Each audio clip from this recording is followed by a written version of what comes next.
Okay, so I haven't done anything revolving around the story.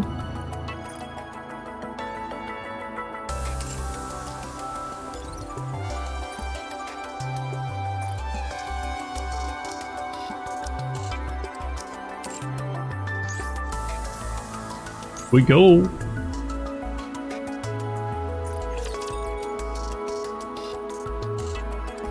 So the story should be fully voice acted, so I can just like chill.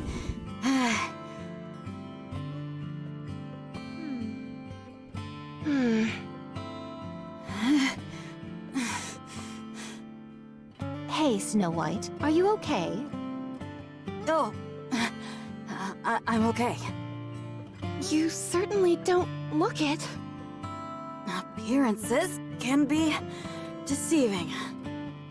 What drivel dost thee spew? Shall we switch? Snow White has had to carry Marion this whole time. Thine armor is also most prodigious. I'm sure 'tis a most formidable weight to bear. It's no picnic, that's for sure. Let's switch then. As I live and breathe, she is sound asleep. Passed out is more like it. Take a break, Snow White. Do not blame thyself. You had nothing to do with her ending up this way. It's my fault. Very well. Let's say it is. Be that as it may, we will share your burden. Both emotional and physical. Is it so difficult to comprehend? Are we not comrades? Come on, let me carry her. It may not seem like it, but I'm quite adept at carrying things. When did thou develop such prowess? Ah, I see. Thine skills must have blossomed whilst helping the others recuperate. That too, but I've also hauled my fair share of deer. A deer? Never mind. Forget I said anything. Come on, hand her over to me. Very well. Be gentle with her. Snow White carefully hands over Marion, who she had been carrying, to Rapunzel. See. Gather the arms, then lift onto the shoulders like so.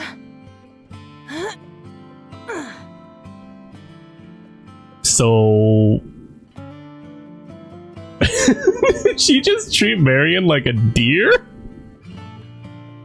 I don't know, like, I know, Steamy, you're like, you probably haven't watched Overzone, but like, those instructions were how Dorothy carried a deer after they killed it.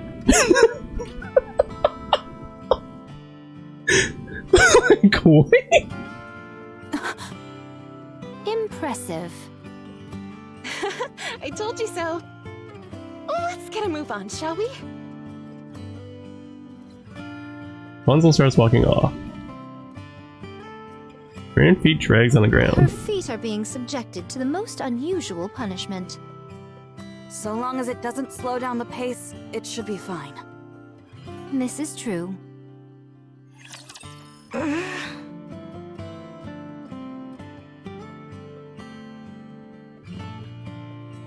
Forgot which one's my tab. Are you awake? I never did. Where am I? Let go of me! Marion squirms frantically, and Rapunzel staggers as she attempts to restrain her. Okay, I'm putting you down. Just relax. Let me go! Chill out, will you? If you keep flopping around, you'll end up touching me. I said let go! Oh, yes! Damn. Rapunzel just collapsed to the ground in a heap. Where is the commander? I want to see the commander. You can't do that. I'm going to see him, and that's final. You can't. Commander? Commander! Where are you? Rappy! Anise! Neon! Where are you? Anybody?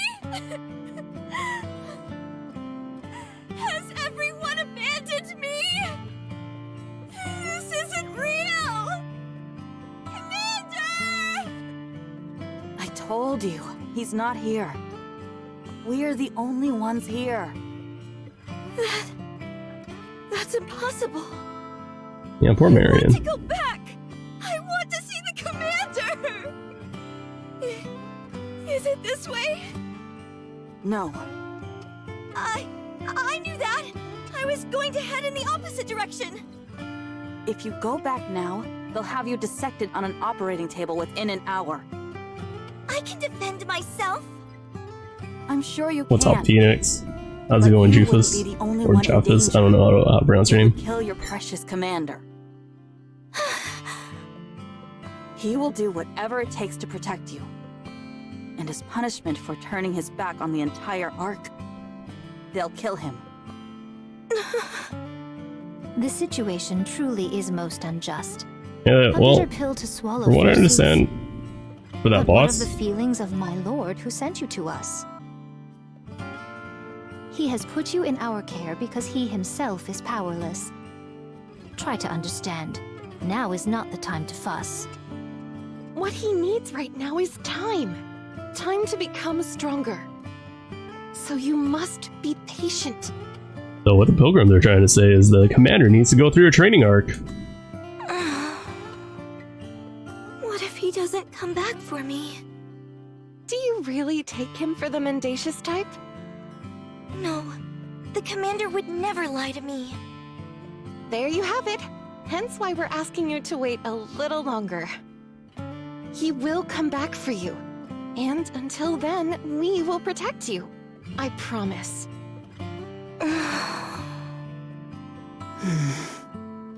Keep walking. The road is long. Rapunzel's such a good nun that deserves to be bonked every time we talk to her. She seems to have calmed down. I guess like she's also deserves to be punked when Red Hood's around her. Praise the heavens. Had she continued to be so obstreperous, our journey would have been most trying. Should she utilize her strength fully, it would be impossible for us to stop her. If they had taught her the way of the sword, she would have been legendary. Are you tempted? If I said no, it would be a lie. I've never seen someone with such physical prowess. Damn. Scarlet is intrigued to take, like, Marion as a disciple? That's kinda crazy. We all know how interested you are in physical strength. Ugh. Oh, to be a mentor watching all the physical developments of their disciples' physiques. Perhaps teaching the pleasures of the flesh to the most learned disciples. Yes, yes! And that's when you bonk Rapunzel in the head. Where are we going? A safe place. What do you mean? Exactly what I said. Nowhere is safe up on the surface. So where are we going? It's a place raptures have no interest in. That's where you'll be living. Until your Prince Charming comes back for you. I see. How far do we have to go? At our current speed, it will take about a week on foot. What? A week? 5 whole days? A week is 7 days.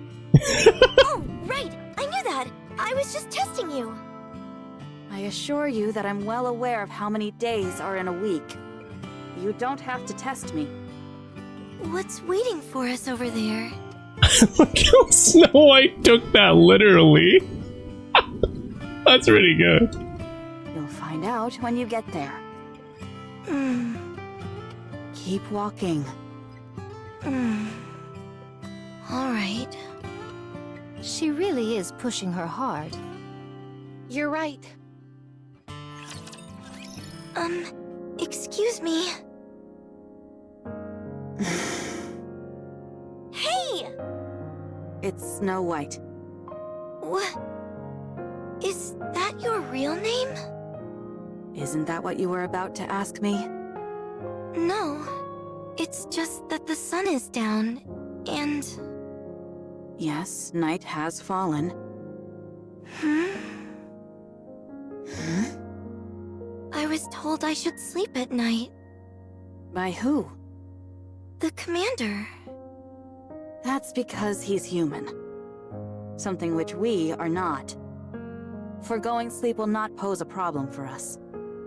So, we just keep walking? Yes. If we sleep, it will take twice as long. And as you're well aware, the surface is far from accommodating.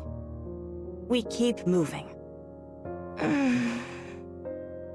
Alright. Snow White, we should rest a bit. I agree. No. Unless we have no other choice, we should avoid camping outside altogether. Now would be a good time for us to rest. And what made you come to that conclusion? Marion is really struggling. It's all in her head.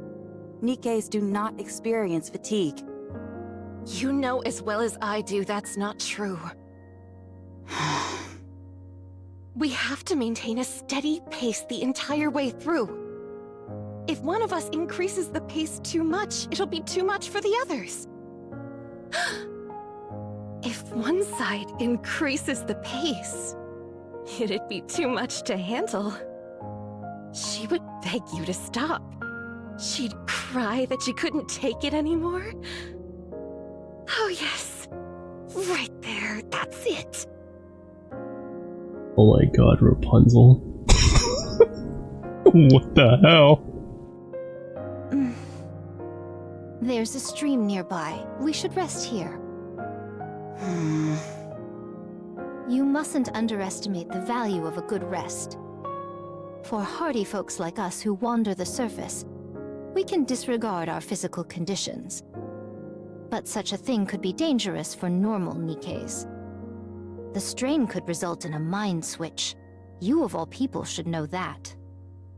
Marion only came up from the Ark today. Very well. I didn't take everything into consideration.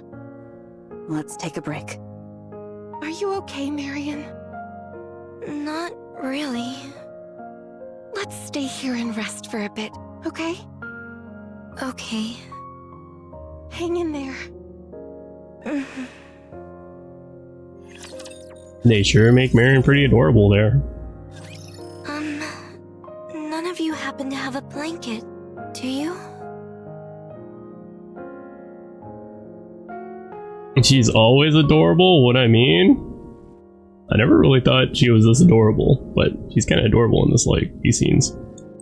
We're camping outdoors. Sorry to break it to you, but the bare ground will have to suffice. Like, I thought she was more annoying before, but these scenes make her actually adorable. If you get what I mean. Like, there's like the obnoxious type of cute, and then there's this I feel sorry for you type of cute. If you get what I mean. And it's right now the I feel sorry for you type of cute. Just a moment. I'll try to find something for you to lie on. No, it's okay. I can manage. Are you hungry? I am. I didn't ask you. Besides, you're always hungry. Are you hungry, Marion? I'm okay. Gargle. Your body is telling us otherwise. I'll chance a visit to that stream close by. If I'm lucky, I could catch a few freshwater fish. Huh. What's a fish? Would you like to see? Yes. Then follow me. You can keep me company. These are proving tougher to catch than I anticipated. What are you doing exactly? This is a tool called a fishing rod used to catch fish in the water. Don't be silly. Fish come from the refrigerator. There are various types of fish in the world. Fish come from the river. I'm done with you, Marion. Do they taste good? Their flavor is on a whole different plane, far exceeding whatever you have had in the Ark. So when will the fish come out? Patience, my friend. Nothing gets accomplished by rushing. Oh. Hey. Don't look so sad. But I am sad. That is how the world works. As there are happy things, so there are sad things. How can life be full of only good things? How were things when you were with your commander? It was nice. So those were happy days. And today is a sad day. That's all there is to it. When will the good times come back? That is up to you. Let me impart upon thee the secret to living life. Think only of the good things. Then the good times will last longer and the melancholy will quickly fade. Should thou commence thinking of only good things now and set your heart to creating good things, the sadness of today will be washed away like tears in the rain. You know, like, knowing Scarlet's backstory, that line that she says to Marion is like, it weighs way heavier because it comes from her. And, like, yeah, because of, like, her history is just like, damn, Scarlet. It makes you kind of, like, think, like, what she's been through kind of thing, right? Because there's still, like, a bunch of story that we haven't, like, seen from her. How did she become the White Scarlet, right? Because, like, we know she was, like, a brute back when she was, like, Black Shadow. But that missing chunk between then to Overzone is still kind of unknown. Like, I feel like that sentence, like, this sentence that she's saying is, like, linked to that missing arc in, like, what we, the audience, don't know. So I should think of only the commander? That would be one way of doing it. Think about the day you will be reunited. Isn't it pretty to think so? Yes, it is. How's it going, Scarlet? I was just gonna call you Scarlet. Sorry, Khalid. Hi, Khalid. You're not Scarlet. You're Khalid. Think about that, then. Let those thoughts fill you with resolve and the will to live, and things will be different. What should I call you? Well, if she's Scarlet, then you can't be a galaxy, right? My name is Scarlet. Scarlet. What are the good things that you think about? Because she wields a sword if she was Scarlet. And Commander Chris, every time he wings his katana, it gives birth to Khalid. Because it creates galaxies.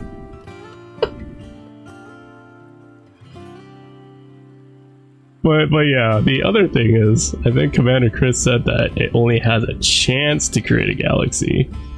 So when he makes love to his own katana, there is a chance that it creates a Khalid.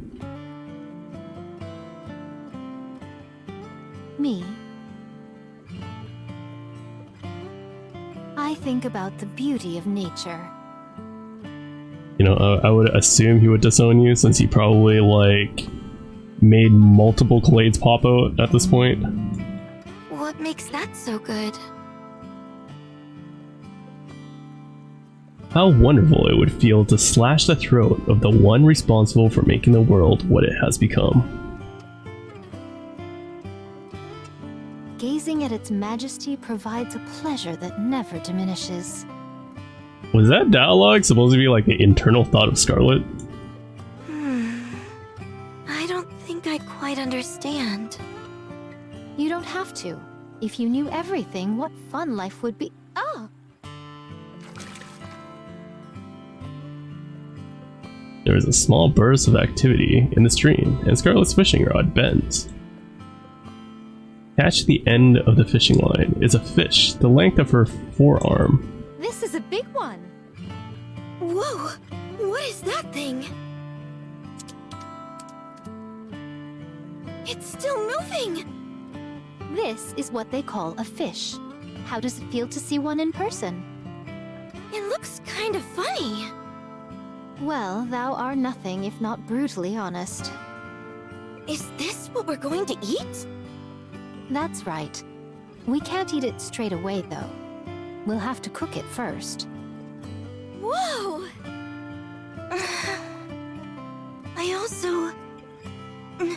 Never mind. Come here and sit. It might be hard since it's your first time, but try catching one yourself. Okay. And now the good times are coming. God and Marion come back with their arms full of fish. Wow, those are some real whoppers. How did you manage to catch so many? Am I dreaming? Marion caught the lion's share of them. She's a natural. Should we light a small fire? Nothing so big as to draw attention to ourselves. Scarlet can clean the fish, and I'll handle the cooking. As for me, I'll get ready to eat. Rapunzel can cook? I never knew that. Could you at least go wash your face first? You've got drool dripping down your chin. I don't mind. Why don't you set up the jammer then?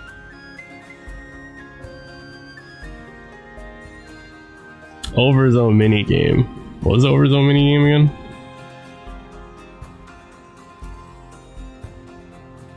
Oh, the Overzone minigame was the light novel thing. Right. Snow White visual novel. Right. I did. Was she cooking?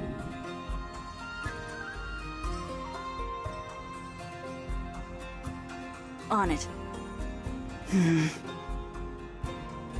We gave the cooking recipe to her, and she was following it. I remember that part, but like, I guess like she practiced cooking when she continued to live on.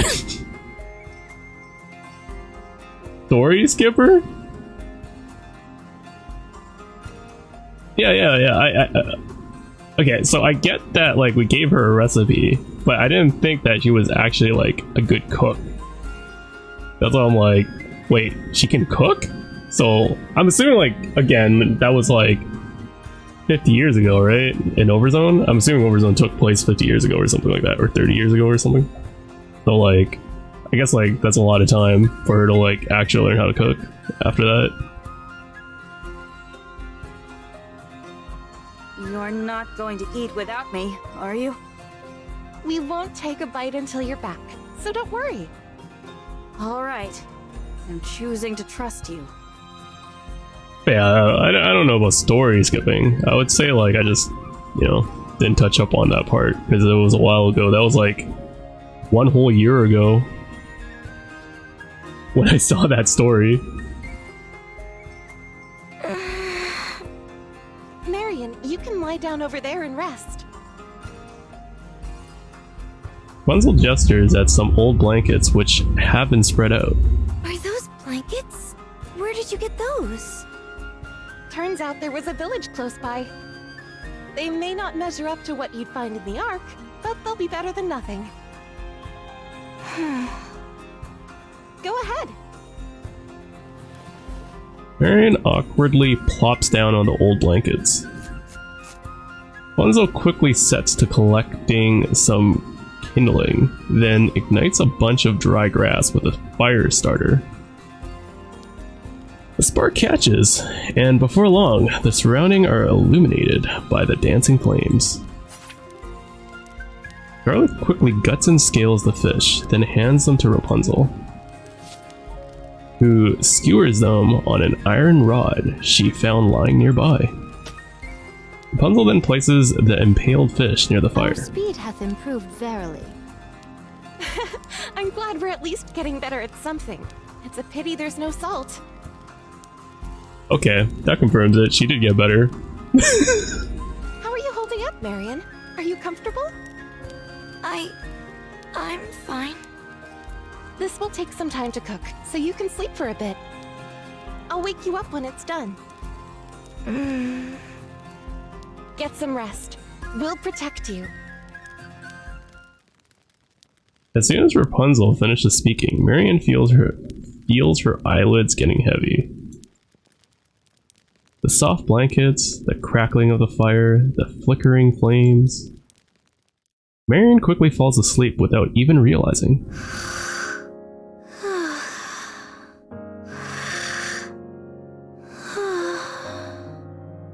That was fast.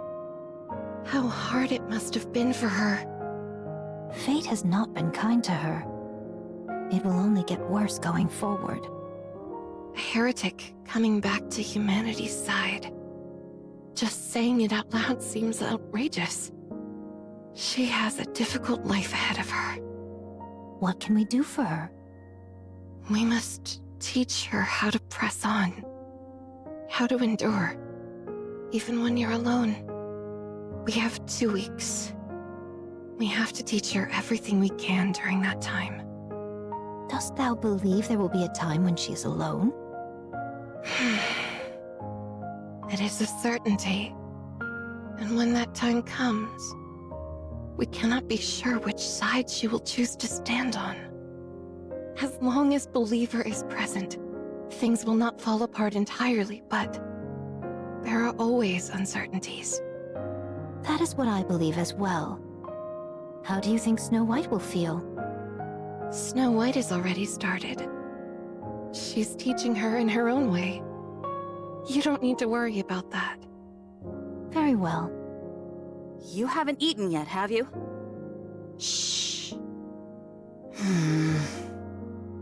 Have you eaten? No, we haven't. It still needs to cook some more. I'm sure we could eat it now and be fine. That's not Damn. the point. It simply He's so wouldn't impatient. taste good. Again, I don't see the problem. Just hold your horses. Fine. Whoa! I've never tasted something like this before. Dost thou enjoy it? Very much. Then have mine. Really? Certainly. Take it. You can have mine as well. Okay, thanks. What is it, Snow White? Something wrong? Do I have to give her mine too? Well, we already gave her ours, so you can keep yours to yourself. Forsooth, Marion's appetite truly is most prodigious. Then again, this is her first time eating proper food from up on the surface. 'Tis most sensible. Oh my gosh, this is really delicious.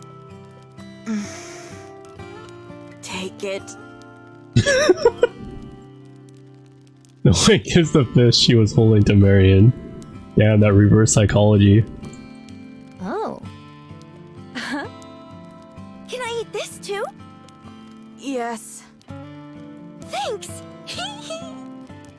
Snow White. You're not experiencing a mind switch or anything like that, are you? No.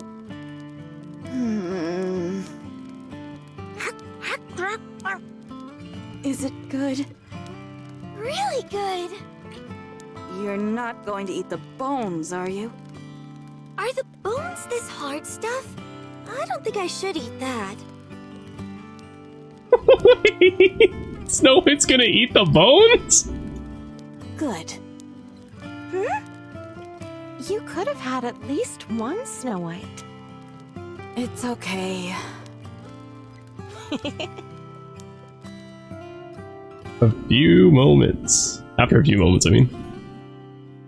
The sumptuous fireside banquet has been consumed in its entirety. Marion lies down on the ground, sleeping. Why don't we let Marion stay with us? We are always in danger, and we don't usually move in a group like this. Today was a special case. I know, but we can take turns accompanying her. No. Marion needs a place to stay. She hasn't fully recovered mentally, and she needs something tangible to hold on to. Having a single fixed location is the best option for that. The Ark can no longer serve that function for her. She was driven away, and there is no guarantee that she'll ever be able to go back. Of course, Eden is also an option. That's not a viable option either. Dorothy is there. I understand. You just want to take on a disciple. I can't deny that. It's still early. We have things to do. I know. I know very well. I got a bit greedy. Forgive me. Damn, who would have thought Scarlet wants a disciple? It's best to avoid places like this where the mud is thick. It could be a swamp. Were someone of our mass to fall into a swamp, it would be all over. What's a swamp? Think of it as a pit you can never get out of. Can't you just jump out of it? Imagine multiple hands holding you back so that you can't jump. What would hands be doing in a pit? I do not speak of real, literal hands. Are you sure there are hands in there? How do they move? Wouldn't that be sick if Scarlet takes Ennis as a disciple and then she comes back as a katana wielding shotgun? Nikke? like her katana is a shotgun?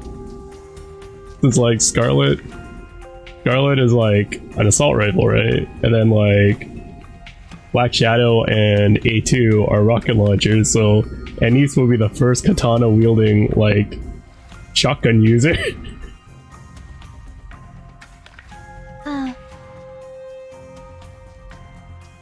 There are many useful items in abandoned places like this. Yeah, I know Ennis is like originally a rocket launcher, but like, nah, she should just switch to a shotgun, you know? Like, look, she's already learned the quick reload, right? That Scarlet needs to learn. So like, she's perfect as a shotgun. She's a shotgun like katana user. Blankets, firewood, stuff like that. Isn't that stealing? No, since they don't have an owner. But they might come back. That won't happen, Marion. How do you know? Let me put it this way. If they're covered in dust or cobwebs... You must kill a rapture the moment you lay eyes on it. Why do we have to kill it? If you don't, it will kill you. Why would it kill us? Because raptures are bad guys. Why are raptures bad? They just are. Why? There is no why. They just are. When venturing off into the unknown, one state of mind is paramount. If you control your mind, there is nothing to fear in this world. How do you control your mind? I drink alcohol. Huh? Oh no, is this how Marion becomes an alcoholic? If you drink alcohol, everything in the world becomes perfectly peaceful. Sounds nice. I'd like a drink. Oh, really? Hey, wait a minute! When you explore a village, you might find things like books. They're big and heavy and not easy to carry around, but if you take the time to read them, the way you look at the world might change. What is this book? Blinding Passion, Volume 1. What's a masterpiece doing in a place like this? Will my perspective on the world change if I read this? Oh no, is this how Marion starts like reading those weird manga with tentacles in it? Oh boy, they're corrupting Marion. You bet it will. This won't just give you a new perspective, it'll open up a whole new world for you. Wow. Can I read it? Do you really want to? Okay. Let me show you. And there goes Marion's innocence. Remember this. Eat when you can. Don't be picky. Eat whatever you can find. How do I distinguish what I can eat? It's simple. Just try eating it. Is this something I can eat? Marion points at a nearby rock. I've never tried it. Sure, let's give it a shot. It's good to be adventurous and try new things. Oh my god, Snow White! Okay. Please don't do that. Scarlet, Yes? can I have more alcohol? Huh. You seem to be drinking a lot lately. My mind's too loud. I want it to be quiet. Give me some more, please. Fine. One more glass.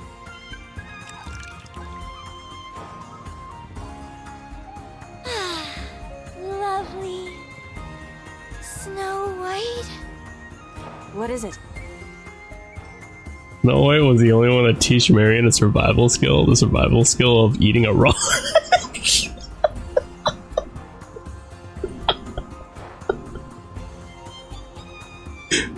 Sure, it's a survival skill, but... What, a rock? I tried making rice balls with sawdust and centipedes earlier. Wait a second. Isn't... Rapunzel taught her a survival skill. She taught her, like, if the place is abandoned, you can use it. And I have to say, I think they're my masterpiece. I put some in your backpack so you can have some whenever you're hungry. Thank you. Rapunzel? Yes? Don't you think the fire looks a bit like a man playing with his... Oh my. You're right. It absolutely does. Oh my god. I think of that. Huh. I have a feeling things are not going the way I thought. Bring me some alcohol! Rapunzel, hold her. Got it.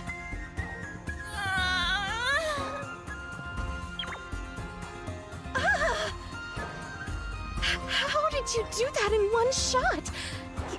You're amazing. What exactly did Marion pinch? I want booze! Marion, sit down. No!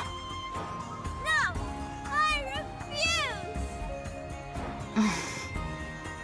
Why are you wearing your underwear on the outside again? Who cares? Well, now we know why Snow White asked the commander why is Marion so obsessed with wearing her underwear outside. You're supposed to wear your underwear under your clothing.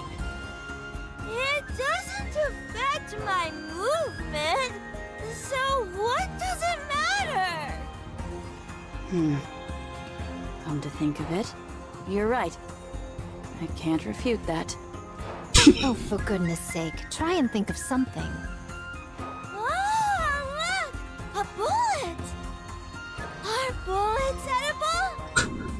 I'll know once I give it a try. Why does it look like Marion is just high 24/7, dude?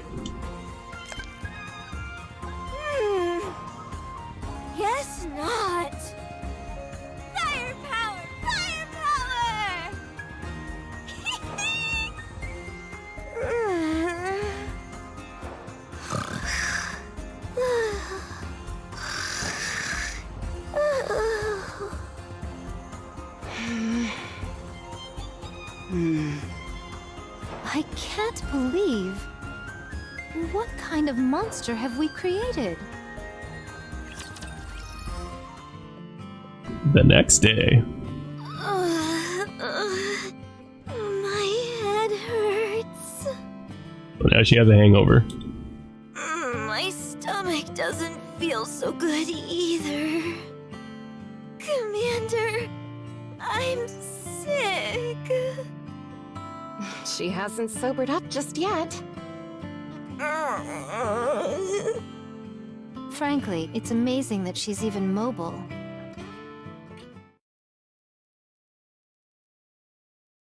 The four Nikkes all plod along without a word.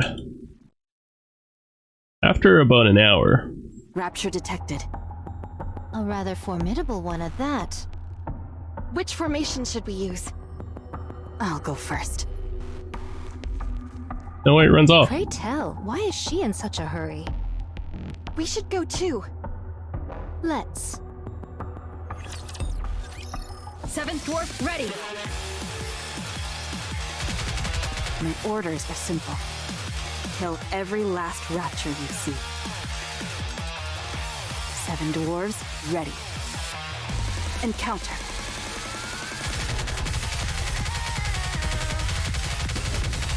I don't need any cover. Do what you have to do. Damn! Remaining ammo is in good condition. Keep moving. 7 dwarves, fully active. Blast away! Wait, Snow White can burst into herself? What? Why was she available for burst 2? Oh damn, I just realized like her symbol became Red Hood. No one will get hurt. Thou rushed in most impetuously, but you seem to be having a hard time. No, I'll show them. You say that, but it looks to me that you sustained some bodily injuries. Can't you fix it? Of course. Rapunzel, back us up. Snow White, come with me. Let's go.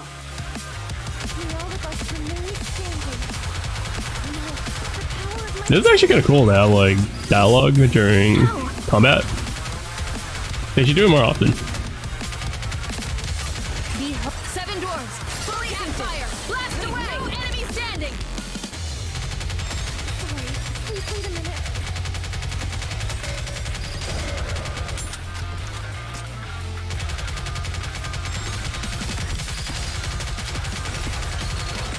I don't need any cover. Do what you have to do. Damn! Oh, they're all Red Remaining ammo is in Hood. good condition. Keep moving. They can burst in any order. That's pretty cool.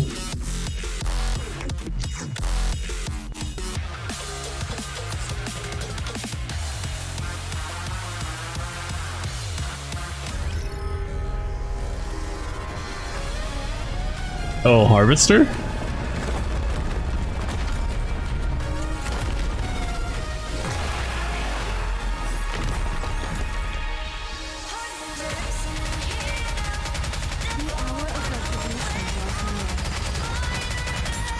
You must persevere.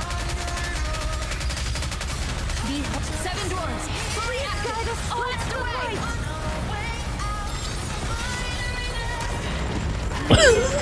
Well, there goes this shot going straight into a missile.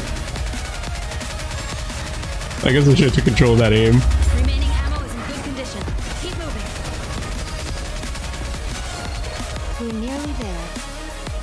Time to finish this. Stay frosty out there.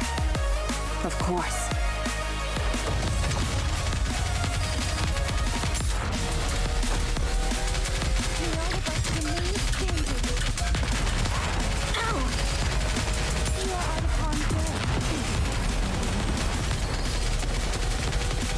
Damn!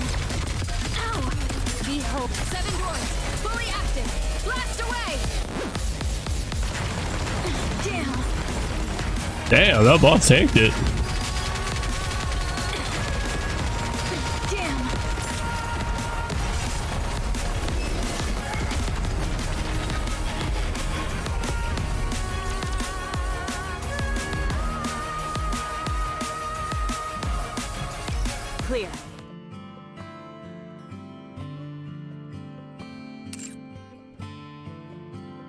That was quite the challenge.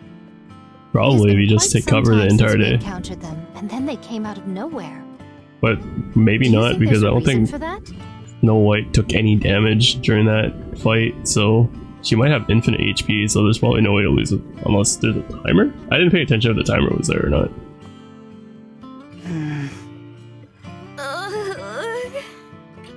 I don't know. The Nikkes resume walking. And another hour later, Snow White, Scarlet, and Rapunzel all stop in unison. This is where you come in, Snow White. We'll leave it to you. All right. Marion, Scarlet, and I are going to head our own way from here. Thou dost resemble a member of the Walking Dead. Are you okay with this, Snow White? I'm fine with it. Shouldn't we all stick together? When Marion comes to her senses, she's likely to throw a fit. No. We have things to do. It's not efficient for all of us to move together. We all have our own tasks to take care of at this point. Furthermore, it wouldn't be smart for all of us to know where Marion will be hiding. Yes, it would be dangerous if our brains were scanned. I have a rough idea of where she'll be going, though. Okay, I'll leave the rest in your capable hands, Snow White. Yeah. Rapunzel approaches Marion. I felt like when Scarlet said that, that was like gonna foreshadow that someone scanned her mind to find out where Marion is. See you around, Marion. My head hurts. Carry me, Commander. Let's go. All right. Scarlet and Rapunzel both head off in opposite directions. Snow White gazes at them for a while, then takes Marion's hand and begins to walk. After 3 hours or so have passed, a towering fortress stands before them. You morons! You said you would be here in a week. It's been 2 whole weeks. I had to throw away all the food I made. I've been keeping watch constantly to see when you were coming. Now you show up all of a sudden without telling me? What do you expect me to do? Something came up. Oh, I can imagine. I expect a proper explanation for all of this. Too loud. My head. Who are you to call me loud? I've got a right to be loud when I'm this angry. Is this the child? Yes. Okay. I see how Chime sometimes sounds like Scarlet when she like says certain phrases. Come in. Her Highness is waiting. Wait. My stomach doesn't feel good. What's wrong with you? What happened on the way here? He literally just sounds like Scarlet. What? A whole lot. Hurry up and get inside. I don't have much, but I've at least got some basic medicine. Chime grabs Marion's arm and slings it across her shoulder. As Marion's arms grazes Chime's back, Oh, Sorry.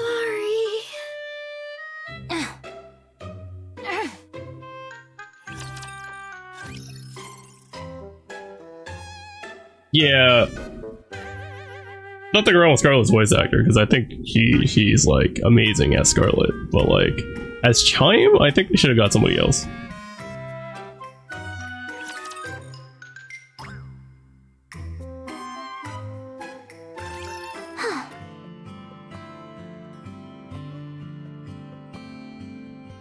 It's totally the wrong button. Didn't mean to press that. Is something wrong? I've got a killer migraine, that's what.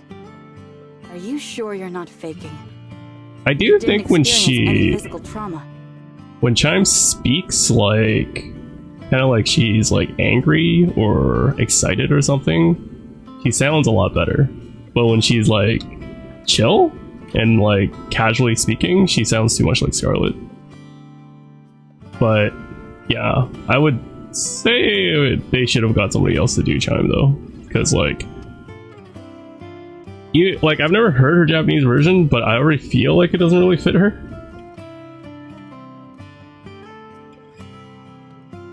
Sure, but what about mental trauma?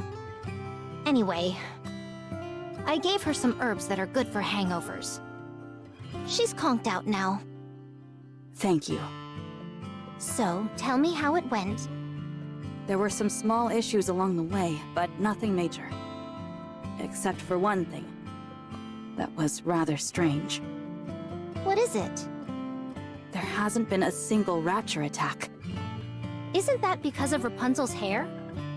Rapunzel's hair isn't foolproof. It simply lowers the probability of an encounter. It's been 2 whole weeks, and we haven't encountered a single rapture.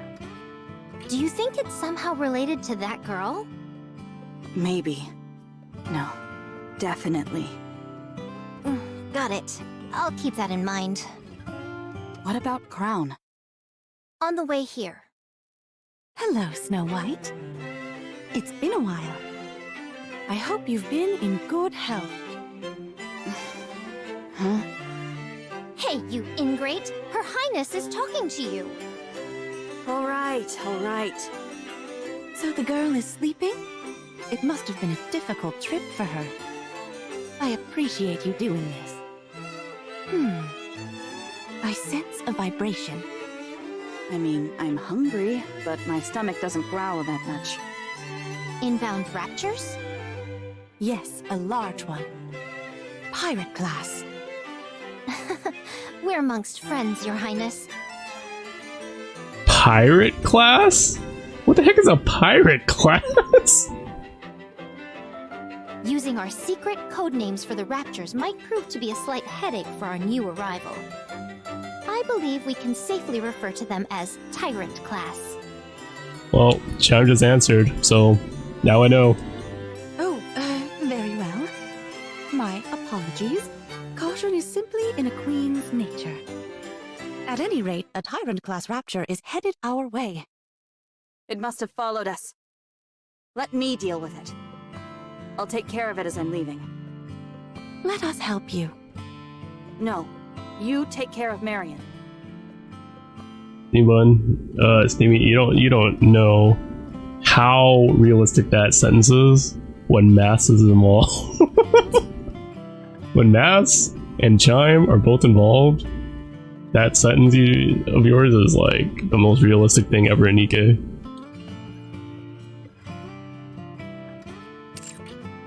Things might get chaotic when she wakes up. I'll leave her to you. Do you have any messages for her? Tell her I'll be back for her, and to take care of herself in the meantime. All right. Don't worry. We'll take care of her. I know you will. Are you leaving straight away? Yes. Are you serious? First, you take forever and a day to get here, and then you leave almost immediately? Next time, I'll know better than to prepare anything when you say you'll be coming. At least prepare me a meal. Take this. No, I hand 3 capsules What is crown. this? If any black light starts emanating from Marion's body, use these. They contain trace amounts of Vapaus and will put any nanomachines out of commission. It will prevent her from transforming. Noted. Wait, what? You can transform?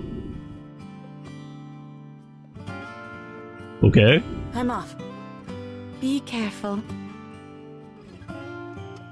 Ugh, no social skills whatsoever.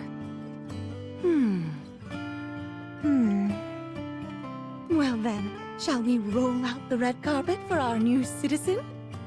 Yes, Your Highness.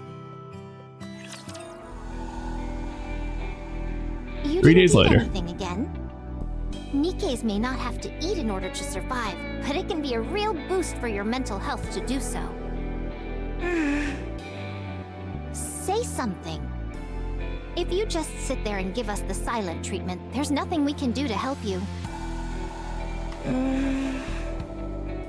Fine, I'll wait. I'll leave this here. Make sure you eat it. Time leaves the plate of food and leaves the room.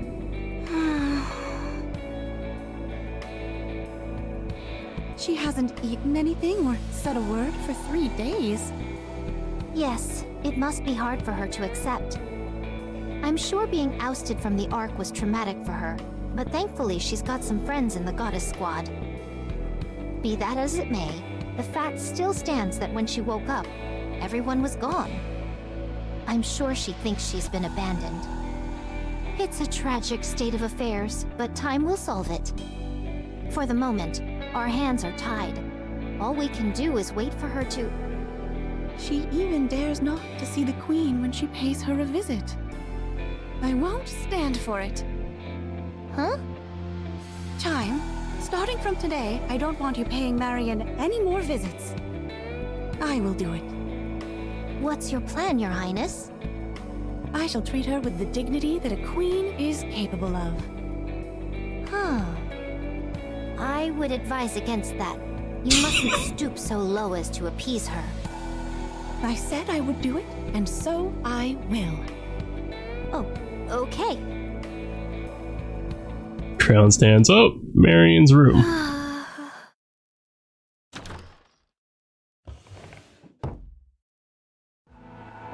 Crown opens the door, enters, and brings over a chair to sit down.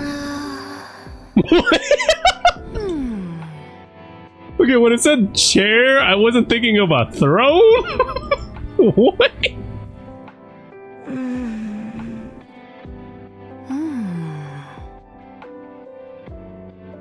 The two women stare at each other blankly without exchanging any words. They continue to do so until night has fallen, at which point Crown stands up and leaves the room.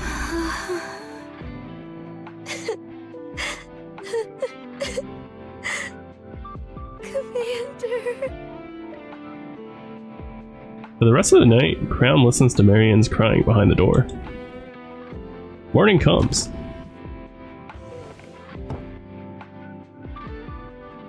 Crown opens the door, enters, and brings over a chair to sit down.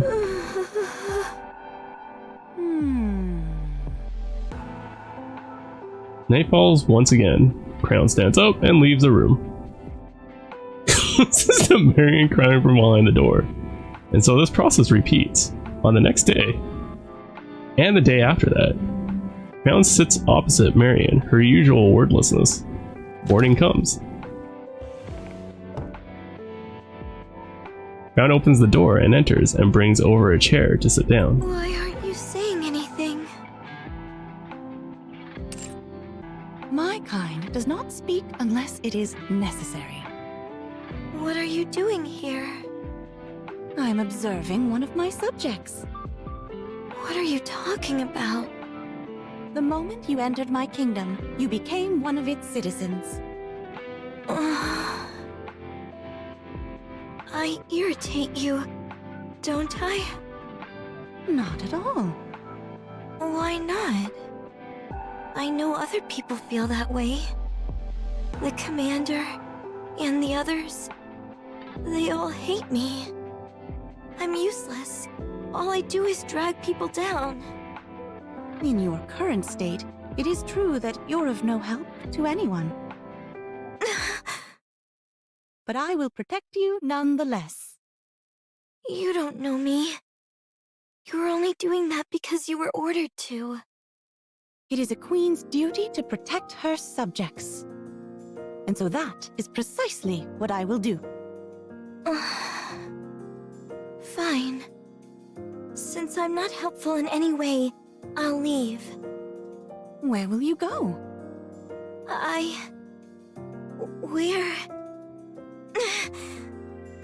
I'm going to see the commander. I'm going to the Ark. Good. Let's go. I'll take you there. The way there is fraught with peril, and so I will protect you. You will? Did you get all that, Chime? Voice rings out from behind the door. Yes, Your Highness. And Trom? On the way. Ground begins to shake, accompanied by the ringing of bells.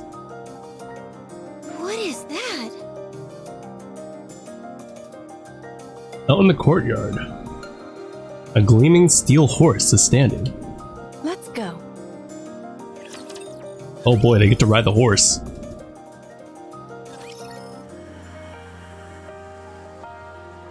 Under the moonlight, Trumbull gallops with mighty fury. With the three Nikkes astride, the moonlight and the wind part before them. It's too fast! I knew we'd be going at a snail's pace with 3 riders. Still, at our current speed, we should be there in 4 days or so. Arrive where? Where else? The Ark. Huh? Are we really going to the Ark?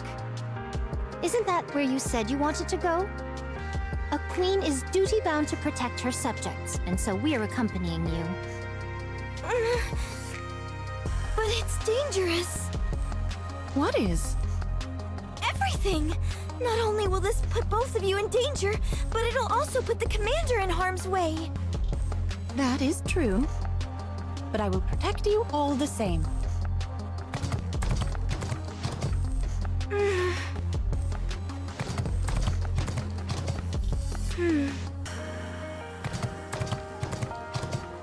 Let's go back. Why? We've already made it this far. Go back. I'm sorry. Your Highness? Trom, stop.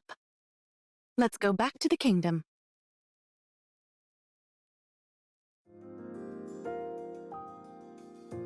Rom saunters slowly, carrying the 3 Nikkes on his back. Across the dark plain, only the sound of clomping hooves fill the night air. You know, come to think of it, now that I just realized this horse has a mighty strong back to be able to hold 3 Nikkes, since they're like super heavy. What are you thinking? I'm sorry.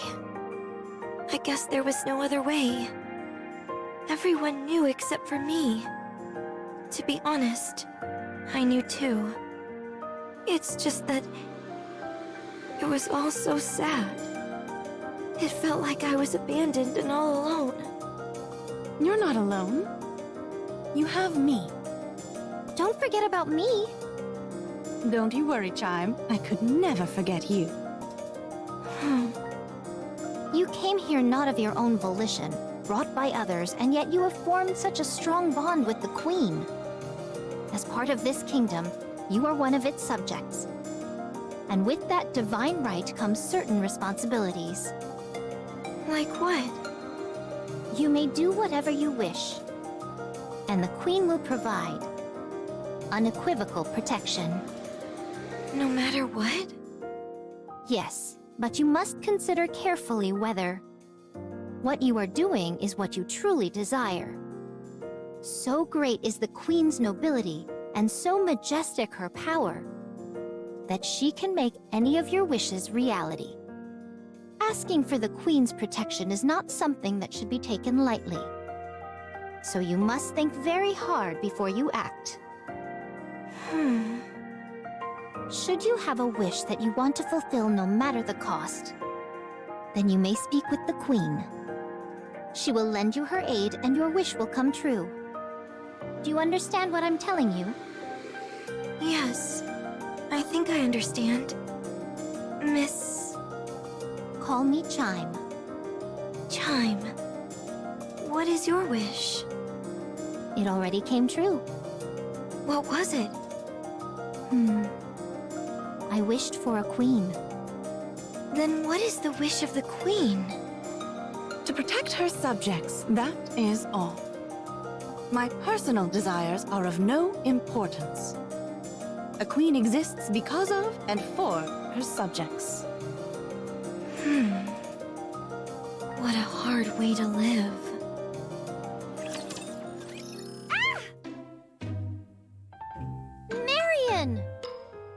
How many times must I tell you not to put those disgusting maggots on the table? Maggots are super nutritious. They're way healthier than any processed or canned food, that's for sure. What does that matter, you dolt? We're Nikkes. Why don't you quit hitting the bottle before talking about nutrition? Alcohol is the perfect cure for an ailing mind. That sounds just like something a drunk would say. Yeah, I know she's right, but I'm still like, no thanks. I ain't going near maggots. Your Highness, must I endure such unwarranted criticism? This woman has made my mealtimes a living hell. Marion put a lot of thought into this meal. Be thankful and eat. Not you too, Your Highness. How can you be so cruel? Wait, does that mean Crown is eating maggots as well? Thanks, Crown. Don't forget to finish yours. I'm a bit full. Nope, doesn't sound like she's finishing it! Or even touching it. While we're on the subject of health, I noticed that you've seemed a bit tired these days, so I brewed some snake wine for you, Crown. Such insolence! How dare you say Her Highness's name as if she was your friend? It's fine. It's nice being treated as an equal. You are most merciful, Crown. As any queen should be. Wait right here. I'll go get the snake wine.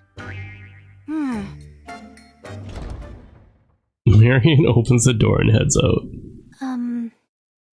Your Highness, don't you think Marion changed a bit after that day? It must be the adolescence kicking in. During adolescence, people tend to change every day. Time glances around and then whispers softly. You mean to say that she's growing, right? Yes, that's exactly what I meant. She is growing up well. I don't think this can explain.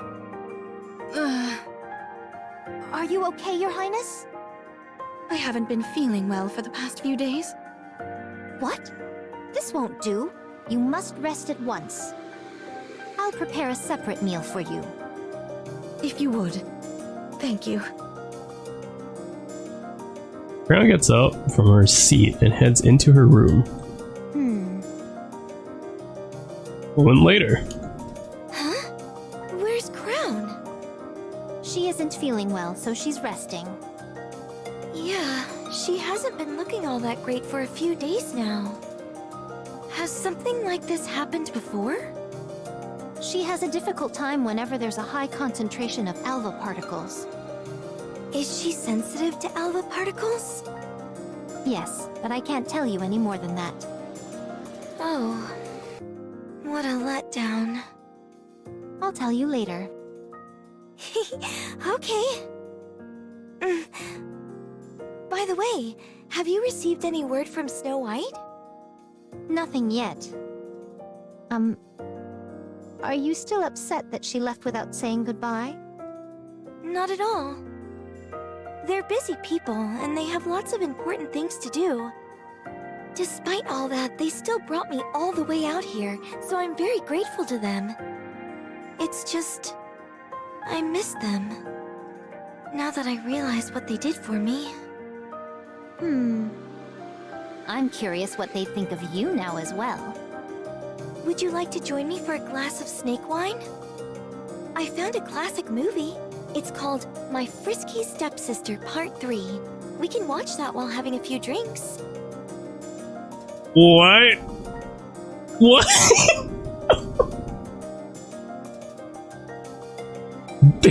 Marion, what did Rapunzel do to you? Oh. Marion abruptly wakes up. He looks beyond the castle gate outside the window, and her expression darkens. She opens the door and heads out.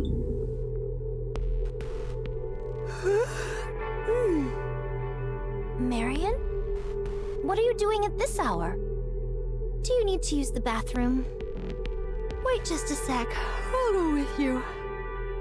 No, it's okay. I'm just having a hard time falling asleep. I was going to take a short walk outside for a few minutes. At this hour? Yeah. Okay. Just be careful and don't venture outside the kingdom.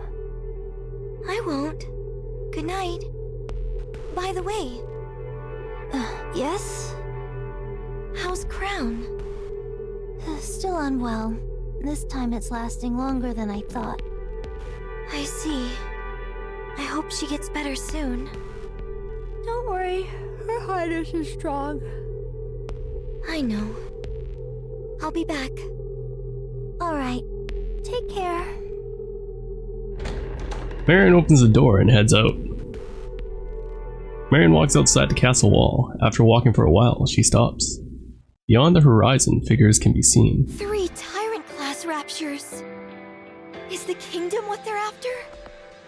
The castle walls are slowly losing their ability to conceal this place. So more and more raptures have been coming. If they breach the walls, Crown and Chime won't be able to stop them. Crown is sick now, and Chime is not a combat Nikke. I have to stop them. Have at you! Can I attack now? I can't allow you to come inside the kingdom. I have to stop you here. Poor thing.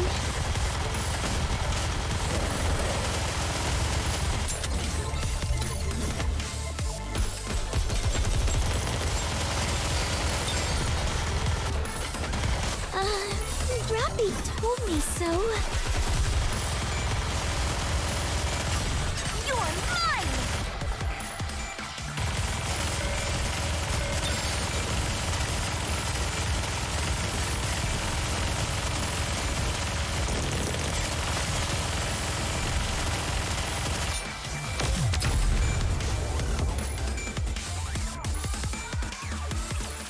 Clear! Next! Are you in danger? Let me at him! This is starting to wear me down. But it's not over yet!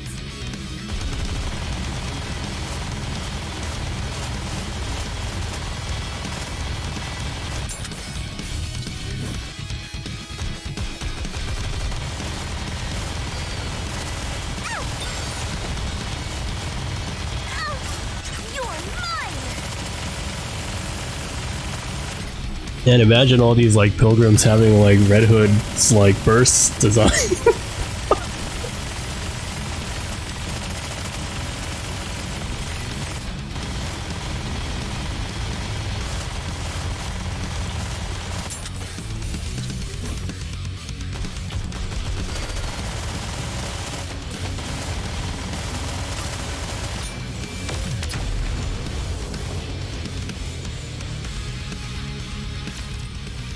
Phew! Last one. I can do this. I do like that like in this event they like have it set up for you so you don't have to like use your own characters. And then like have them like have it relate to story. That's kind of neat. You shall not pass.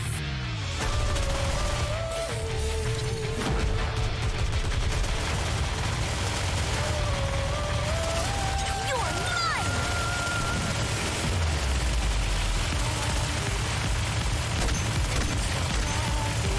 Yeah, time for revenge. The first boss that killed Marion, and now she gets to kill it.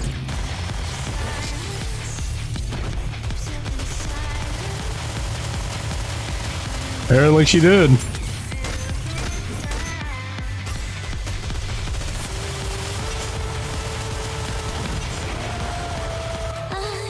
Rappy told me so. How do you stop this by yourself?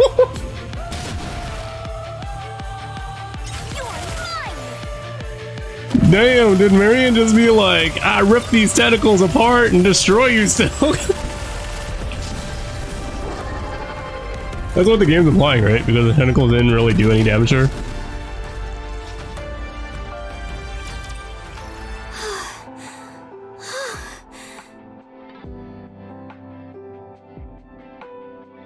You don't remember that part? How he got tentacled? No. I don't know, but like I assume since that she's immune to it, she just broke out of the tentacles herself. Phew. I did it.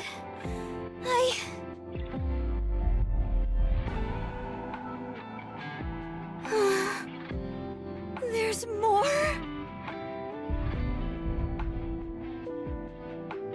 It's okay.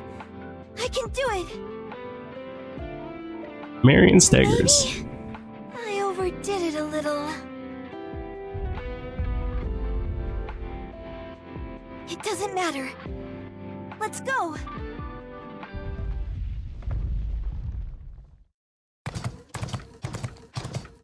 Onward, Trom.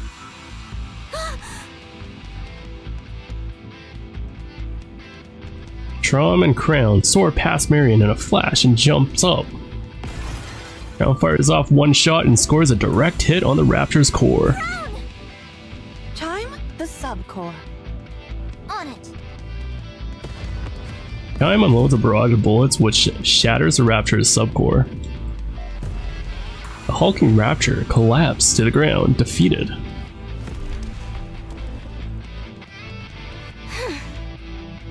Enemy down. Well done. What? How? I'm supposed to be the one protecting you. Not the other way around. I thought you were sick. I can overcome anything if my subjects need protection. I'm that important to you? Of course, and I hope you hold me in equally high esteem. You idiot! You should have told us something. You even lied to my face. You're laughing? You think this is funny? It's not that. When I saw those raptures, I felt this power surge through me. I felt an irrepressible urge to protect the kingdom and all those in it. Did you all feel the same way? Of course. That is precisely what it means to protect someone you care about. Right. I see. I understand now. If you protect me and I protect you, there's no limit to how strong all of us can become. No one has to get hurt. It's so simple. I can't believe it took me so long to see it. The more things you share with someone, the greater your resolve becomes. Huh? A black light emits from Marion's body, and she starts to transform. Your Highness! No, this isn't what you think it is.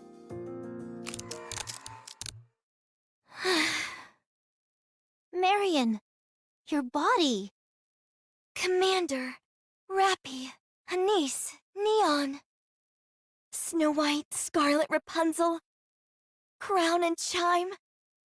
Protect me. And I will do the same. I promise you. I'll protect all of you. So that's how she got her new outfit.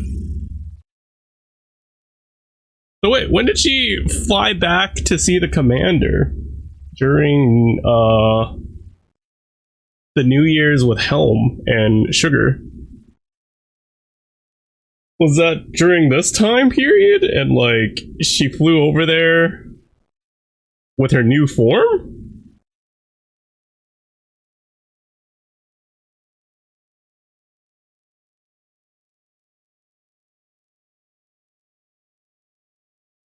Don't remember the CG.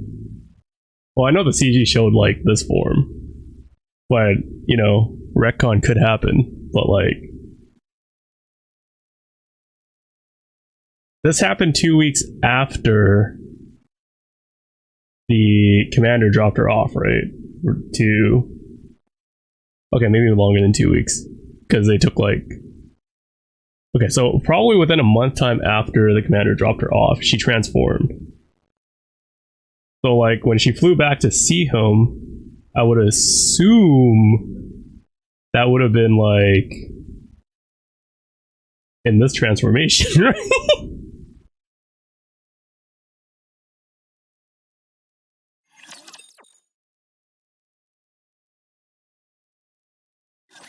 Your Highness. I think it's been like 30 days, right? Ever since like she was dropped off. But the thing is, we're not told how long she's had this transformation for, right? This is like, the story takes place after chapter 14, so after we dropped her off. You think it could have happened before the transformation? Well, then again, she didn't want to go back to that.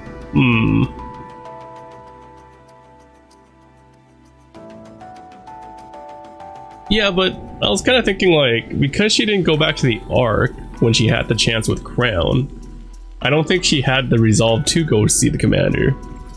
But she sounds like she has a resolve like when she's in this form.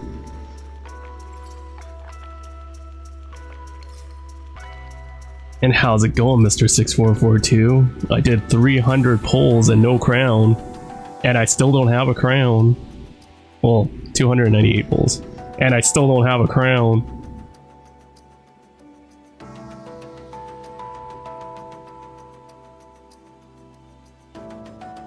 I got a bunch of new SSRs though, but no crown. Yeah, the Curse of Shadow. You know how many Tetras I kept pulling? It's because you weren't here to absorb the Tetra luck from me, so like, I just kept rolling Tetras because you weren't present, dude. When you're present in the chat, I never roll Tetras because you just absorb all the Tetra luck from me. We've got a big problem. What is it, Chime?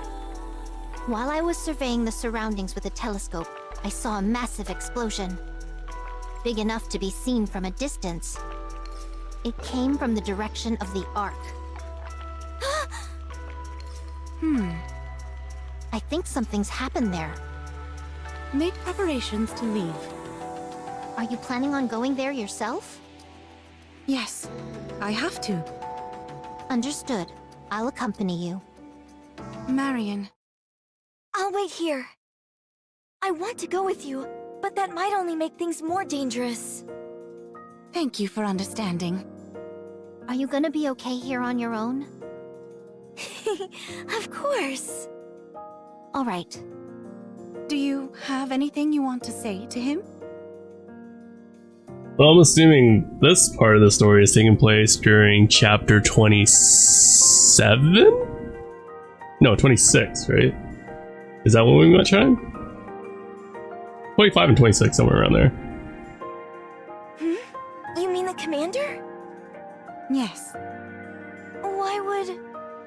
I have a feeling I might meet him. When I listen to your stories, it seems like he's usually involved in most major events. If you see the commander, just tell him I'm doing well. Okay. Let's go, Chime. Yes, Your Highness. Crown and Chime heads out. Commander, will we ever meet again? So that's the entrance cutscene.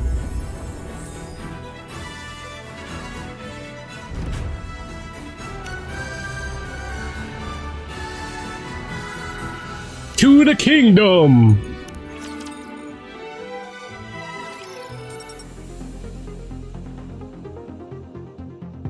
Give me a damage report, Talos. Please wait a moment. External armor breached. Main generator damaged. Communication functions down. Self-recovery function unavailable. How about mobility? Can we return to the Ark? Mobility feasible. However, insufficient power to return to the Ark. Give me our options. There are two courses of action. 1. Prioritize the pilot's safety and weight. 2. Prioritize the body's safety and weight. Let's go with option 1. Command confirmed. Maintaining only jamming and distress signal generation functions. Switching to sleep mode. Please wait until rescue arrives. Okay.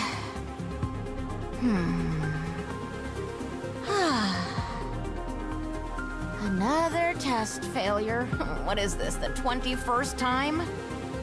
At this rate, the project is liable to be scrapped at any moment. I'll have nowhere to go again. I really hate that. What do you think, Talos? How many more chances do you think I have left? In sleep mode, if you wish to deactivate sleep mode, please say the password. Why isn't this part one voice?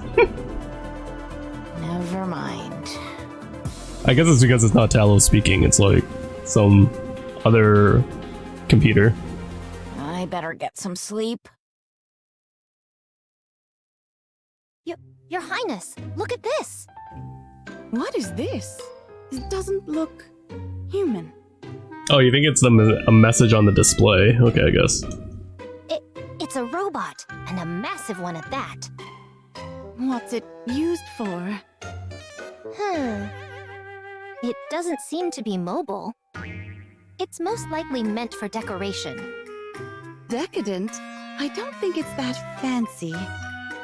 Not decadent, Your Highness. It's a decoration. Ah, indeed. Well done, Chime. I was testing you. But of course, after all, I am your loyal subject. Tell me, what precisely is the purpose of a decoration? You know, Champ sounds less Scarlet here, which is kind of nice. When I speak of decoration, I'm referring to things that basically serve no purpose other than taking up space. I see. But think about it, Your Highness. Wouldn't it do wonders for our kingdom's prestige if we were to flaunt this giant hunk of metal? Except for that sentence. Now she's starting to sound like Scarlet again. Indeed. It could appear most imposing to our enemies as well. I think like the voice actor might have a hard time not sounding like Scarlet when she reads something in a way of Old English. Let's take it with us. Let's see. If we grab it from here... Okay, let's have Trom drag it along. Because like, yeah, when she speaks in normal English, it's like, she doesn't sound like Scarlet.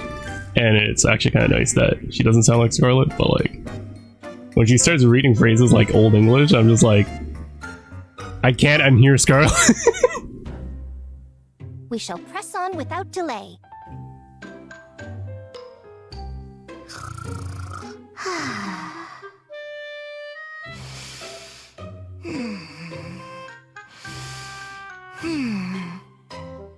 Huh? What's all this shaking? Huh? Vibration? Are we moving? Kilo looks through the cockpit window. Outside, the scenery is flying by at a rapid speed? Huh? What the? Does that mean they're running with this robot? Where are we going? Give me a status update, Talos. In sleep mode, if you wish to deactivate sleep mode, please say the password. Talos, wake up! Oh no. If we're not careful, things could spiral out of control even more. Okay, once we stop, I'll reactivate Talos and assess the situation. I'll figure out whether it's fight or flight, though I don't think we're completely surrounded by raptures. Okay, I've just gotta stay calm. Calm down. But wouldn't it be more funny if Talos was actually on the horse's back? The horse could hold up Marion, Crown, and Chime. Like, they're like Nikke's are heavy, right? So like, if we could do that, can you imagine if the horse actually did have Telos on his back? 2 hours later. Where in the world are we going? We stopped.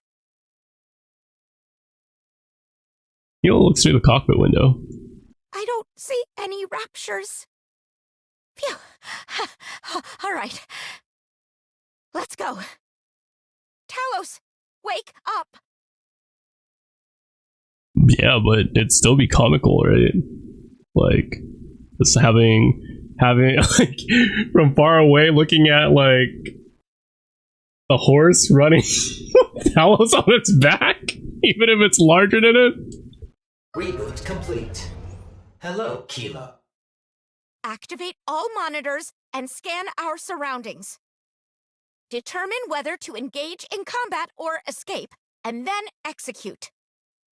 Reassessing priorities. Recommend sightseeing in the area. What? Kilo calmly stares at the display monitor. Although aged, a majestic fortress that has still retained its grandeur stands before her. Is that a castle? What's something like that doing here? Ah! Your Highness! The decoration we brought back is moving. It's a Nikke! Oh, what a relief.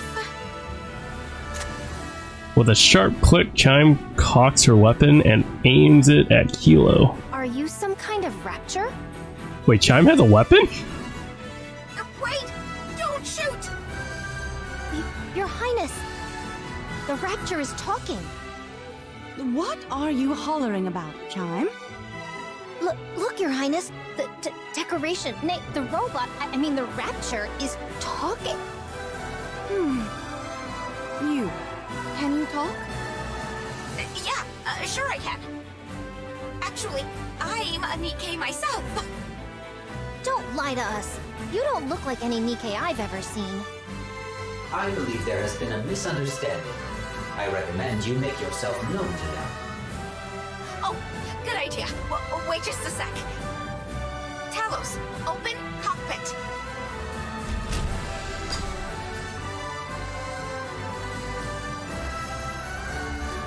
Talos' cockpit swings open to reveal Kilo. I'm Kilo, of the Heavy Gram Squad. Who are you two? What's a Nikke doing inside a robot? Well, you see, I pilot this robot. It's called Talos. I was in the middle of conducting a test on the surface when things went haywire, so I've been waiting for rescue. No, man, you guys gotta stop with the wagon and the dragging it from behind. Prom most likely carried it on his back. Like, they just had this thing on Trom's back, coming back here.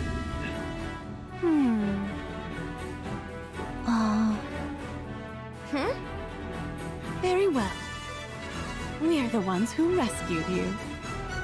You are? Aye, that be the truth. We found you lost and adrift, and brought you back safely to our kingdom as part of the rescue effort. You're just saying a 5-ounce bird could not carry a 1-pound coconut? Unless that 5-ounce bird has already carried... What's heavier than a coconut? 3 watermelons?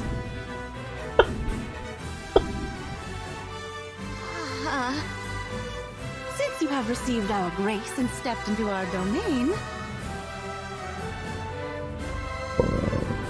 Like, yeah. If that 5-ounce bird has carried like 3 watermelons, then it definitely can carry 1 coconut. It's simple matter of weight ratio. Nah, dude. If that was true, Nikkes would be light as a feather, but they're heavy as ever. I did not mean to rhyme, but like, yeah. Oh yeah, Spirit brings up a good point, dude. Ants can carry 10 times their weight. What about that, huh, Steamy? You are now a citizen of our kingdom. Come again? You must realize that this is a great honor. Not just anyone can become a subject of this kingdom. I believe their actions are benevolent in nature. Cooperating could prove advantageous to our chances of survival. But there's not a space on Tron's back? Look. What was going on is that obviously Crown was piggybacking Talos while riding on Trom's back, okay? What's this? Are you rejecting our offer? Oh, no, not at all. I'm, really looking forward to it.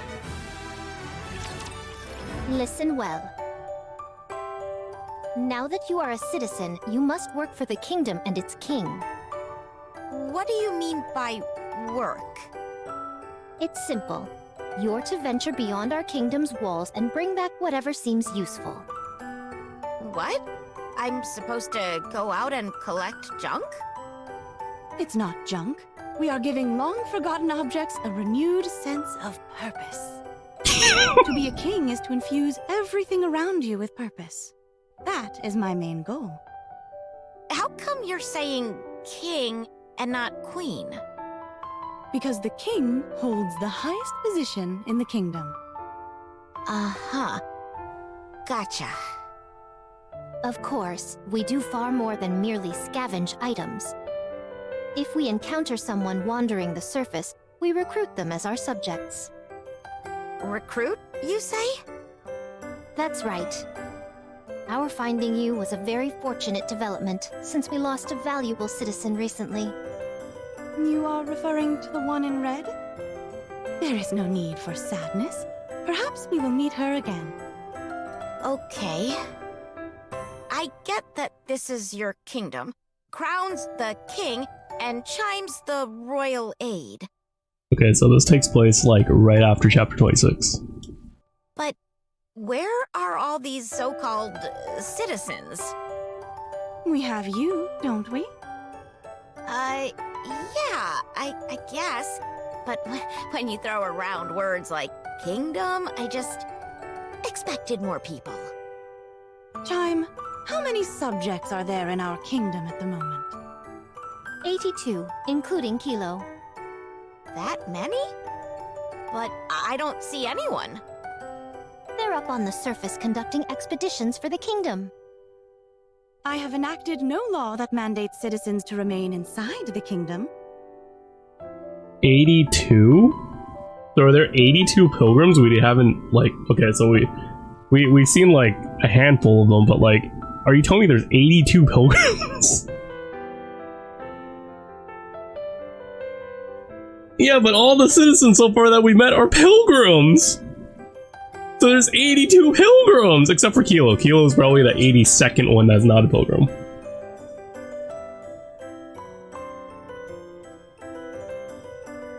It comprises 12 clauses in total. Though challenging to memorize with some effort on your part, it is certainly possible. Okay, I'll get right on that. So, are all the citizens Nikkes? Well... No, they're not. Okay, that just destroys my theory of 82 pilgrims. The birds flying in the sky, the fish swimming across the ocean, the horses galloping across the prairie. Okay, I'm done with you, Crown. She recruited animals into the kingdom as citizens! What? Everyone who has received the grace of the kingdom is a citizen. Oh, I see. Huh? Oh, wait a moment. I think there's something weird with Talos. Talos?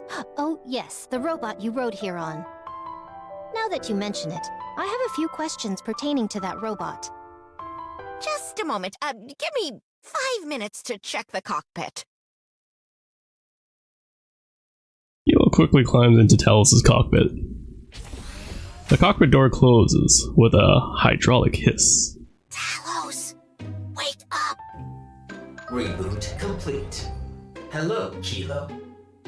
Let's blow this joint. These cult weirdos are giving me the creeps. Shall I set the escape route to the Ark? Yes, do it. Power reserves are currently insufficient to reach the Ark. How much do we need?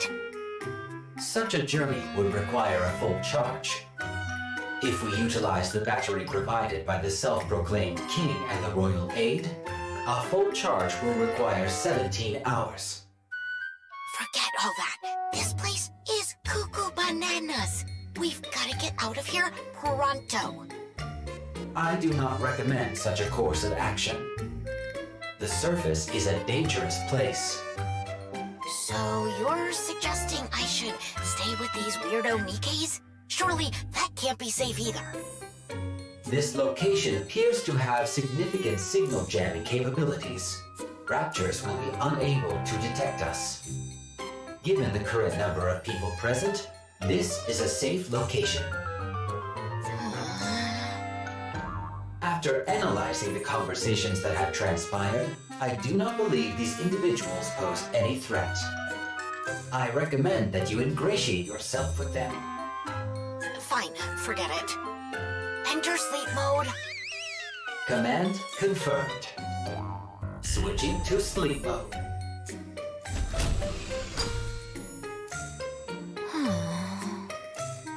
Did you figure it out?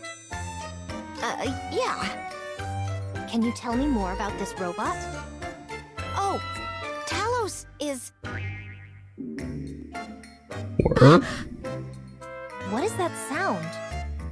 I set an alarm because I didn't want to miss my mealtime. Oh, it's fine. I can just skip eating. Oh no, is she gonna start eating maggots? It's time to eat. Perfect timing. It's lunchtime for us as well. But, Your Highness, you ate 2 hours ago. Nevertheless, I cannot allow one of our citizens to go hungry. This is very true. It is my turn to cook, so I will go and prepare. Actually... Crown can cook? You went last time, so it shouldn't be your turn. Then, whose turn is it? It's... Marion. Ah! Oh my, this is the first time we've had a guest in the kingdom. Damn, Marion speaks so differently now. Hello, my name is Marion. Hey there.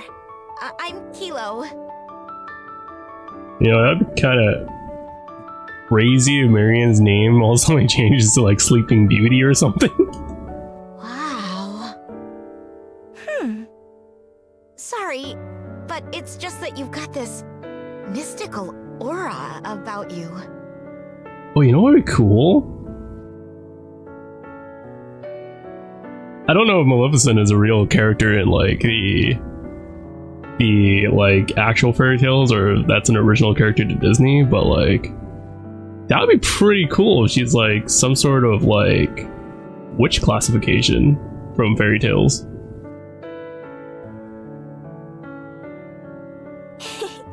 Is that so? Thank you. Are you a citizen of this kingdom as well? Of course. For now, that is. She has someone who will come for her soon enough. So you could say she is a temporary subject, ephemeral in nature. Your vocabulary has grown even more impressive, Your Highness. But of course. Shall we eat? I've prepared a little something here for you. What's wrong? No, it's nothing. Go ahead. Thanks for the grub. enthusiastically opens the lid and probably finds maggots.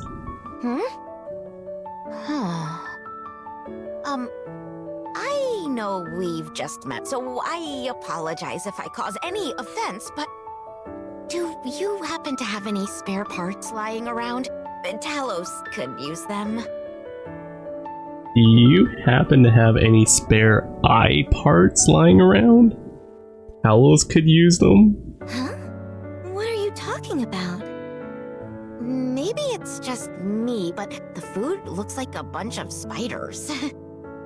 Big, hairy tarantulas, to be specific. That's correct. I've prepared spiders for today's meal. What?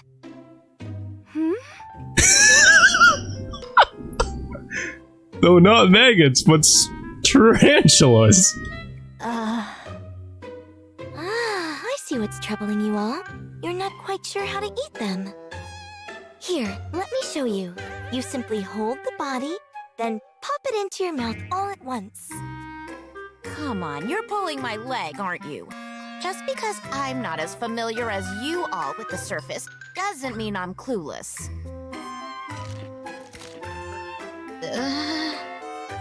What? You're actually eating it? Is this the kind of stuff you eat up here on the surface? No, that's gotta be fake. This is all some kind of prank, isn't it? Are these things even supposed to be edible? Okay, fine. How do I do it again? Just grab it and put it in my mouth? Like this?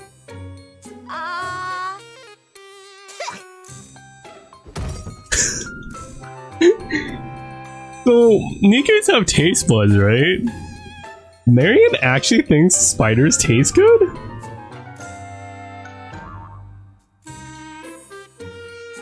Keela remains motionless with her head plopped onto the table. She fainted. Oh my, really? You two go ahead and eat. I'll go put her to bed. Is it me or did Marion's eye color change to purple instead of red?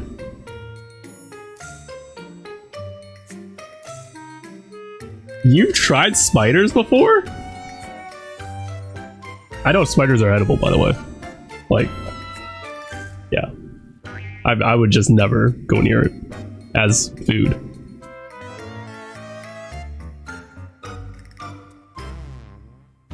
Spider, so you've never had them before, but probably is that way. They're red to you? They look purple!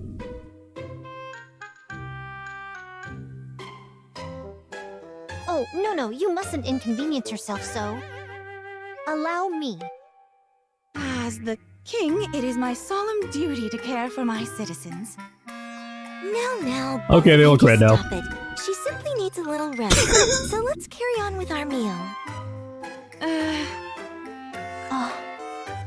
Let's dig in. Go on then, Chime. Eat up. Oh no, your highness. Surely the king deserves the lion's share of the meal.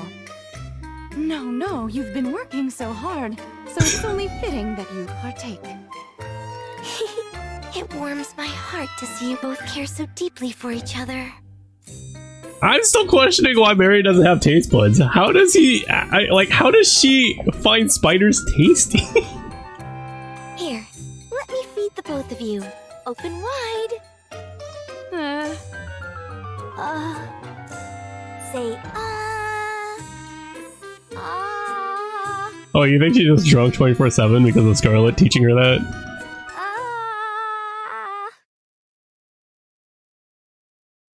Ugh! What happened? Where am I? Keela looks around. I must have zonked out. Gosh, I had some terrible nightmare about eating spiders. I'm convinced that Snow White doesn't have taste buds. That's why she can eat a rock and be okay. Keela stands up and looks around, then brings her wrists up to her mouth and speaks. Talos, wake up. Reboot complete. Hello, Kilo. Can you get in contact with the Ark? It is feasible if we are outside the kingdom's boundaries. Then head out and contact the Ark ASAP.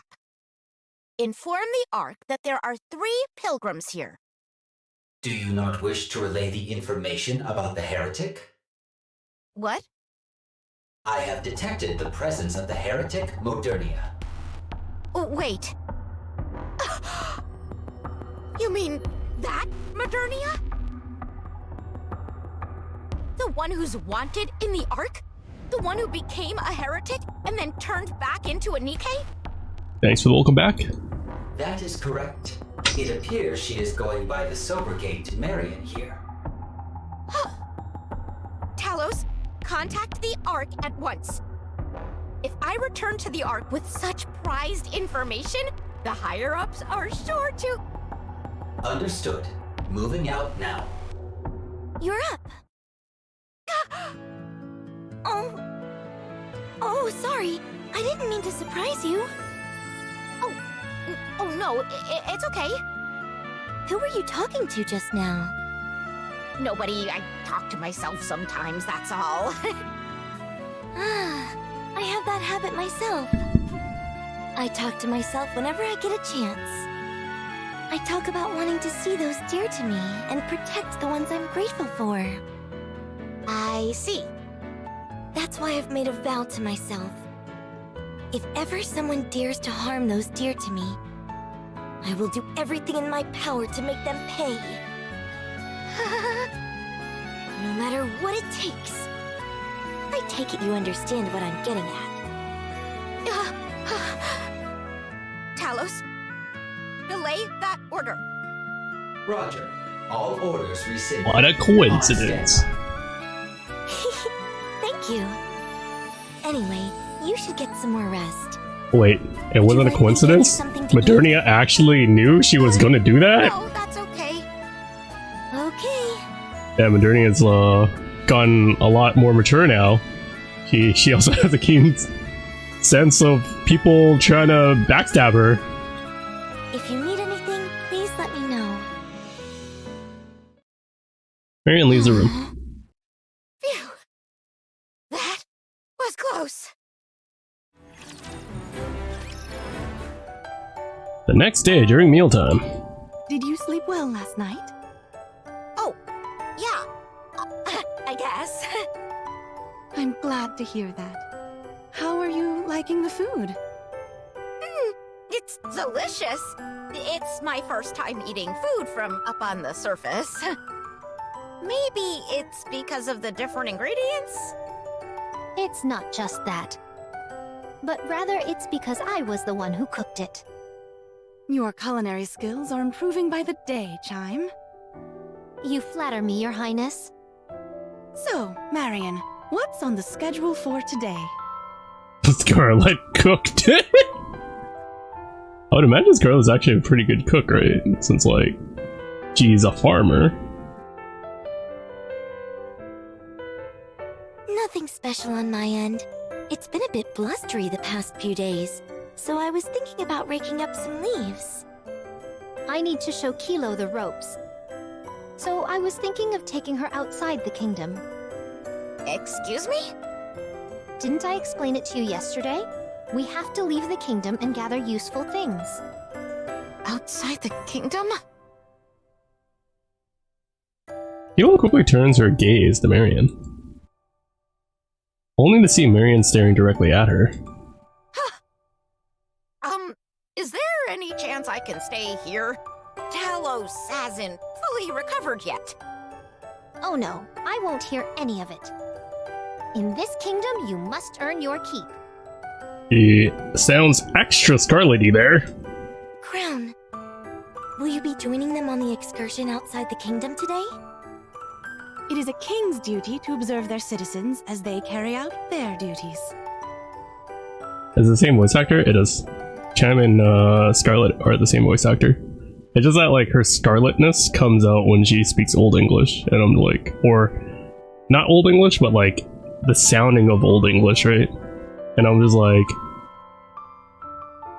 you know, I just can't unhear Scarlet. But like, again, right, I'm not saying like Scarlet's English voice actor is bad or anything. she's like I think she's amazing at like voicing Scarlet, but voicing Chime, I feel like they should have got a different voice actor. Like yeah, because like yeah, again I when I first heard Scarlet speak, I was like, yo, that voice is perfect for her. Like I think the voice actor is amazing when she does Scarlet, but when it comes to, I don't know what other character she voices in the game, but I think she also voices somebody else other than Chime. But like yeah, she doesn't seem to sound like Scarlet when she speaks like normally. But when she, you know, when anything sounds close to Old English, that Scarlet sound starts coming out. I would be happy to accompany them. Oh, you'll be joining us? What an honor. We should set off at once. I'll stay here and wait for your return. So that robot of yours is a means to stay on the surface for an extended period? Yeah, that's right. It uses the same core as Nikke's for power, so it lasts a while. But it does need to be recharged from time to time, though. So soundtrack? I really want to say it sounds like something I would hear out of Final Fantasy. It's covered in a layer of nanomachines, so it's capable of minor self-repairs. The built-in AI system is capable of numerous functions. That's all well and good, but I presume its ammo reserves are limited? The amount of time it could last up on the surface would be limited. Actually, it's equipped with a 3D printer that's capable of creating its own ammunition out of various materials. Oh. Why are you two looking at me like that? You are quite talented. Our kingdom could use someone like you. Are you sure you're talking about me? Wait, you didn't know she voices Vesty? Yeah, I told you. She voices somebody else, I just didn't remember. Can any other Nikkes commandeer But- this robot? But like I was saying, right? Scarlet's voice actor is fine when she doesn't try to speak Old English. Because I would never be able to tell apart Scarlet and Vesty. But like, Chime seems to tend to speak Old English sometimes, or come close to it, and that Scarlet voice just comes out. No, that honor is mine alone. Huh, that's too bad. Anyway, let's get to work. All you need to do is search this area and pick up anything that looks useful. How do we determine what's useful or not? Batteries take the highest priority, followed by electronic devices. That's then followed by metal and wooden materials. What do you use all those for? Various things here and there. Batteries and electronic devices are always in short supply. Does she not sound angry in Japanese? And the other materials can be used to maintain the kingdom's upkeep. How do you mean? The kingdom was originally a fortress on an artificial island that was used as a tourist destination. It has been in a state of disrepair for some time now. Okay, I'm getting it now. But how do you go about collecting all this stuff exactly? Just by sight? Precisely. Such labor is necessary if you want to get what you want. On particularly fruitful days, I come back with both hands full. I think she does sound more nervous than angry. Like, I kind of agree with Khalid more. Now, let's proceed on our route. Wait just a moment. Talos, scan for any batteries and electronic objects within a 2-kilometer radius. Only show results for objects that still retain more than half of their functionality. Understood. Scan complete. 42 objects detected. Good. Let's move. What are you doing? Wait here for a moment. I'll be right back. Hey, what are you doing? That's dangerous. Oh, just be a minute.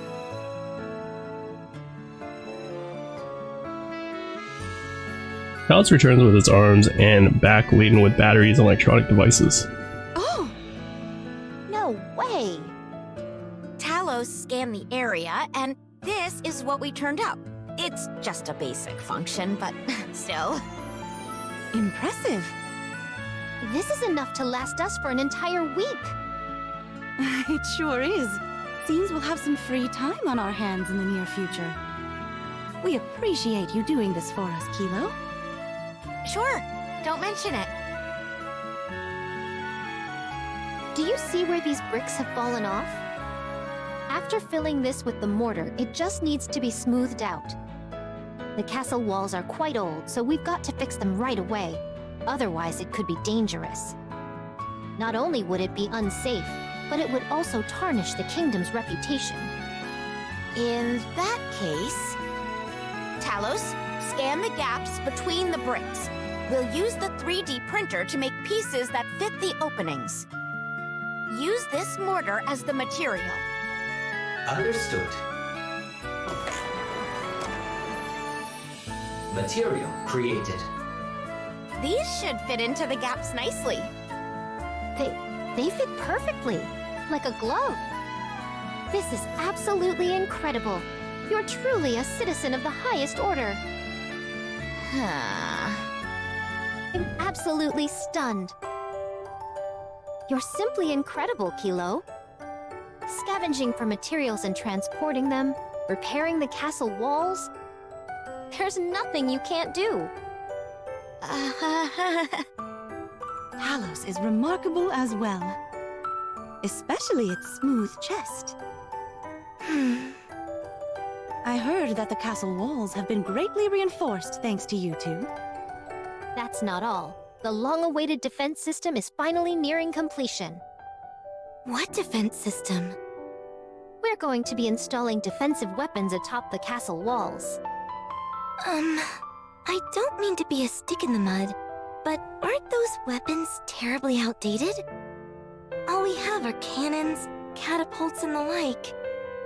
Are those really capable of doing any damage to raptures? I find it really distracting that her mouth isn't in sync with the dub. Don't you worry. Thanks to Talos, we were able to equip ourselves with the latest cutting-edge weapons. We can handle the raptors and then some. Wow, are they truly that powerful? You bet they are. We were given everything from the blueprints to how to operate them. Thankfully, the kingdom had a lot of materials gathered, so it worked out. However, they're still makeshift weapons and will require constant upkeep to remain operational. So, like, Kilo's also is off, but, like, Modernia's is, like, super noticeable. Like, I didn't even notice Kilo's was off until now, because of Modernia breaking the immersion to me, that she's not in sync with the dub. And now I'm starting to notice Kilo's not in sync too, but, like, before I was like, oh, everything seems fine. Yes, who cares? The important thing is that the fortifications are complete. Thanks to this fine duo, we have ourselves a bona fide stronghold. Well done, Kilo. Keep it up. Chimes is, like, not that noticeable.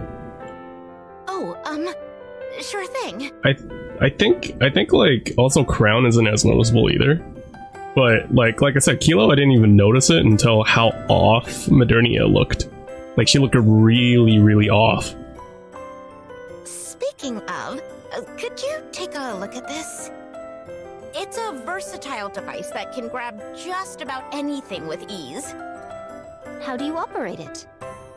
It's a prototype, so you'll have to wait before I can give you a proper demonstration. Oh, okay. Anyway, I'm tired. I'm gonna head to bed. See you tomorrow. Sleep well.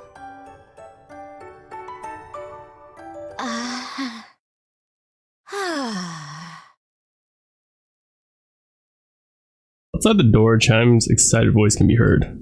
You know that mess of wiring I was struggling with for an entire week? She fixed it all in one fell swoop. I can't believe I'm saying this, but I think that girl's meant to be here. Talos? Wake up! Reboot complete. Hello, Kilo. Tell me what will happen if I stay here. Shall I proceed with the ultimate objective, being an escape to the Ark? Yes.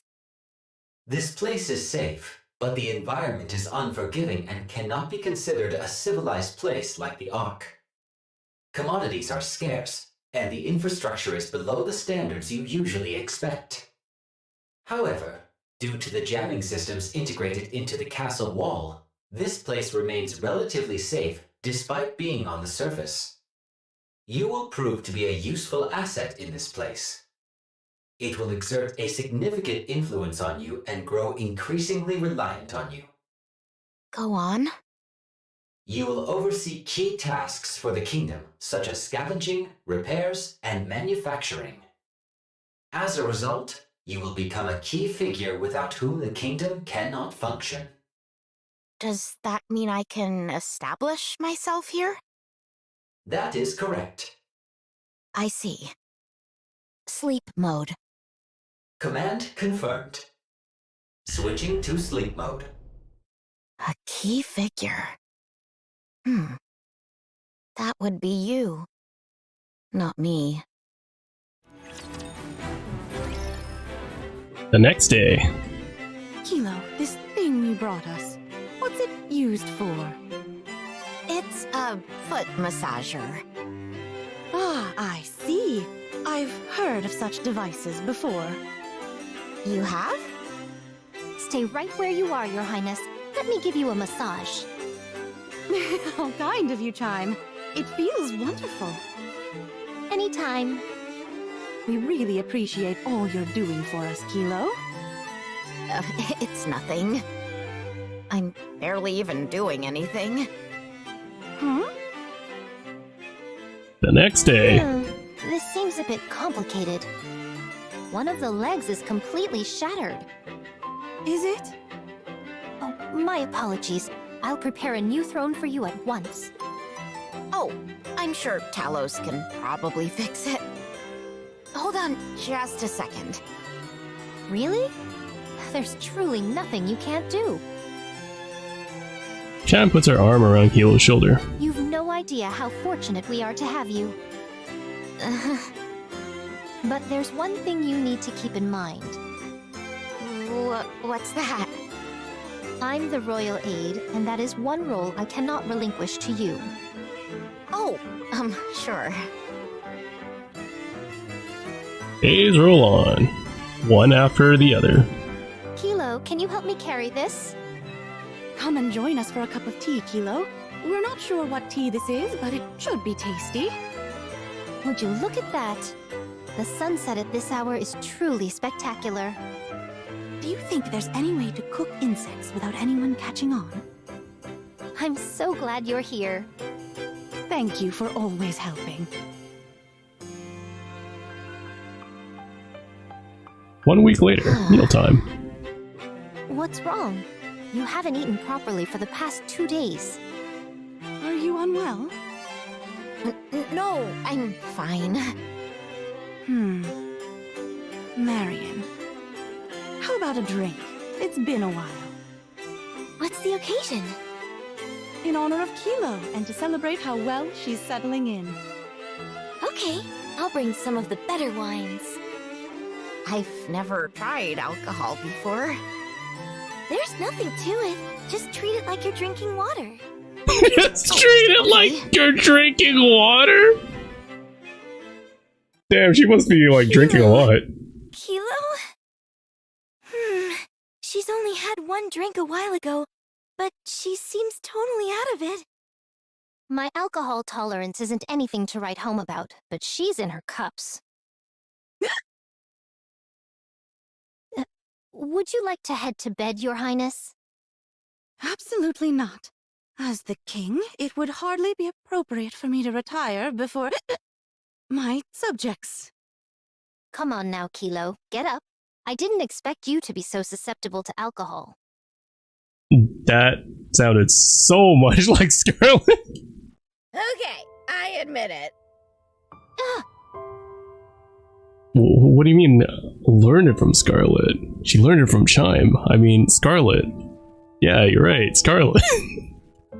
I can't do anything. I'm not good at anything. Not a damn thing. Oh my, you startled me. Do you know how many times I've been reassigned to a different squad? 32 times. 32. I somehow ended up with specs that are worse than a mass-produced Nikke. I don't have any specialized abilities. So they keep tossing me around like a hot potato. Eventually, I ended up becoming a pilot for Talos. But it just sounds way more impressive than it is. All I am is a tool. A device that makes Talos move. You know, technically, all Nikkes are devices for the Ark. They're all treated as tools. You understand what I mean? I'm worthless if I don't have Talos. Why are you talking like this? You make it sound like you're useless. You are the finest citizen this kingdom has ever seen. There's no area in which you're lacking. Talos is the impressive one, not me. Talos did everything. What did I do? Without Talos, I'm nothing.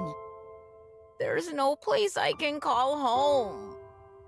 Nobody would dream of associating with me. Woe is me. You're not a terribly fun drunk.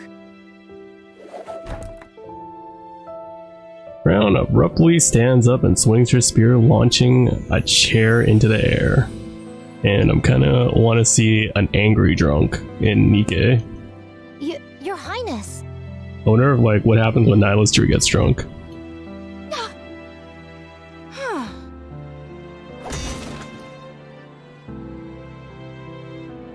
As the chair soars through the air, Crown swiftly pierces it with her spear. Don't be upset. I'll calm Kilo down. Kilo, does the spear I'm holding now look strong to you? What? Oh, yes? Yes, it does. And what if I do this?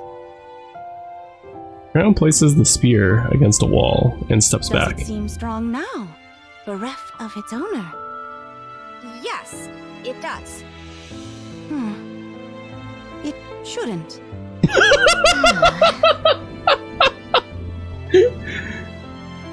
I guess it doesn't look as strong now.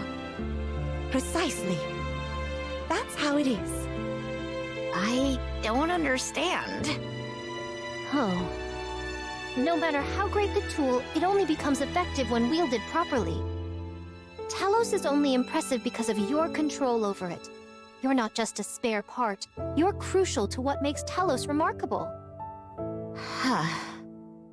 You're the only one who can pilot Talos, isn't that right? You two are not separate entities.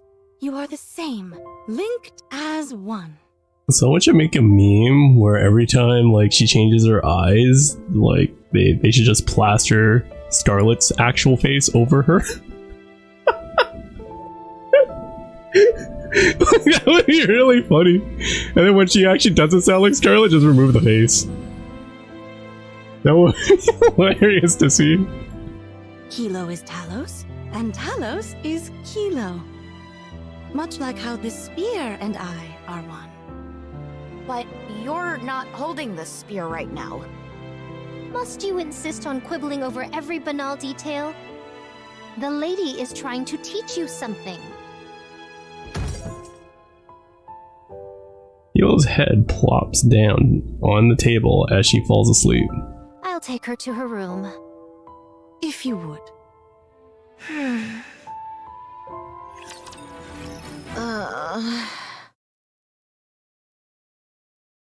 My head is killing me. Are you awake? Huh? Hmm. What did I ever do to deserve this? Kilo, do you need a place to be attached to? What? Do you feel like you're lacking a place where you belong?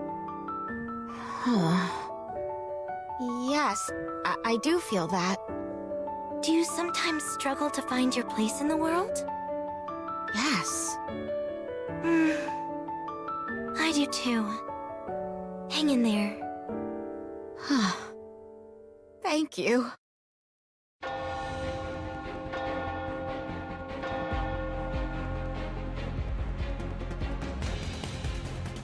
A loud alarm bell rings throughout the castle.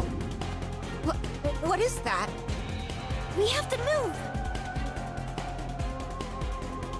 Chime, what's going on? It's bad. Raptures are heading straight for us. How many? A lot, and it's not like before. This time it seems intentional. They are clearly coming here to attack. We have to escape, Your Highness. Chime, have you forgotten? We must defend this place. But... Raise the signal. Raise the signal? You mean you don't have a modern comm system? No, we don't.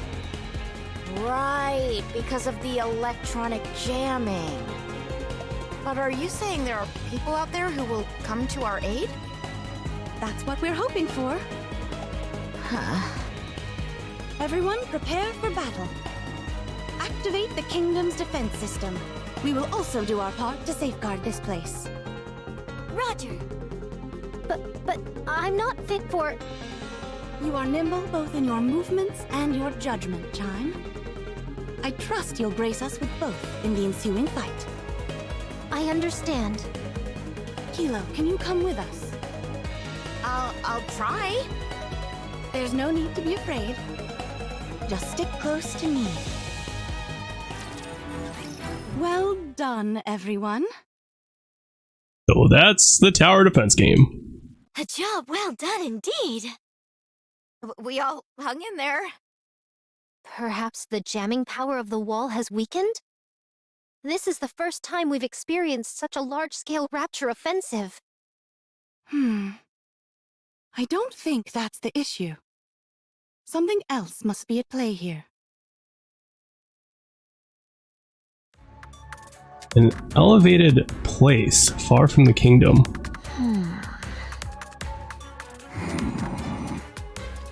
Things are starting to get interesting. Agreed. When I decided to follow that Rapture formation, I hardly expected to encounter such a classic structure. Classic. Shabby and dilapidated is more like it. You ought to appreciate aesthetic beauty more. You can't see him big anymore. I guess they should have made Indivilia a little bit shorter, because Chatterbox is supposed to be towering. There's no way Indivilia is that tall, right?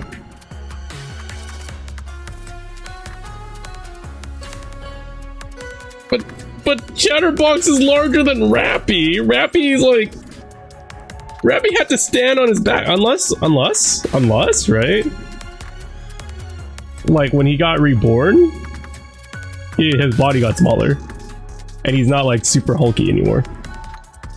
He regenerated small? Yeah, that's what I was referring to. Like, he probably regenerated, and his new body is, like, extremely tiny.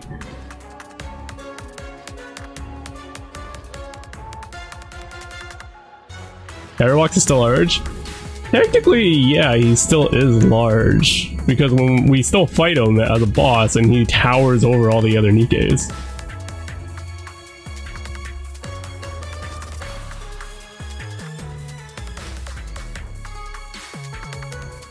Maybe Indivilia is just that much larger overall. Yeah, like, she's just that much larger. Like, she's also taller than, like... Nihilister, right? Especially since you yourself are a work of art. Give me a break. Haven't you noticed? After consuming that fire dragon, your beauty has ascended to new heights.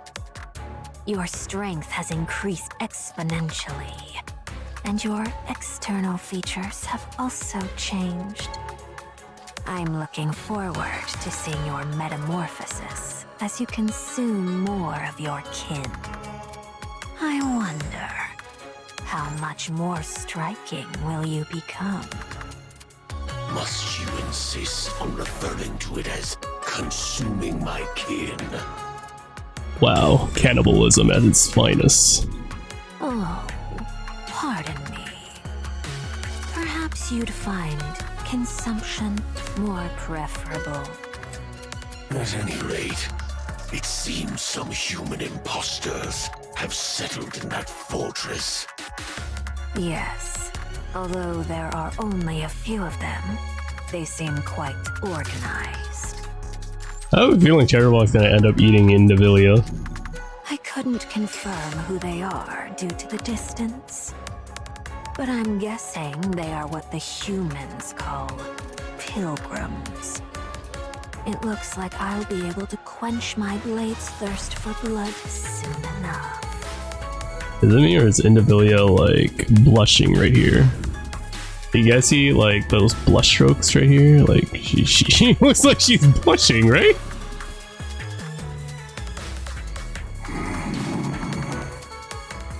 My wounds from our previous encounter with them have since mended entirely. I'm very much looking forward to this. Are you planning on annihilating them all? Of course. Don't be a fool and use your head. What? They're residing in a run-down castle that in itself possesses no value. They fought tooth and nail to defend a worthless place that they should have ditched ages ago. Don't you realize what that means? That there is something there? Precisely. Something that they're willing to defend with their lives. I wonder what it could be. The anticipation is killing me. You know what would be a really big twist? Like, you know how everybody thinks Anderson is the first commander? What if Chatterbox is actually the first commander? Wouldn't that be like such a wild twist? And Anderson is like maybe a clone of the first commander?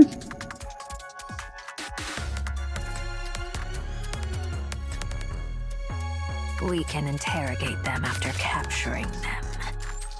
I know many persuasive methods. You don't know the first thing about how these human imposters operate. You won't get anything out of them.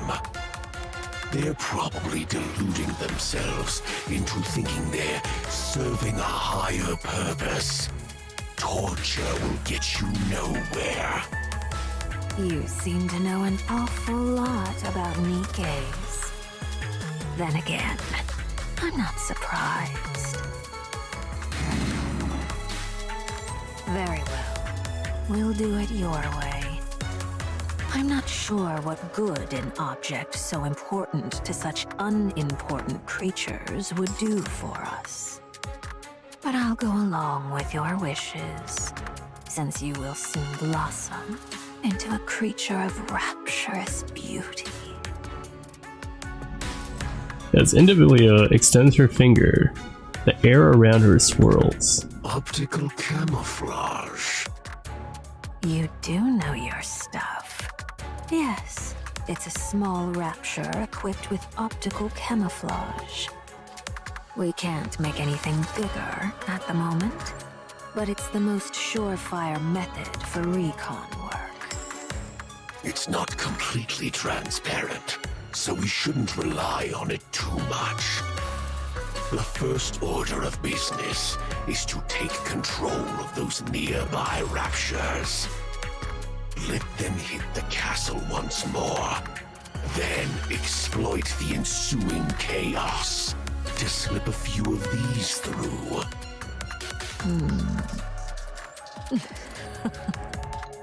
Now you're starting to think like a human. Now then, let's find out what exactly they're hiding in that castle. Talos, check if the fortress's jamming signal has weakened. The jamming signal in the fortress has not weakened. Then how does that explain the horde of raptures? We've never encountered a situation like this before. We've had the odd small-scale attack or two, but never anything of this magnitude. The only explanation is that something has changed inside the kingdom. Yes, that seems right. Hold on. That's me? Yes. You're the main change that's occurred recently. I'm not working for the Raptures. I know that. So the question is, what could it be? I'm trying to think, but I can't. Jamming signals and rescue signals are still being sent out. Although the signal is being blocked by the castle walls, there is a chance that it can pass through and reach the outside. What? Why have you left that on? You did not issue a command to cease transmission. Should I cease transmission now? Ugh, yes, you idiot. Turn it off now, quickly. Roger. Stopping the generation of jamming signals and rescue signals. It was Keel's fault the entire time. Talos was sending out signals this entire time? So, is this my fault? I'm sorry, I didn't know. Kilo, I think it would be best if you left the kingdom. What? I know I made a mistake, but if you think about it, it wasn't me, but Talos. Isn't asking me to leave a bit extreme? You're not used to combat. You should seek shelter in the Ark. The Ark? Your Highness, if she were to go to the Ark, the news of the kingdom could get out. Are you going to tell? I'll do no such thing. Fine. To be honest, I'm not sure. Kilo, your life is at stake here. It's time to make a decision. Either stay here, or go back. You have to weigh your options and reach a decision. Decide whether you wish to carry your own weight in the kingdom and spend time with its subjects. Whether you can be a person of value here. Whether you can establish yourself here. Do I have to decide now? Yes. If you don't, this could end up being your final resting place. Crown, tell me that I'm needed. More importantly, do you need us? It's easy for me to answer your question. Yes, we need you. However, it's not the opinions of others that are important, but what you need for yourself. Think about it. I'm starting to think that Keel is going to turn into a pilgrim. And once you've thought it over carefully, you'll find that you've discovered something you want for yourself. When you do, tell me what it is, and I'll make it come true. Just give me a bit more time, please. Very well. Chime, I want you and Kilo to repair the castle walls. Understood. Raptures incoming again. Everyone, prepare to defend the castle. Understood. I'll relay the message.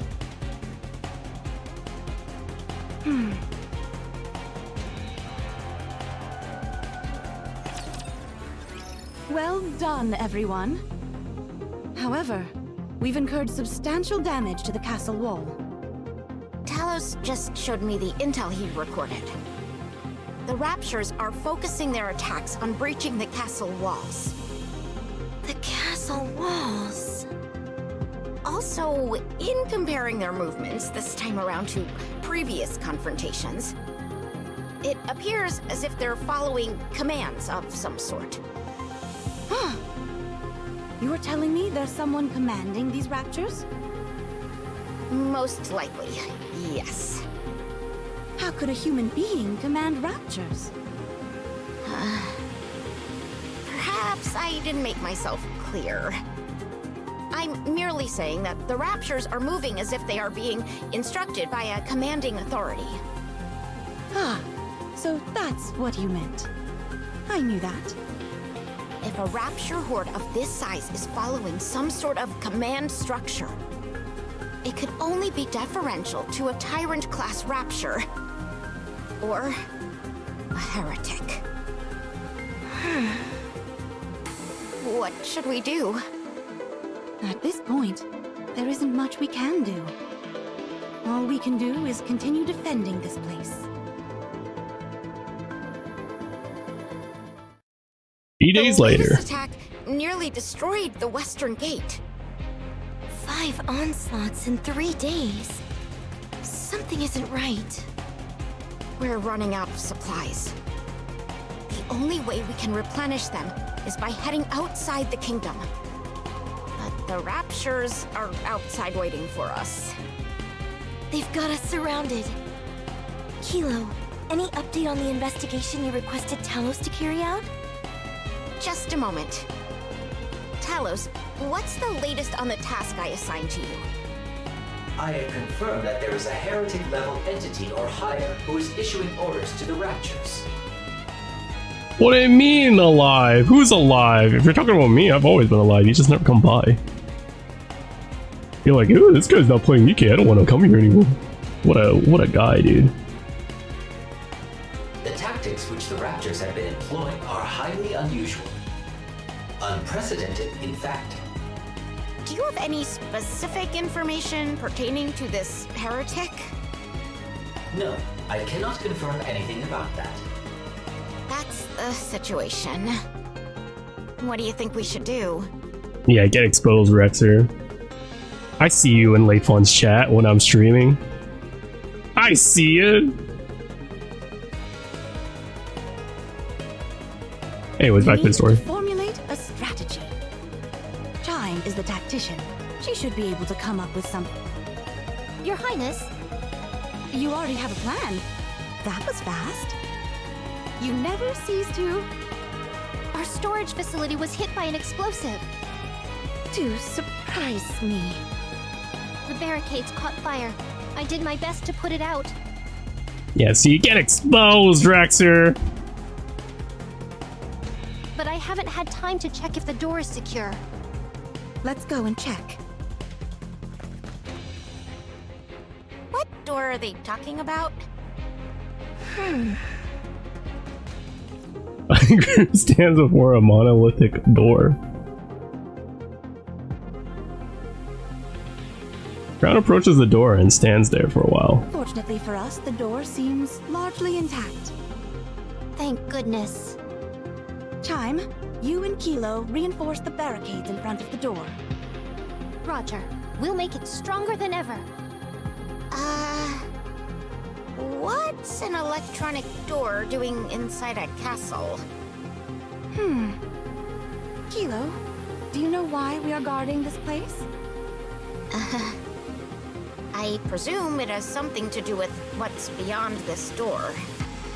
To be honest, I've been wondering why all of you are so insistent on defending this place.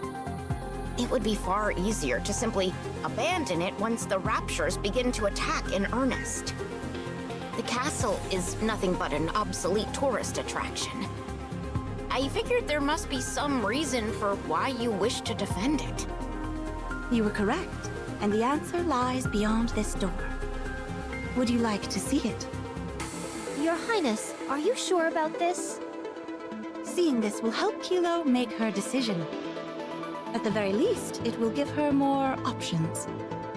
Would you like to see it? Yes, I'll take a look.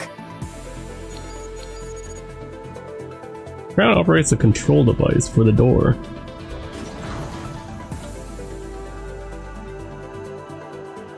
The door slowly creaks open and a white smoke pours out from the Is entrance. that frost? Go inside.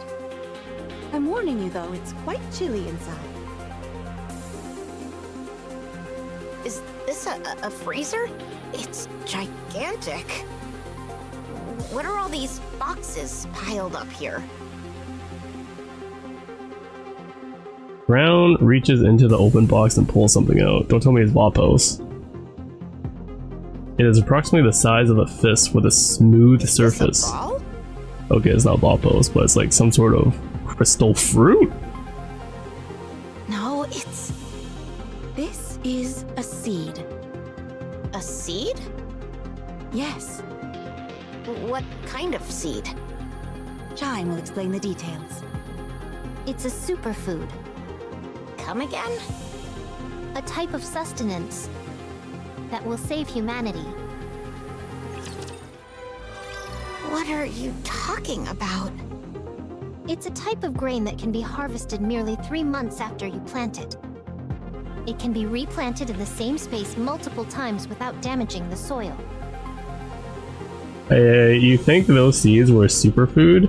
Oh, you mean like when Scarlet found the seeds, she didn't know what they were, and it was probably these things. And then she threw it to the ground, and it somehow grew. When like it grew in such a hostile environment that plants shouldn't be able to grow in. It's virtually immune to pests Makes sense, and makes requires sense. minimal water and sunlight to flourish. You winning yet? Nah, I completely lost. 298 rolls in, no crown. I got no crown. I'm crownless right now. No gems, no tickets, nothing, dude. I'm crownless. What story chapter am I at? I'm at your face! With these nuts on your chin. The effort required is minimal and the yield is extremely high. It also doesn't matter what kind of soil you use. It's food that will sustain the future generations of mankind. Talos? Wake up! Reboot complete.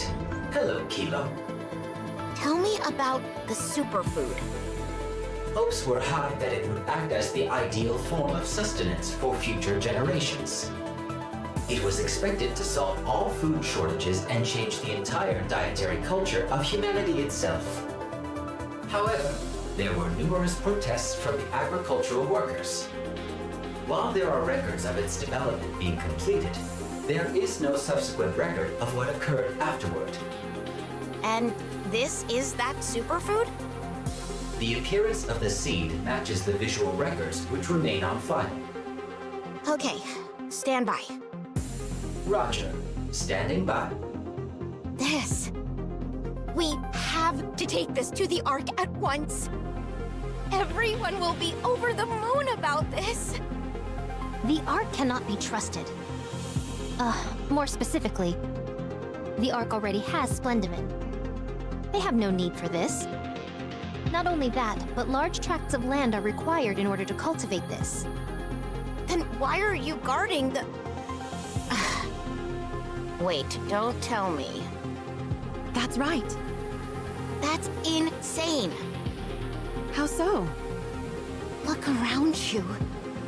There's no way it could work. I believe it will.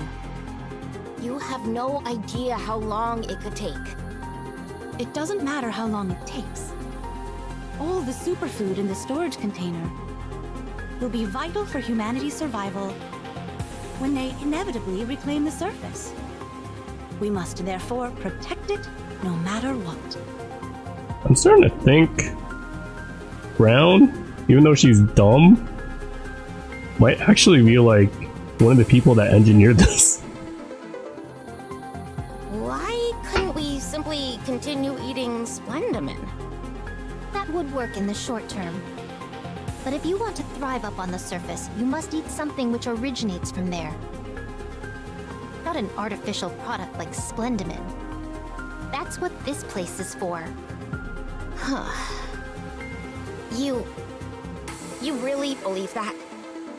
You think that humanity will reclaim the surface one day? Of course. I have never doubted it. That's why we must defend this place. That is why I have situated myself here. It's cold. Should we head out?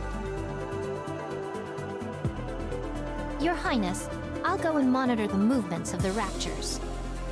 Please do. I will see if I can find the one in command. Are you planning on breaching enemy lines? That's right. That's far too dangerous. You said it might be a heretic. So what if it is? They're no match for me when it comes to physical and mental agility. Nothing will go wrong. Your Highness, may I go? Very well. Please be careful. Naturally.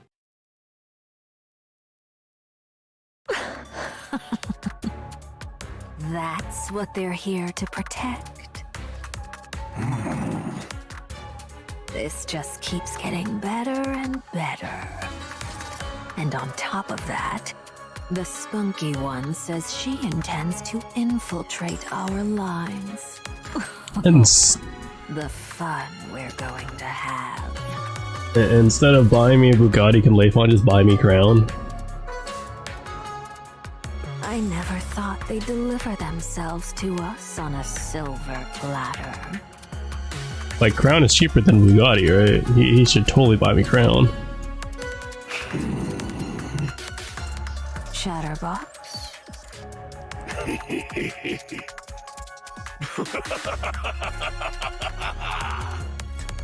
While it brings me joy to see you laugh so heartily. You didn't hear me? I did 298 polls and I'm still crownless, bro.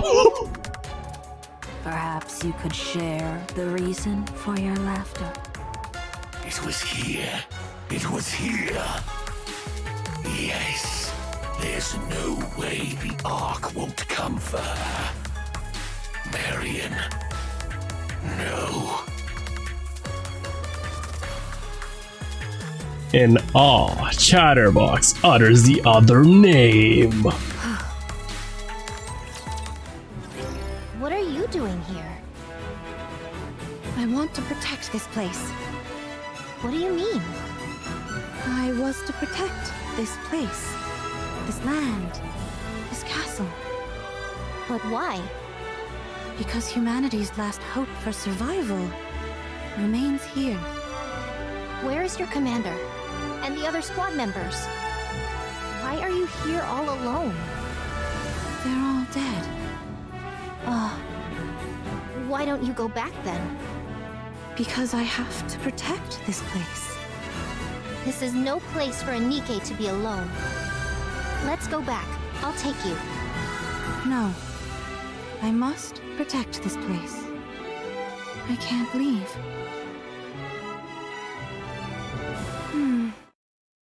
You must be exhausted. You're actually sleeping for once.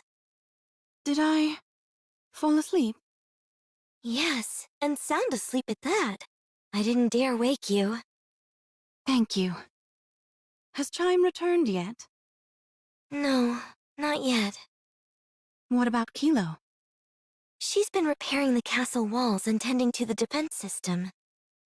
There doesn't seem to be any sign of an impending rapture attack. You should get some more sleep. It's okay. I have to get up. Crown, Yes? should I go? Should I go and wipe them all out? I can do that. I won't order you to do anything. However, if that's what you wish to do, then I will assist you. But that's not what you want. I know you don't want to face the Raptures. I also know you are pushing yourself for us. So I can't demand anything from you. So you knew? Yes, I knew. Minding one's subjects is a key responsibility of any king. But if things continue like this... Hmm?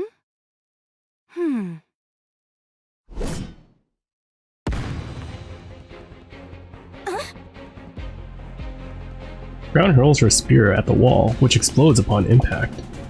As the smoke clears, a small raptor is revealed, having been run through by the spear. This is... optical camouflage! This is bad. We've been compromised. Our intel has been leaked to the other side. Time.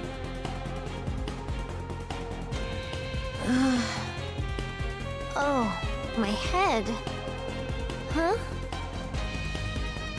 Chime assesses the situation, doing her best to ignore her pounding headache. Her weapon is bound by steel wires. I mean, her body is bound by steel wires. Yes, her weapon is a lance. So, you're awake. There are a lot of things I want to ask you. Huh?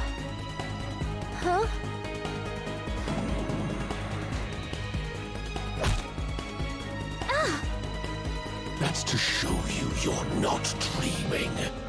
This is very real. Oh, looks like the poor thing is frightened. Chatterbox, you should know violence is never the answer. There's two of you? How? That's not what I'd be worrying about right now, if I were you.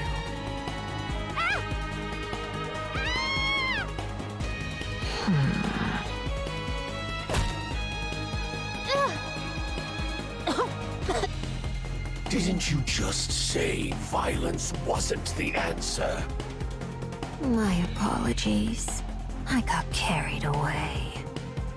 I admire your gumption, but you're also reckless. Even though we caught you before you infiltrated our ranks, you got far. I applaud you for that. The reason we took you alive is simple. We have some questions to ask. So, if you'd be so kind, could you please answer a few questions? I'd like to say that if you do that for me, that I'll spare your life. But I wouldn't be telling the truth, and I've never been a good liar.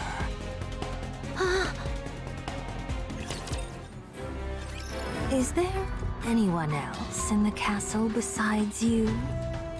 Do you think I'll tell you? Huh? Damn. Missed. I was hoping to lop your head off your shoulders, but apparently my aim isn't what it used to be. Oh well. You should be able to hear just fine with one ear, shouldn't you? I'll ask again. Is there anyone else in the castle besides you? Just get it over with and kill me. I'm not going to tell you anything. Chatterbox. This isn't as much fun as I imagined it would be. You say that, but your face says otherwise. You don't even care what it has to say, do you? You just want to play with her. All right. Guilty as charged. That's right. I'm not really interested in what's inside that castle. Finding that out will be simple enough. All I have to do is go down there myself to find out. You want to know why I'm doing this to you? I want to see you break. To see see you sell your friends down the river. Unfortunately, it seems you aren't going to be very cooperative in that regard. Sorry to disappoint you. Speak. What is inside that castle? What is inside the cold storage? Damn it, Rixer, why you flexing me with crown when I'm crownless? Why you gotta be like this, homie? What's so important that it's making you all dig your heels in and refuse to retreat? Has anyone told you that your breath stinks? You can borrow one of my toothbrushes if you need to. When did Marion join you? What? How do you know that name? Answer me.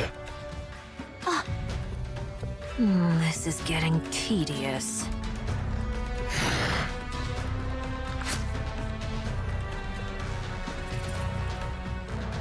A long, sharp needle appears in Chatterbox's hand? Do you know what this is? It's a device intended to induce corruption. One prick from this, and you'll answer to the raptures entirely. Would you like to know a secret? You probably thought that once corruption occurs, your mind would be destroyed. But that's not true. In reality, your consciousness remains intact. However, you have no control over what you say or do. It's like you're outside yourself looking in, unable to exert any influence over your own body. And in the end, you die by your comrades' hands. All throughout the entire process, you are painfully conscious of everything. Sounds like a miserable experience, does it not? Answer my question, and I won't subject you to such a torturous fate. Your Highness! Still mulling it over? Then I'll change the terms of the deal. If you answer, I'll spare your life. You can return to your friends and fight us once more, or run away. You'll spare me? Yes. Don't lie to me. You are no threat to us. That's why we can spare you. You'll be powerless to stop us anyway. There could be dozens of you, and you still wouldn't pose the slightest threat. So out with it. You're out of options. You know what, Rexer? You can pity these nuts on your chin. Just say the words, and you can live. I don't know what twisted sense of duty you've conjured up in your mind, but no mission is worth throwing your life away for. My mission. Such things are meaningless. No one will ever recognize you for your accomplishments, or even remember you. Just give up and abandon it. Your Highness. My king. Forgive me. I'm leaving. What? Don't play with me. You filthy bastards. I am a subject of the kingdom and the king's proud royal aid. My mission is to bring light and glory to the entire kingdom and to live for the king. I would never abandon my mission. Only filthy turncoats like you would even consider such a heinous act. I would never betray my king. I would never stoop so low as scum like you, who don't know the first thing about pride or nobility. I've said it before, and I'll say it again. I have nothing to say to you. The only words I have for you are curses and insults. So go ahead and do your worst. Kill me. Corrupt me. If my king finds out something has happened to me, she'll chase you to the ends of the earth. She will have her revenge and see to it that your corpses hang at the city gates for the next 100 years. King? Did you say king? That's right. My life's purpose is to serve and worship my king. She is far stronger and nobler than any of you could possibly imagine. So stand aside or prepare to be mowed down. For my king will come here personally to take your heads as a trophy. I don't think our interrogation is going as planned. You are an obstinate fool who has been blinded by your mission. Despite that, I am envious of you. What do you intend to do, Crown? I'm going to save Chime. The other side knows that she snuck in. We have to save her. You can't do it alone. These are heretics we're talking about. Even for you, that's... I must protect my subjects. No matter what. Let me go with you. Very well. I'll go as well. No, you two stay here and protect the kingdom. There could be another attack. Save her and come right back. Avoid any unnecessary confrontations. All right, I promise. Tron.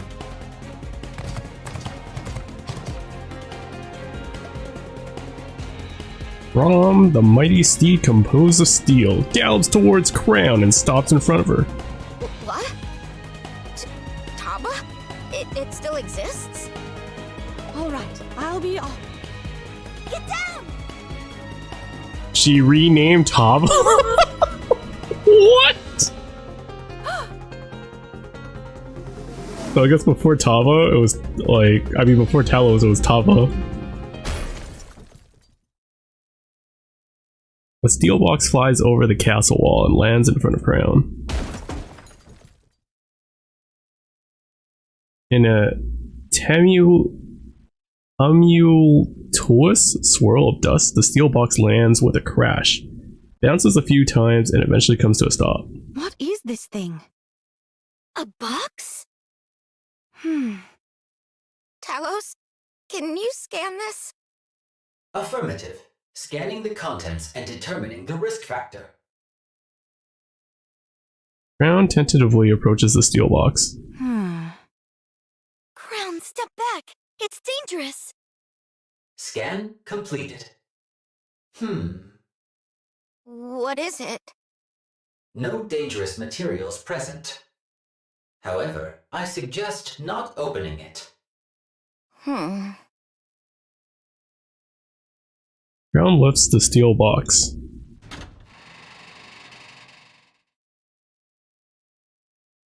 He then proceeds to slowly open the lid.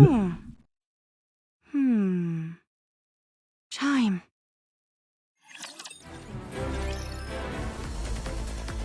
Crown charges through the enemy lines. All raptors in her path are either sent flying, pierced by her spear, or trampled under Trobe's hooves. Technically, Chime's not dead though, right? Since like her brain is intact. With greater haste. Unless they extracted her brain and just threw her empty head back into the castle. Rom increases its speed. The raptors are completely unable to stop Crown. As Crown continues to charge forward, she eventually spots a hill. There are two figures stand tall atop the hill. They've chosen a spot where they can easily be noticed. The question is, can that be ascribed to confidence or arrogance? Indivilia and Chatterbox gaze upon the path Crown carves as she slices her way through the raptors in front of the castle. Given her current speed and direction, it is clear that whoever it is will reach them very soon. I knew she would come. Is that the king? I believe so. But in name only. Such impulsiveness, rushing in as soon as we set out the bait. Now, there are only 2 remaining in the castle. I'll go. Very well. Come back once you've satiated your curiosity. As for me, I want to have some time to play with this so-called king. Our last plaything didn't satisfy me at all. Fine. Do as you please. Likewise. I don't think I've ever heard Chatterbox in any other language except for English. Chatterbox takes off running, disappearing into the distance. Indivilia glares at Crown, who's rapidly closing the distance. I'm looking forward to this. I wonder what your expression will be when you see what I've done, dear comrade.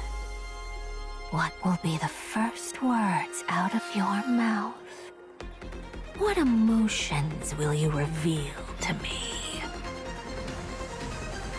Crown continues her relentless charge. Once they are close enough to verify who the other is, Indivilia grins gleefully. Hello there. I'm the one who took your friend's luck.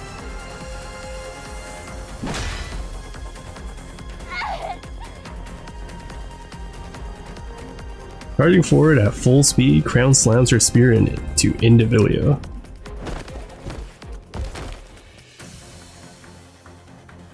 Indivilia is thrown backwards and tumbles on the ground several times before finally coming to a stop.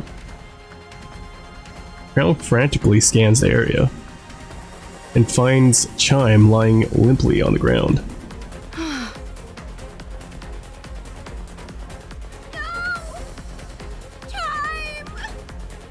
Who would do such a thing? What are we gonna do now? Chime is dead. I'm going to face the enemy. I'm going with you. No, I'll go alone. It's faster that way. Faster? What do you mean? I will bring back Chime's body. Kilo.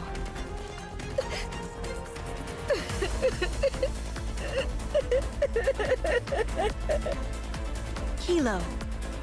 What? Yes? You know as well as I that she's not dead yet. Still, there's no repair center here. We don't have the proper equipment to help her. It's not over yet. I'm trusting you to take good care of her. The incision that separated her head from her body is very clean. It is surmisable that an ultrasonic blade of some type was used on her. Why are you mentioning that now?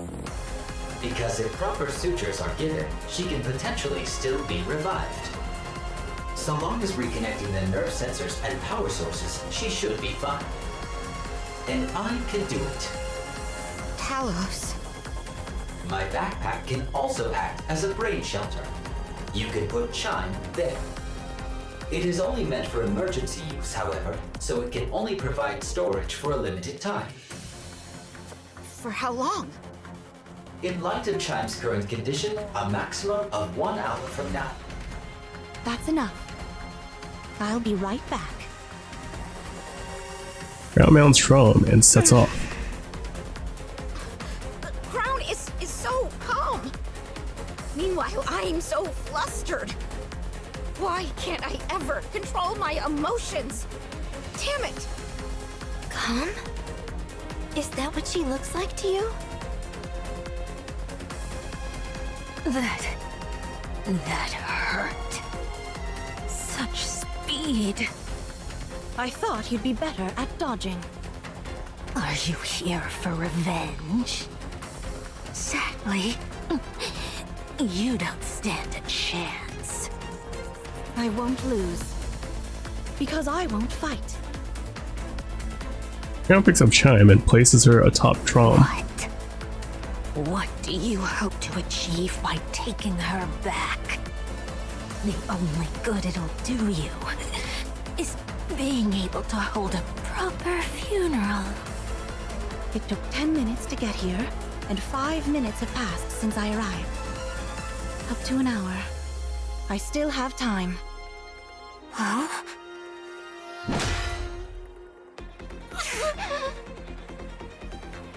Crown thrusts her spear into the fallen Individual. Trom rears up its hind legs and starts to trample on the collapsed Individual.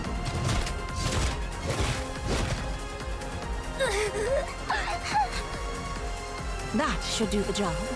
I feel much better. Time to go.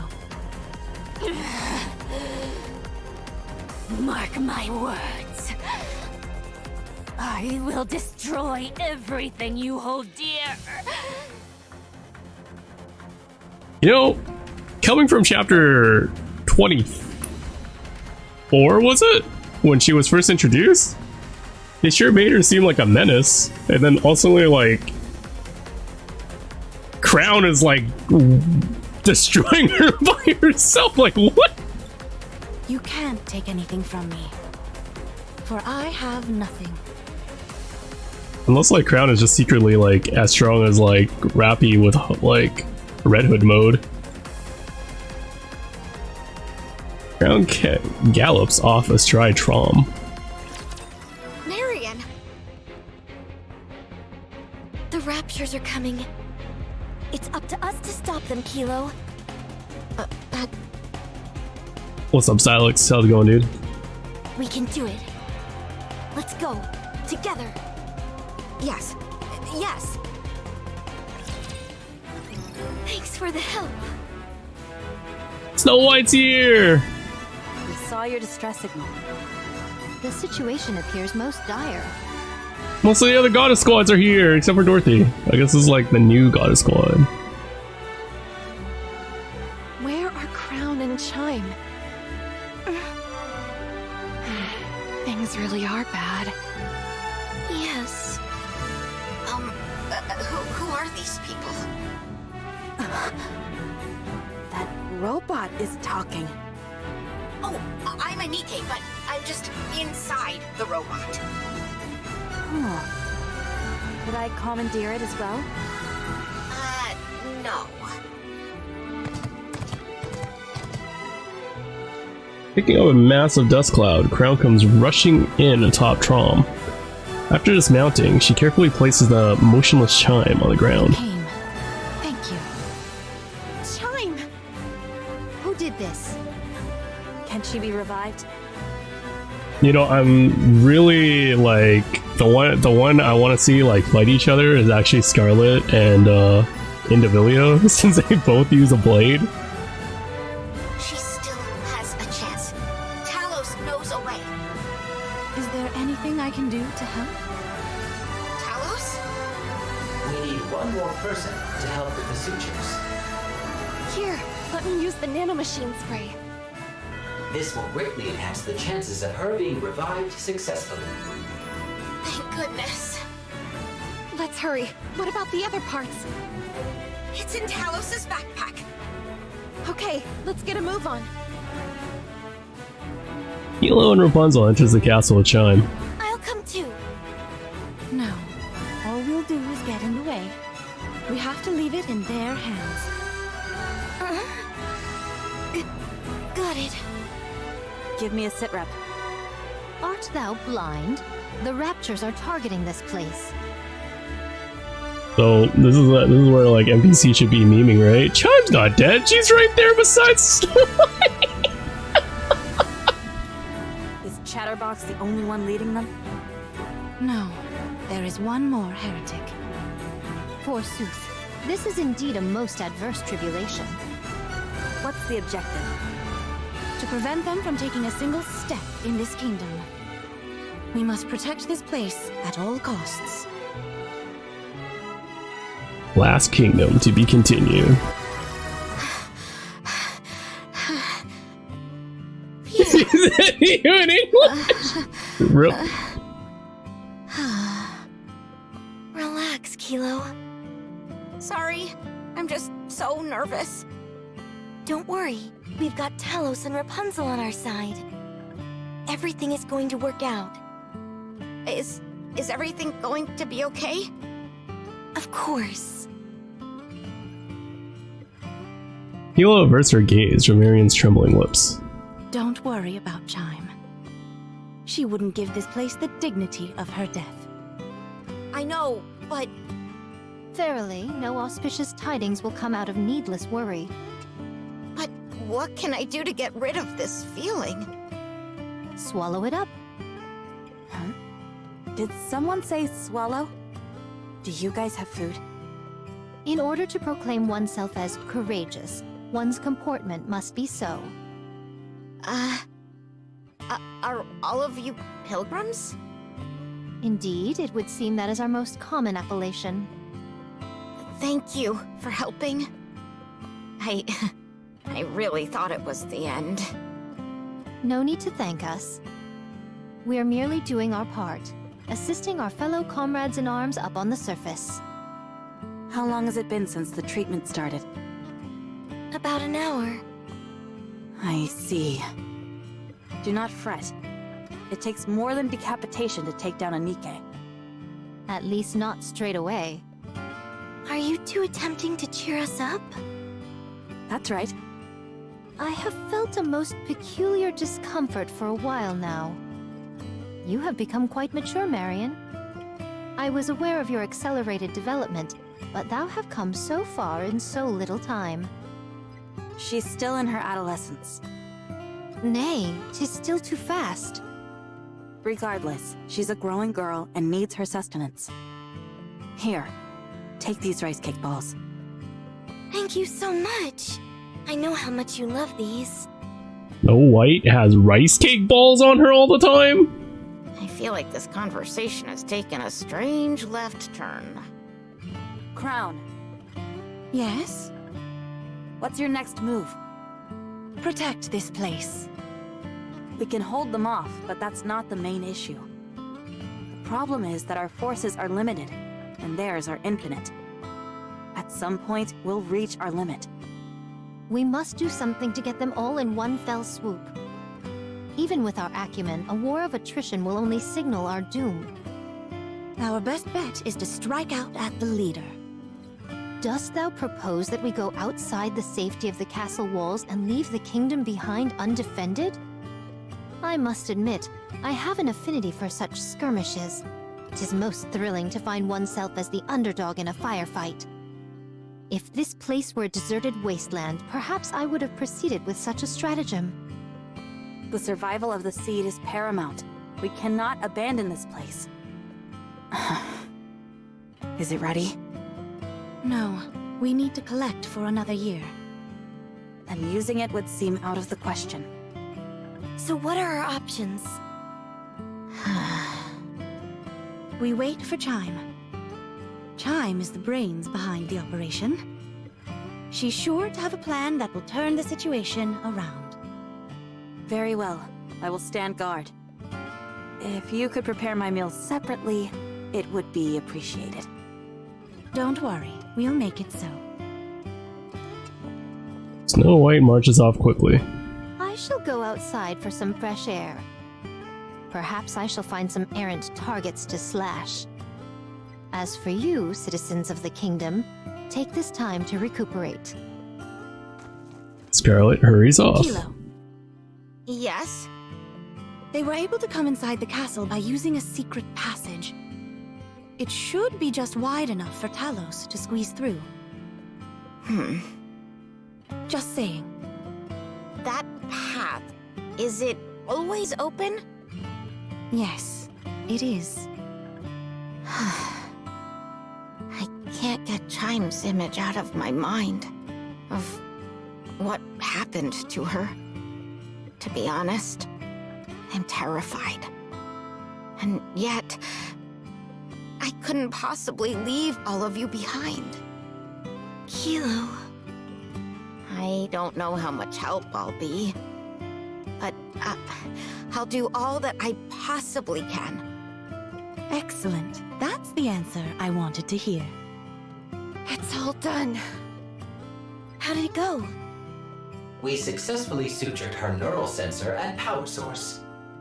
There should not be any remaining trauma, and her functions are all operating normally. She has not woken up yet. And it seems that it will take some time until the nymph takes over. But she should wake up soon. You say that, but it seems to be taking longer than it should. She can't give us an exact number. She's just saying that it's likely to happen sooner rather than later. I realize that, but it still seems so far away. I want it to happen right now. I know. Me too. Where did the others go? They went to stand guard. I figured as much. Neither of them have any intention of resting. That's what makes them so remarkable. Marion, was it? Yes. My goodness! When did you grow up so fast? Just happened, I guess. Rapunzel quietly approaches Marion. Surreptitiously, without anyone noticing, she slips something into Marion. Something I wanted to show you when you were old enough. It may come as a shock to you, so brace yourself before watching it. Okay. Talos, can you scan what that is? Brace yourself when watching it. Answer, as I prefer to respect the privacy of others. What could it be?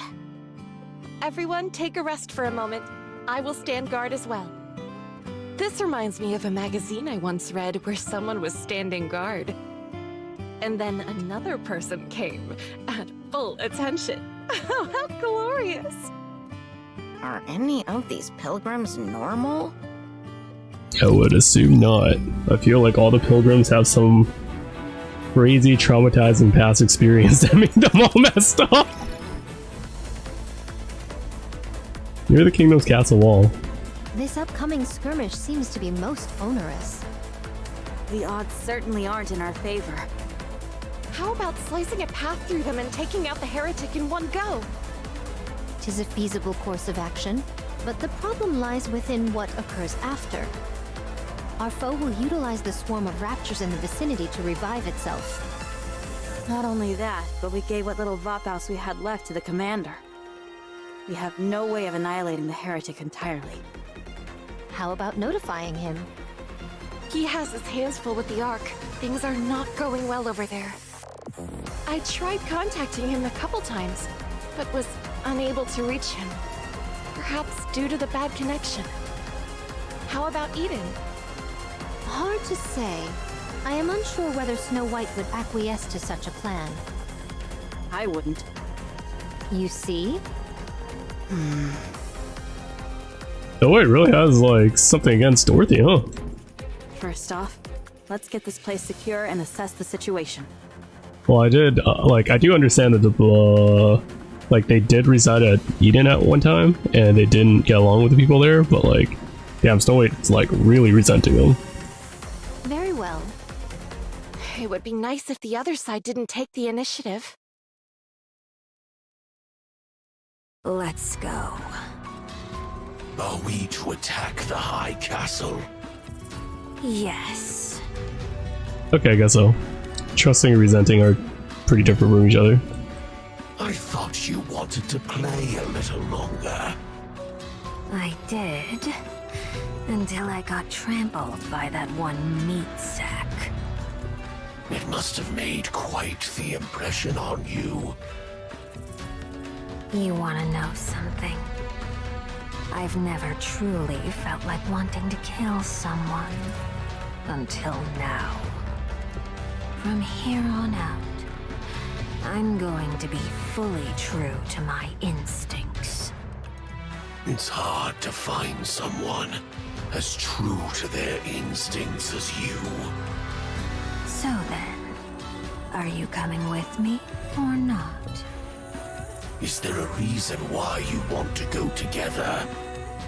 I want to ensure that we thoroughly grind them into dust.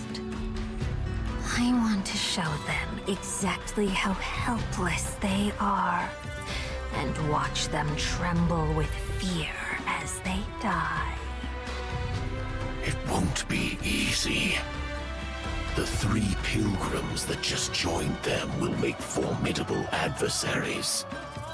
Be that as it may, they're still more human than anything else. Very well. I will go with you. However, keep your hands off Marion. Are you trying to tell me that you don't talk to people by whispering, Clade? Like, whisper about, like, your anger and debate to somebody? Are you trying to give me orders? No. Merely a suggestion. Fine. That shouldn't be too difficult. Then, let's move.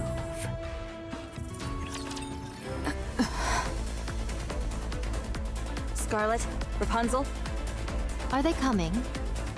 I'll go get ready. I feel something vibrating. Is someone's stomach growling? The raptures are coming. Already? Talos? Is Chime safe? Yes, she is currently recovering in a place which has been designated the safest in the kingdom. However, should the kingdom be overrun, no place within it will be safe. You didn't have to say that. Let's go and intercept them. All right.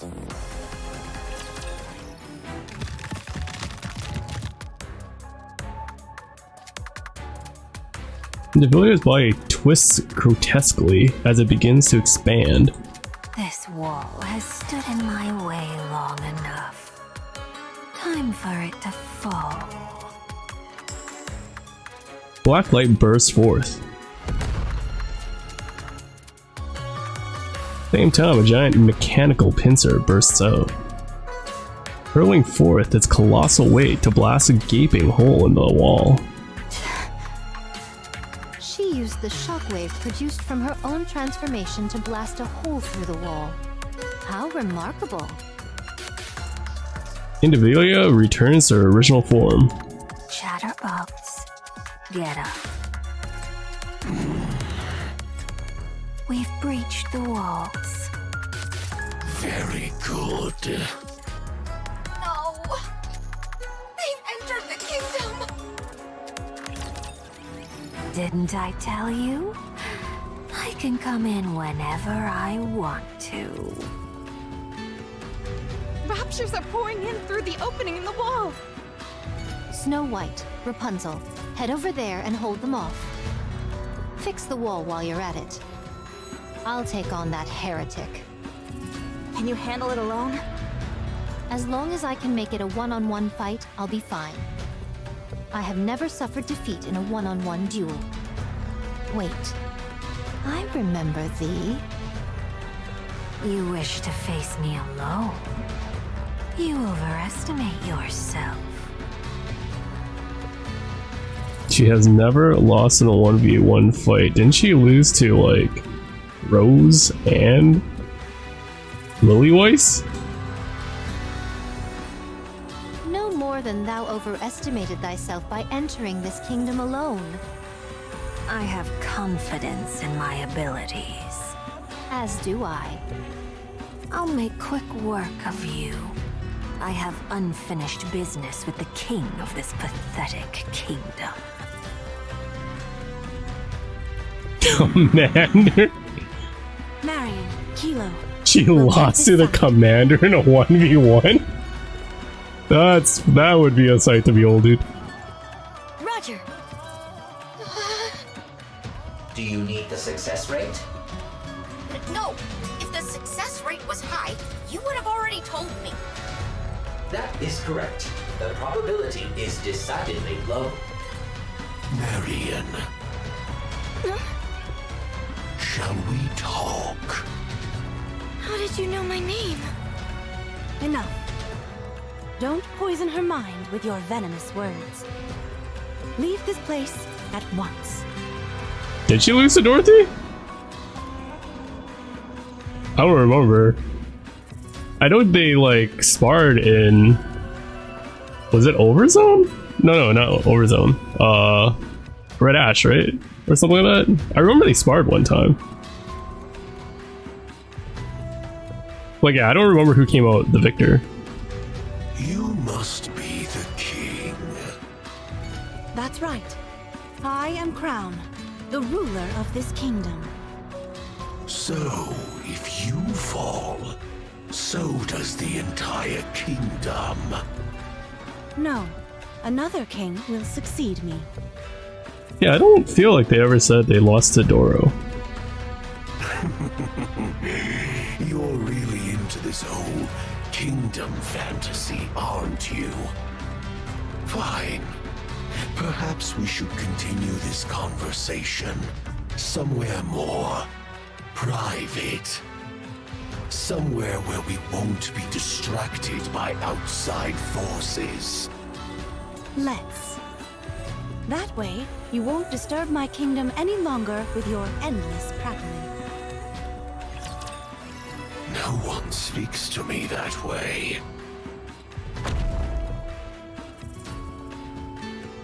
Chatterbox leaps forward with astonishing speed, tackling Marion and pinning her against the wall. Marion. Don't call me that! I don't want my name passing through your lips! You can't be here with them. Remember who you are. What you're supposed to be. Where you came from. And what you live for. Get away from her! We're in the middle of an important conversation.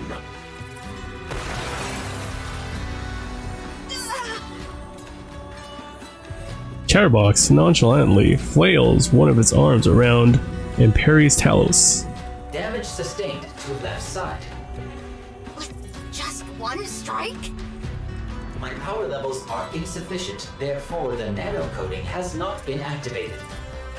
As a result, I am susceptible to attacks from this individual, so please exercise caution. What happens if it hits the cockpit?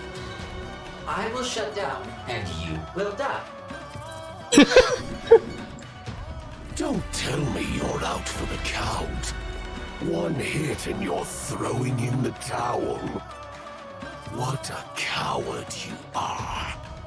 Your own body is made of steel, yet you hide inside another body of steel.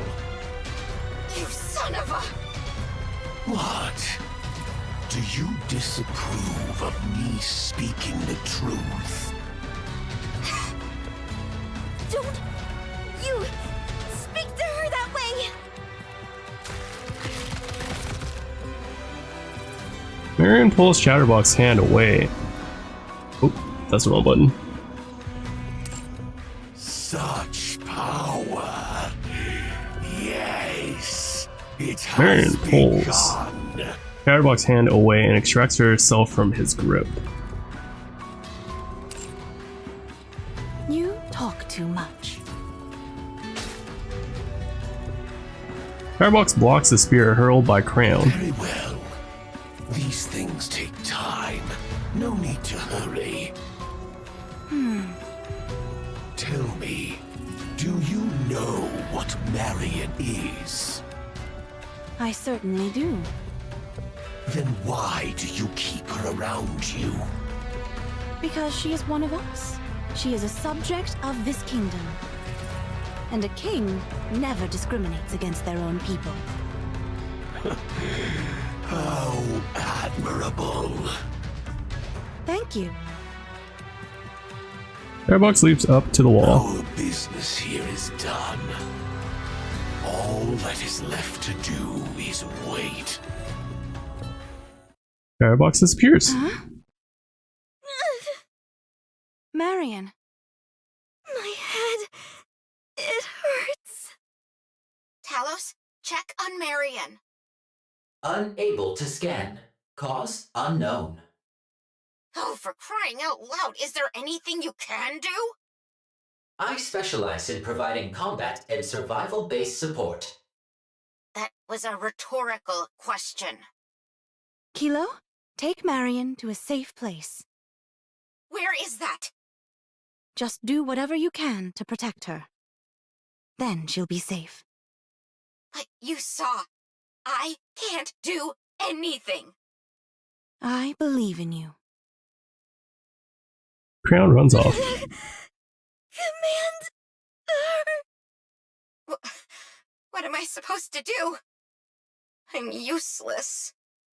Holding hands can help soothe and stabilize the mind.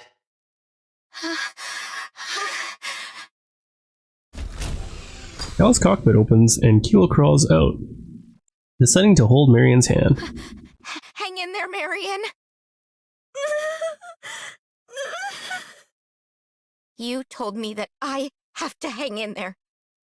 So I'm going to do my best, and so will you.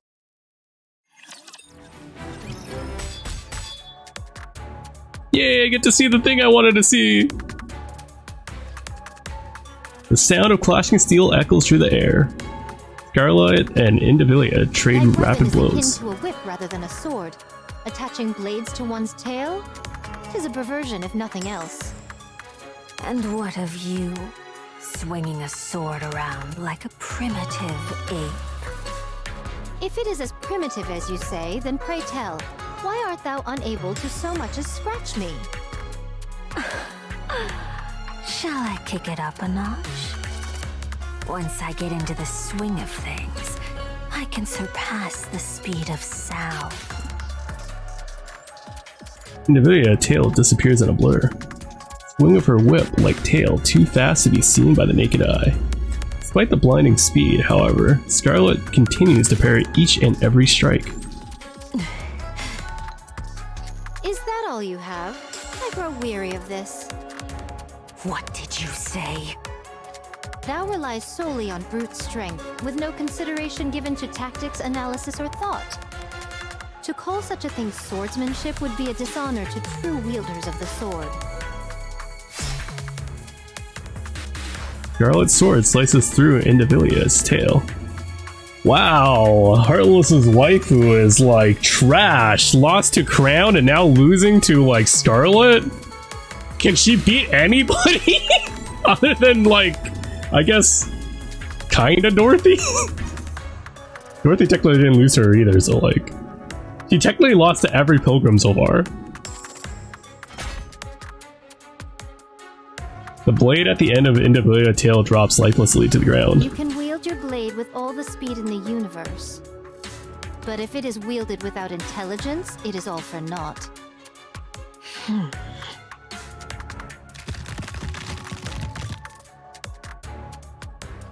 Indivilia's tail regenerates. No matter.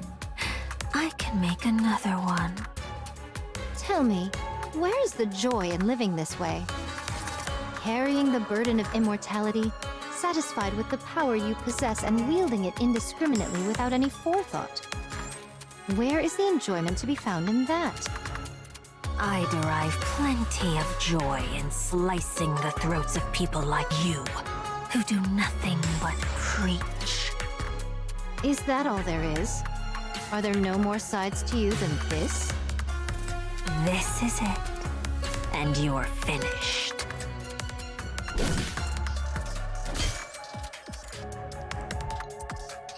Crown spear soars towards Indivilia, who manages to knock it out of the air. It would seem all you excel at is attacking your enemy behind their back. Crown picks up the spear from the ground. You also talk too much. Oh, how I've been longing to run into you again. I've never encountered such a worthy foe. Fine. Enough talk. Shall I bring this little game to a close? Are you thinking of transforming again? Oh no. I find a little joy in transforming. Personally, I think it makes me unbecoming. What are you vomiting up? Huh? Crown staggers backwards. I can emit high concentrations of alva particles. Do you know what effects these particles have? They disrupt communication. Usually, this is restricted to cutting off electrical signals. But in high enough concentrations, they can cause the human imposters to go haywire. Nice try. Doth thou truly believe we'll fall for that trick? You say that, but your face tells me you're terrified.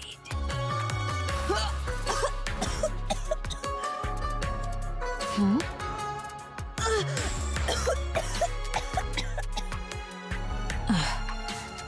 Wait, don't tell me.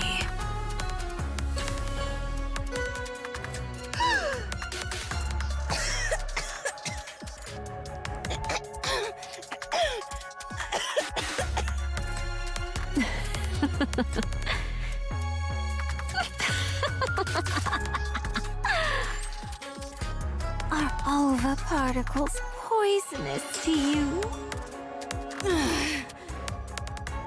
I see human imposters come in many different forms. I wonder what you gave up in exchange for alva particles having a malevolent effect on you. Perfection is boring, especially for a king. Quite right. All right. Now things are getting interesting. Charlotte charges forward and swings her sword. With startling rapidly, Indivilia pulls back and moves up the top of the castle wall. Thought of a good idea. So let's call it a day. He then leaps behind the wall. Are you okay? Yes, I'm okay. Can you help Snow White and Rapunzel? Okay, you stay here. We've taken some materials from other parts to patch up the hole in the castle wall. But it won't last long. Well done. But what about the other sides? They really can't come in whenever they want to. To put it frankly, this place is little more than an old dilapidated building. These walls may be thick and act as a decent preliminary defense, but when it comes down to it, they don't stand a chance against a rapture horde. What if this many attack the next time? We might be in for a hard time. We will do as we've done before, and stand our ground. Very well. I believe you will. How's Marion? She is feeling a bit better and sleeping. Rapunzel is with her. She, understandably, is feeling quite stressed and fatigued. We have to prepare for the next attack. Check the castle walls and the weapons. The next wave is more likely to come sooner rather than late. Are you okay? Yes, I'm fine. The alva particles are being emitted from outside the castle walls. Perchance she intends to poison you slowly. It is as I thought. She has a mind most perverse. Everyone! Chime is awake!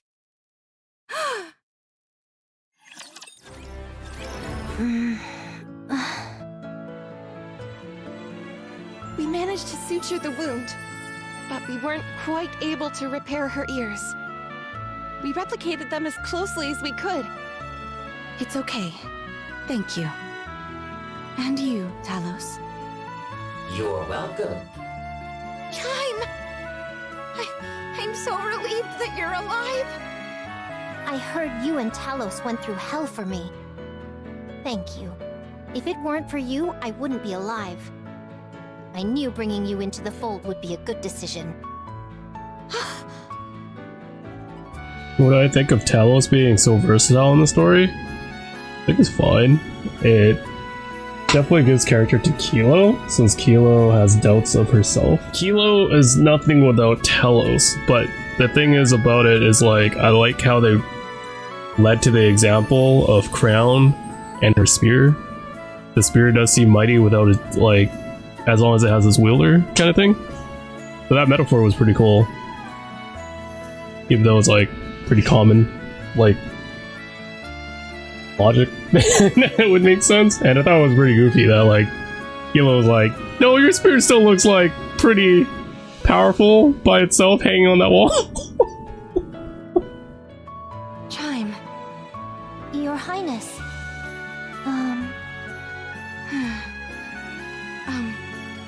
I'm sorry, everyone. But could you excuse us?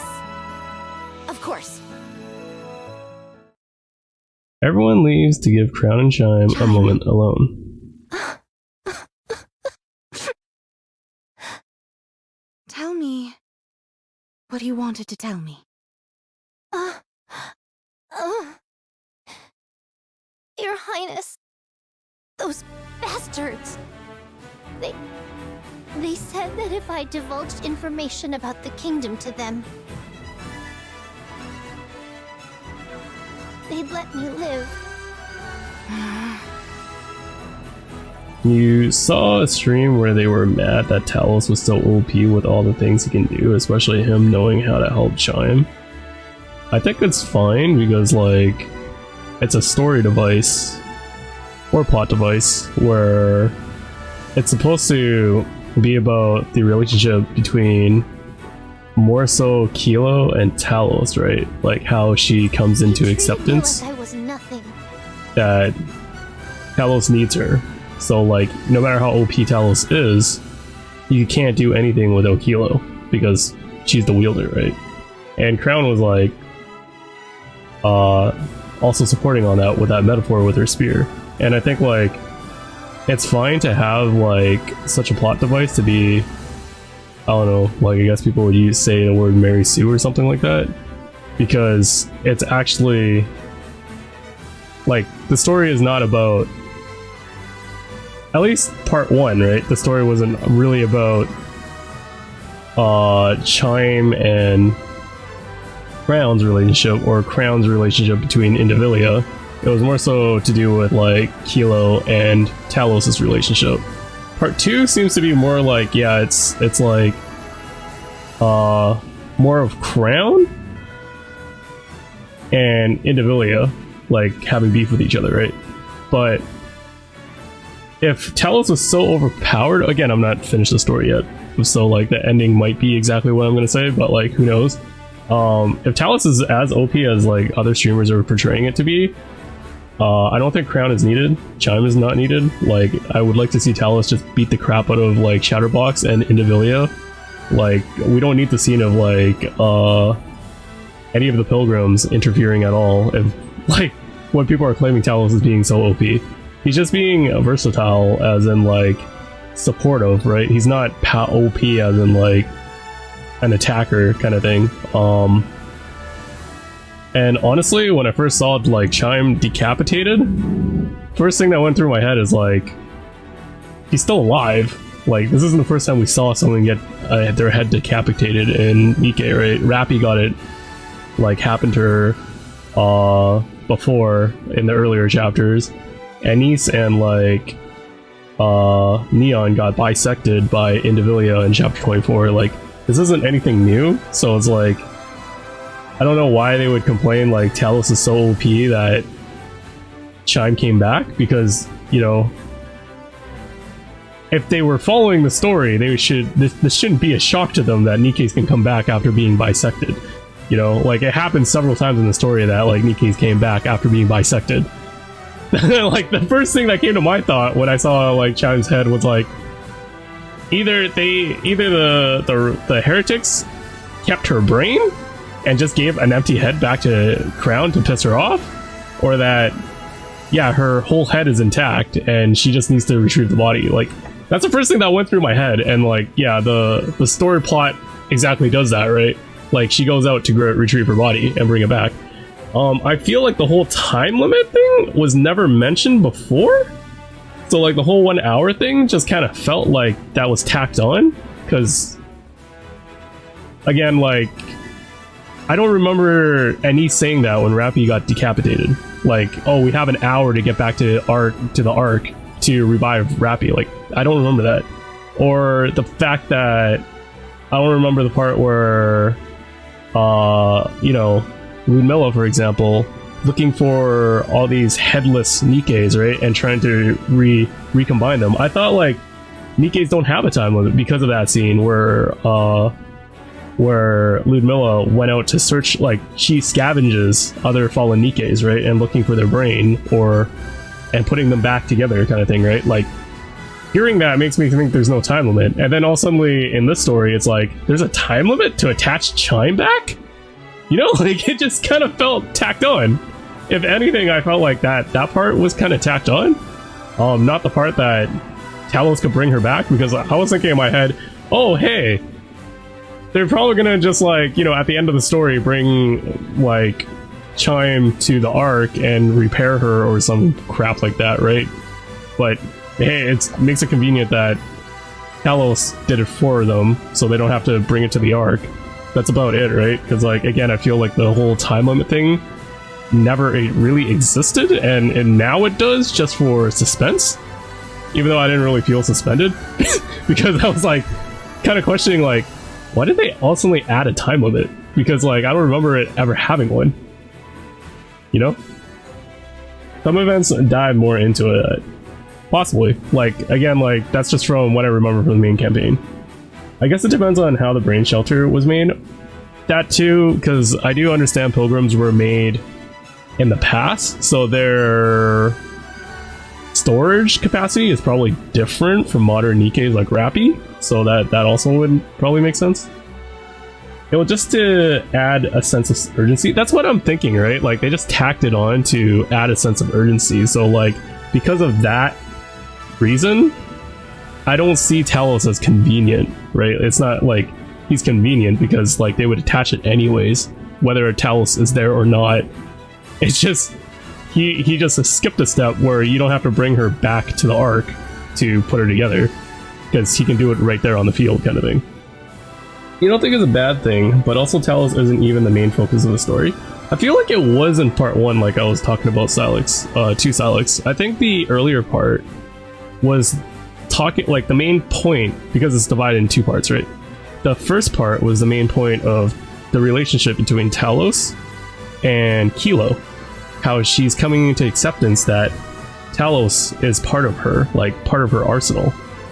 So like she's not useless. She's useful because Talos needs her. And the part 1 demonstrates like how handy Talos is, but none of this is possible if Kilo wasn't there, because she's the wielder. And that's why like I was bringing up that the whole metaphor Crown brought, even though it was funny, like I thought it was funny that Crown like stabbed the spear into the wall and asked her, does the spear look powerful? And she's like, yes! And it's like, that's not the answer you're supposed to give.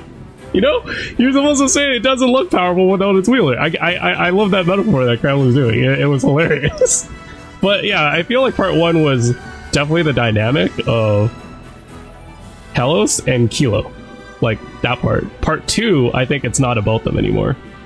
Like part 2 is more about, from what I'm getting so far, is about Crown and Indivilia's like beef with each other because of the whole Chime thing. But I think like for part 1 they just ended it with like kind of a suspense cliffhanger, where I think part 1 ended, if I recall, with her head decapitated, sent back to Crown. And then part 2 is where she went out to grab it, right? Something like that.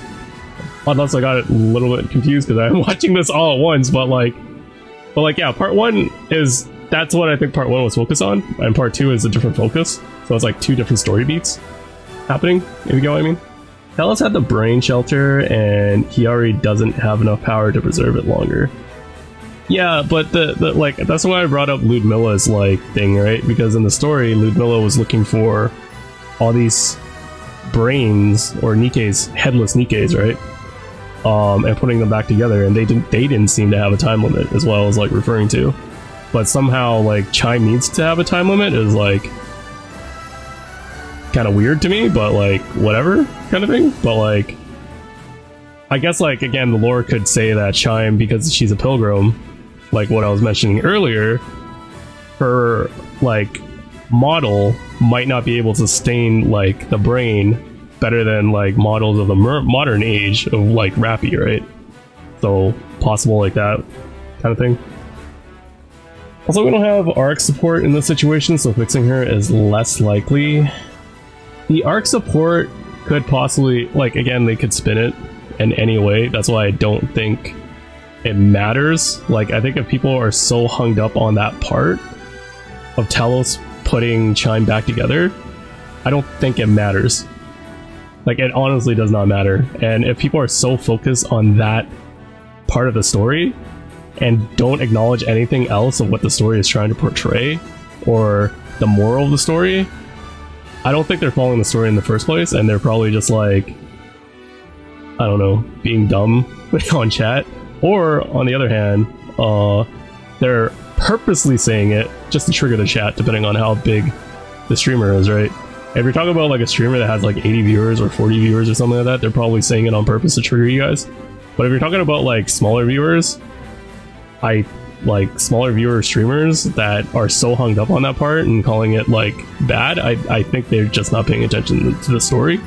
Because I feel like there's a lot of metaphor and like the moral of the story and stuff like that it's flying over their head kind of thing. It was Telos and Rapunzel that put her together. Yeah. My point is, whether you have Rapunzel and Telos there or not, I don't think changes the difference of that she will be put together eventually kind of thing.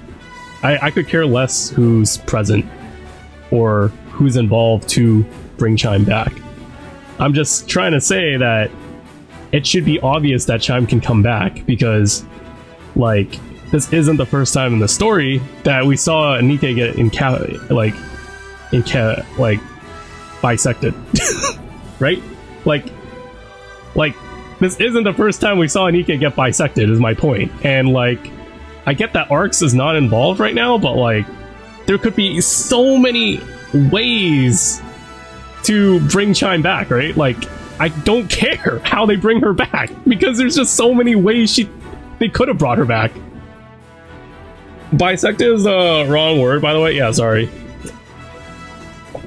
Implies cut in half, not beheaded. Technically, it's okay. So bisected would be like evenly cut in half, right? So it would be like down the center. Whereas like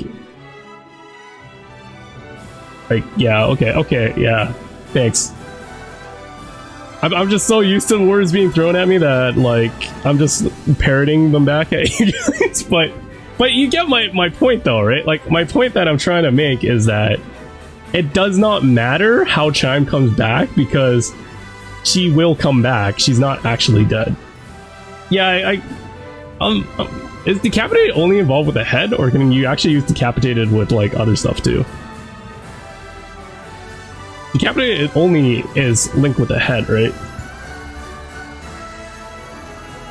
But my point still stands, right? Like, Neon got bisected.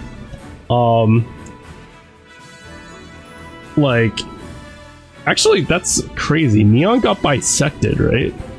But she was brought back. That means even her brain was cut in half, and she was still brought back.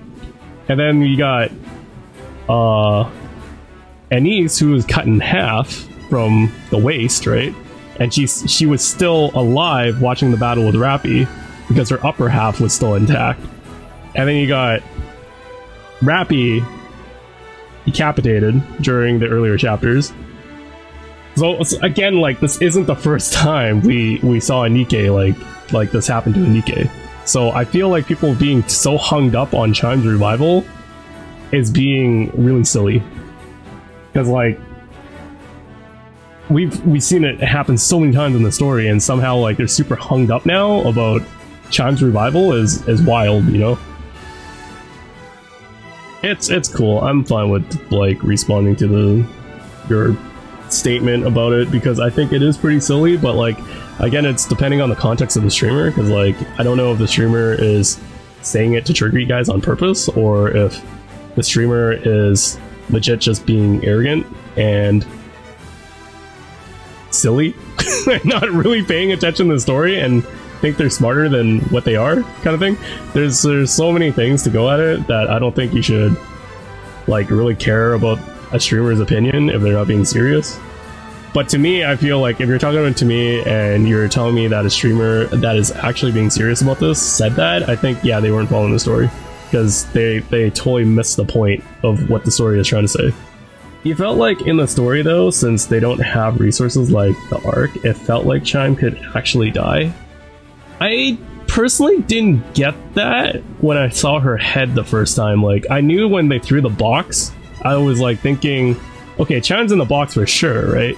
I didn't just like what was in the box, like is her whole body just crunched into the small box, because, like, again, we saw that back in the main campaign where there's piles of Nikke's bodies being crammed in a container, right? When Neon opened it when she was curious, or was it Anise? I don't remember who opened the container. So I was like thinking of that, because I was like, okay, she's probably dead because of that reason. But then when, like, Crown opened it and it was her head, I was like, okay, so her head's there, and I'm more curious if is her brain in the head, because, like, they could have extracted the brain from the head and just threw an empty head at her, right, to piss her off, kind of thing. So, like, I get the point that it's like it's supposed to be more urgent because they don't have the resources that the Ark does to put them together, but, like, I didn't, that's not the first thing that came to my mind when I saw the headless Chime, or more so Chime's head in the box. I felt like it was more so the emotion that it was supposed to give off to Crown, because her face just went black, right? Like she was really triggered when she saw it. That's like what I think the story is just trying to captivate. Crown is like they've triggered Crown by doing this, and Crown is like going to screw Indivilia, but it turns out she wasn't actually, like, that's not her goal. Her goal was just to grab Chime's body back, which is kind of cool to actually show that, because, like, she was pissed, but she's not there to kill Indivilia. Her priority was to bring Chime's body back, right? Which shows to me that Crown isn't controlled by her anger or emotions easily. She actually prioritizes specific things over her actual emotion. Like, she probably really wants to kill Indivilia because of how she just treated Chime, right? Like, threw her head at her. But, like, she prioritized to save Chime and just do, like, a quick butt kicking to Indivilia, but not kill her because she doesn't have time to kill her. Yeah, I really like that moment where they did that for Crown. It just really shows that Crown is more... There's more to her, right? Than just, like, being goofy all the time. And I really like that, like, character design of her. Because, like, she's actually more down to earth, or, like, more not down to earth, more level-headed than what we give her for, even though she's stupidly silly most of the time. Like, she's almost idiotic at points, right? But she's actually pretty level-headed. And I like how Kilo even, like, stated that in the story, where it's like, why can't I be as calm as her? And then, you know, and then Modernia says, or Marion says, like, you think she's calm? Like, she can tell she's pissed, but, like, she's not really showing it, and she's controlling her emotions. and you can tell that like from the surface level, Kilo's speaking the surface level, whereas like she's in control, and then Marion actually is speaking at the heart level, at the soul level, right? That she's really pissed. Like, you know she's pissed, and they're telling you she's pissed, and the other like person is telling you like she's controlling her emotions. Well, I thought that part was pretty cool too. Like, they actually like made it in a way where it's like the game isn't trying, like the game is telling you how she's feeling, but at the same time is not like telling it in a way where I feel stupid that the game is feeding me this information. It's telling me in a way where it's like, oh, this is actually kind of cool. Like, one character is telling me this, and the other character is telling me how she is actually feeling versus the surface level. Like, I actually like that like type of story dynamic that they did there. Exia is a different case. She did die, and she had a backup of her mind. The example you're probably looking for is Mihara. She was shot through the brain, and she was brought back, apparently. Because I just recently rewatched that scene when Crystal was playing through it, and I was like, oh, I didn't know her brain was, like, literally damaged, right? And she was brought back. And when they had to bring her back, the nymph in her brain felt threatened and was in attack mode. So, like, they had to actually do a complete reset or something onto Mihara. So, like, apparently when the brain is damaged, you can actually still bring the Nikke back, according to both Mihara's case and Neon's case. Crown is like a mix of different European knights, kings, fairy tale stories. The more, like, I get to learn about Crown, the more I think she's pretty cool. Because, like, she's a goofy, stoic character, which... It's like, I don't know, like, this sounds right, but like, it's like if you combine her, like you combine the rappy stoicness personality with like, I can't think of any Nikkes that are really goofy, but like if you combine them, you get Crown. Like she has a stoic type of vibe to her, but that's not her personality. Her personality isn't stoic, but like she has that vibe, you know, of like she's stoic, kind of like Rappy, but Rappy's personality is a stoic type of character. But like Crown has that vibe that she's like stoic, but she's not. You feel like Crown's goofy personality is because they wanted to make a Rappy pun with Crown and Clown, which is entertaining. Possibly, I didn't even cross that mind of Clown, but like you get what I mean, right? Like they combine like, I guess, a jester and a knight together, kind of thing. And like I really like that design so far about Crown, because like, of course, like when we first met her in chapter, was it 27, 28? I was like, she's just a goofball. I didn't get any other feelings about her other than like she seemed to be comedic relief when she showed up in the story, right? And all of a sudden, like her horse showed out of the blue, and Anise is like, what's a horse doing here, kind of thing. And then she just like bid farewell and ran away, and I'm just like, what? What just happened? And why is everybody so like normal about it? But like, yeah, I thought she was like just a comedic relief character that was like strong. That was about like, that was it, right? Like I didn't think there was any more to her until the story showed up, and like now you get to learn like she has like the stoic vibe to her. She's not just acting like a king. She really has that vibe of a king, right? Even though like it's really silly how she's developed this king ideology, but like she does have that vibe though. Like she does seem like the type of warrior, like a type of king that actually fights in the front lines, you know? Because like most kings don't fight in the front lines, right? In actual like history. But the ones that are like that do fight in the front lines is like King Arthur, which is, you could relate to Saber from Fate Stay Night, right? So so Crown is like kind of like Saber, and then it's like she's also has that funny side to her that is more goofy than Saber. The Emperor's New Cloth folktale? They said I don't eating think I me know it. alive wouldn't pose any threat to them. That not even 20 of me could put a dent in them. I've never felt such hatred for someone. I was so angry I could have torn them apart. I wanted to give them a piece of my mind. But the worst part is I couldn't do that. Damn it! Chime. Show them. Show them that they're wrong about you. And make them regret sparing you. Show them just how fearsome this kingdom's royal aid can be. Make them realize how foolish they were to have granted you mercy.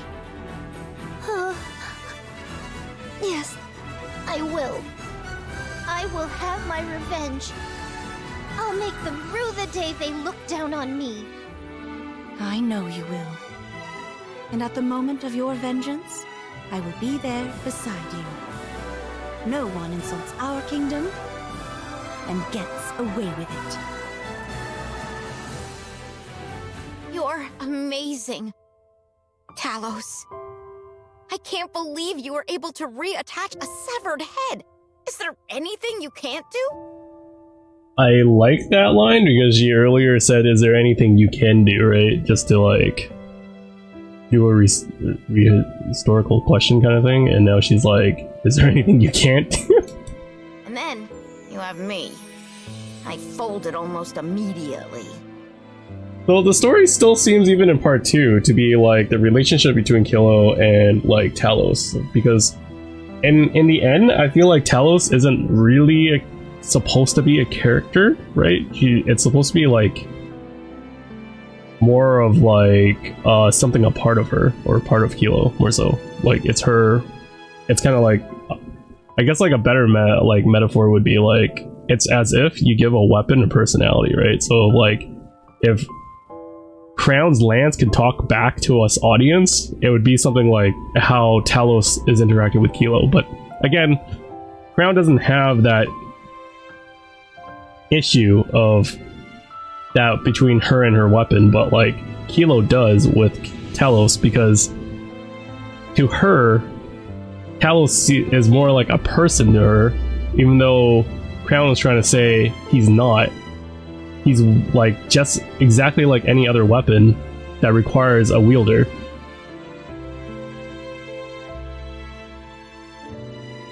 You're the one who designed me. It's thanks to you that I possess these capabilities. But you were the one who actually accomplished the feat, not me. Talos, do you want to stay here? So now it's like even told to us more that like, okay, Talos is made by Kilo, so yeah, if it wasn't for Kilo, Talos wouldn't even exist in the first place. So she is the only one that can wield like Talos. Like at first I was like thinking, yeah, I guess I could put any pilot into Talos, right? But like this part really shows like that line where it's like Kilo made him. There's no one else that can pilot him except for Kilo. Chime can pilot you. I think that might be better. If you stay with me, you won't be able to reach your full potential. With me, you'll be doomed to an undistinguished life of drudgery before inevitably being sent to the scrap heap. Staying here might be in your best interest. You are my only pilot. It's possible to change that. It might be somewhat complicated, but far from impossible. It is possible, but I do not wish to do it. Why not?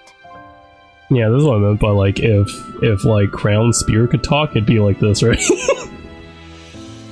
Like if a weapon can talk back to its wielder, and the wielder is having conflicting feelings if it's them or the weapon that's doing most of the work. This would be the type of like emotional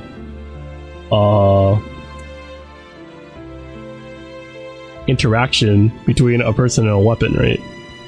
But of course, like most weapons don't have personality, and unless you're, I guess, like reincarnated as a sword, the anime or like the manga that if you guys ever read that, it has like a personality to it, or a vending machine. Like those things have like personalities to them, but like normally they wouldn't. So I this is kind of cool in a setting like this. Berserk of Glutton, yeah, that too, I guess. But like, this is cool in the setting, in a real, like, Nikke is more in a not realistic but sci-fi setting, right? With no, I don't know, like some stuff might seem magical, but everything seems to have like, it seems to be more technology based, and having a weapon being able to talk back to you would be kind of weird. So I think like it's pretty cool that they used a mech as that metaphor, as a weapon talking back to the wielder, right?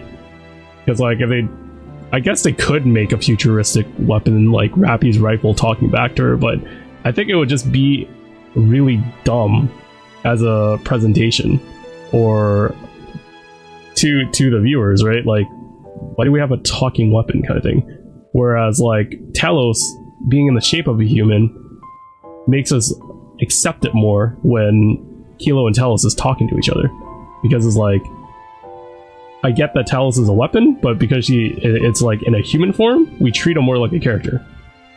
So it's like more believable in a sci-fi world of Nikke versus like the vending machine anime where that's more fantasy based, and I'm pretty sure a lot of people think that was stupid.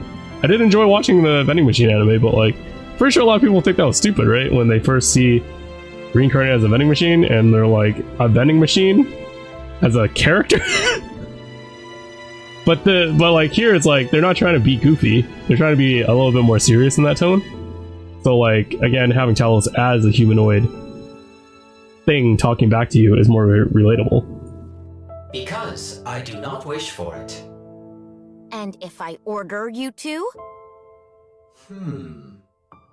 Processing. Hey! Processing.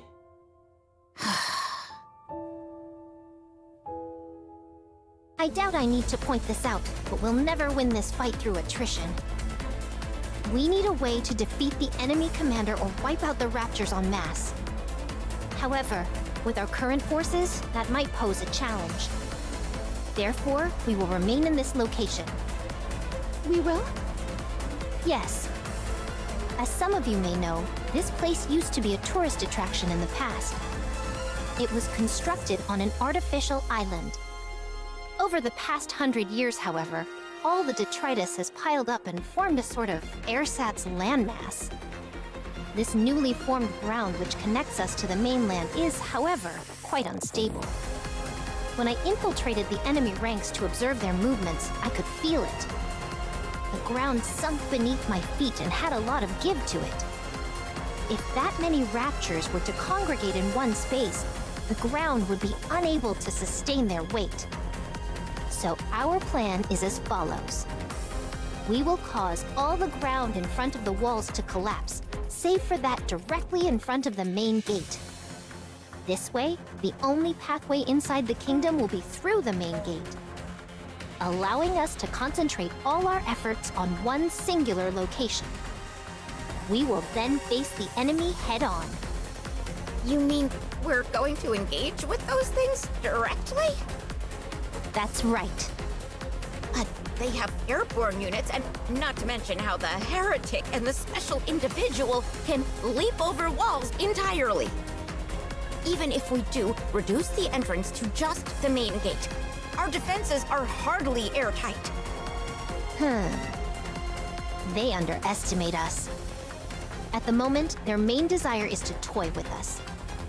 If we bring the fight to them and take them head-on, they'll be forced to take us seriously. Their overwhelming desire would then be to crush us, to obliterate us for not playing our part as the weakling. All right. Any questions? What if we can't withstand a direct confrontation? That's not possible. We will never lose. Of course. 'Tis but a foregone conclusion. In fact, the situation is rather in our favor. Kilo. Yes? You and Talos work together to produce some explosives. We'll be installing them along the entire run of the castle wall, so we'll need quite a few. Understood. I'll provide the gunpowder. There's still plenty left. Okay, thank you. Let's move quickly. We don't have much time. Your Highness isn't feeling well, and I'm also worried about Marion. Okay. Before we spring into action, could I talk to Crown for a moment? Have you made up your mind? There we go. Crown? I'm sorry, but I'm going back. Is that so? I understand. The secret passage is still safe. You can leave through there. You aren't asking why? If I did ask, would you tell me? In the end, what you need is Talos' abilities, not mine. I'll leave Talos behind. Chime and I are similarly built, so she should be able to commandeer Talos. That will make her quite happy. I know looking after someone as useless as me must not have been easy. But I tried my best, you know? I really did. It just didn't work out. You're all such nice people, too, which made it so much harder.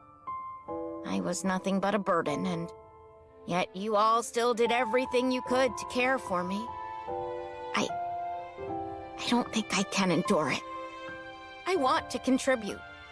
I want to be able to help. You already were, Kilo. That's not true. You can't say that's true. Not without Talos. I'm no help to anyone. No one could ever possibly need me. There's no place for me in this world. What are you talking about? Huh? Of course there is. What? There is someone who needs you. There is a place which needs you. Where? Who? Talos should know. Put your hand on Talos' chest and ask. Huh?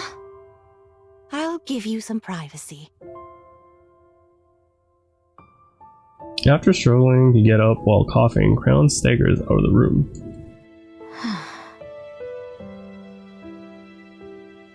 Why does she want me to ask Talos?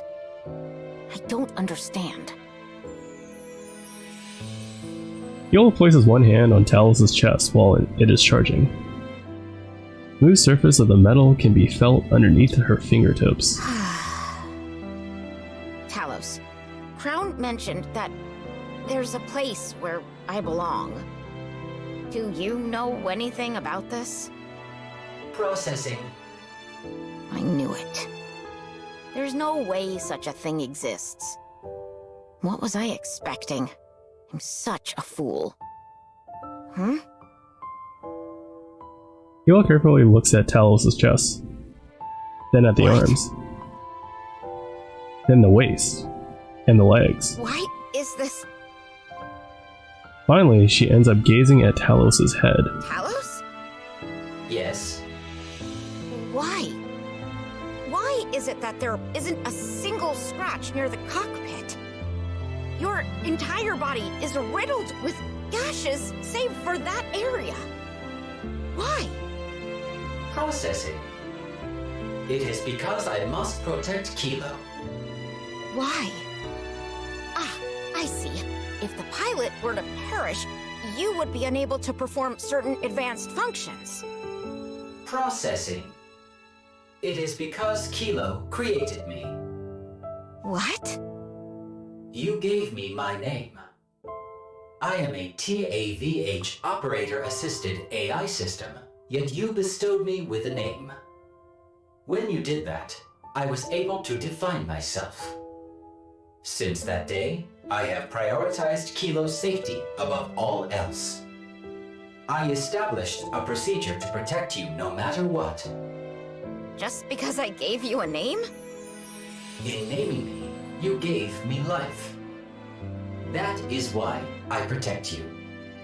But All I did was give you a name. No, that is not all. I remember everything. You were proud of me. Whenever I performed better than what was expected of me, you shed tears of joy and shared the news with everyone you knew. I still remember your smile when you told me what challenge was up next. It is my greatest pride and joy. But I've always felt so inferior compared to you. That is my fault. I failed to meet your expectations, and that created stress, which led to self-doubt. And for that, I apologize. If my performance had been adequate, you would have continued to be proud of me. I will continue to research and develop further so that you can be proud of me once again. I don't understand. Why do you care so much what I think about you?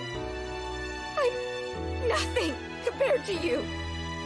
You are the only pilot for me, Kilo. You take pride in my accomplishments. You are my processing reason for living. Huh? I will not give up on myself. For your sake. Yeah, there's like 2 instances of foreshadowing for this scene. I'll have to see if I catch those. So far, I feel like I've caught most of the foreshadowing for like Nikke's main story campaign, so I don't think these ones would fly over my head unless they're like something I would have to rewatch twice to kind of catch. So please, don't give up on yourself. For my sake. If you don't give up on me, I'll do the same for you. In doing that, we can become stronger. Talos. Oh, it's similar to the neon fire dragon thing? I'm so okay, sorry I see. for all the harsh words I've ever said to you. For treating you so badly. I'm sorry for everything. If I'm being honest, I was full of hubris. I wanted us to accomplish things so that I could brag about them to other people. But it didn't go as I thought. You are superior, and I'm severely lacking in comparison. I felt like I was holding you back, and jealousy began to fester within me. That's why I've behaved the way I have. I'm sorry. I understand, Kilo. Going forward, my suggestion is that we help each other become stronger. Yes! Yes! That's exactly what we'll do. All right then. It's a promise. Thank you, Talos. Thank you, Kilo. I see it now. It's been here all along. A place just for me. A place and a person I need, and need me in return. A place that's all my own.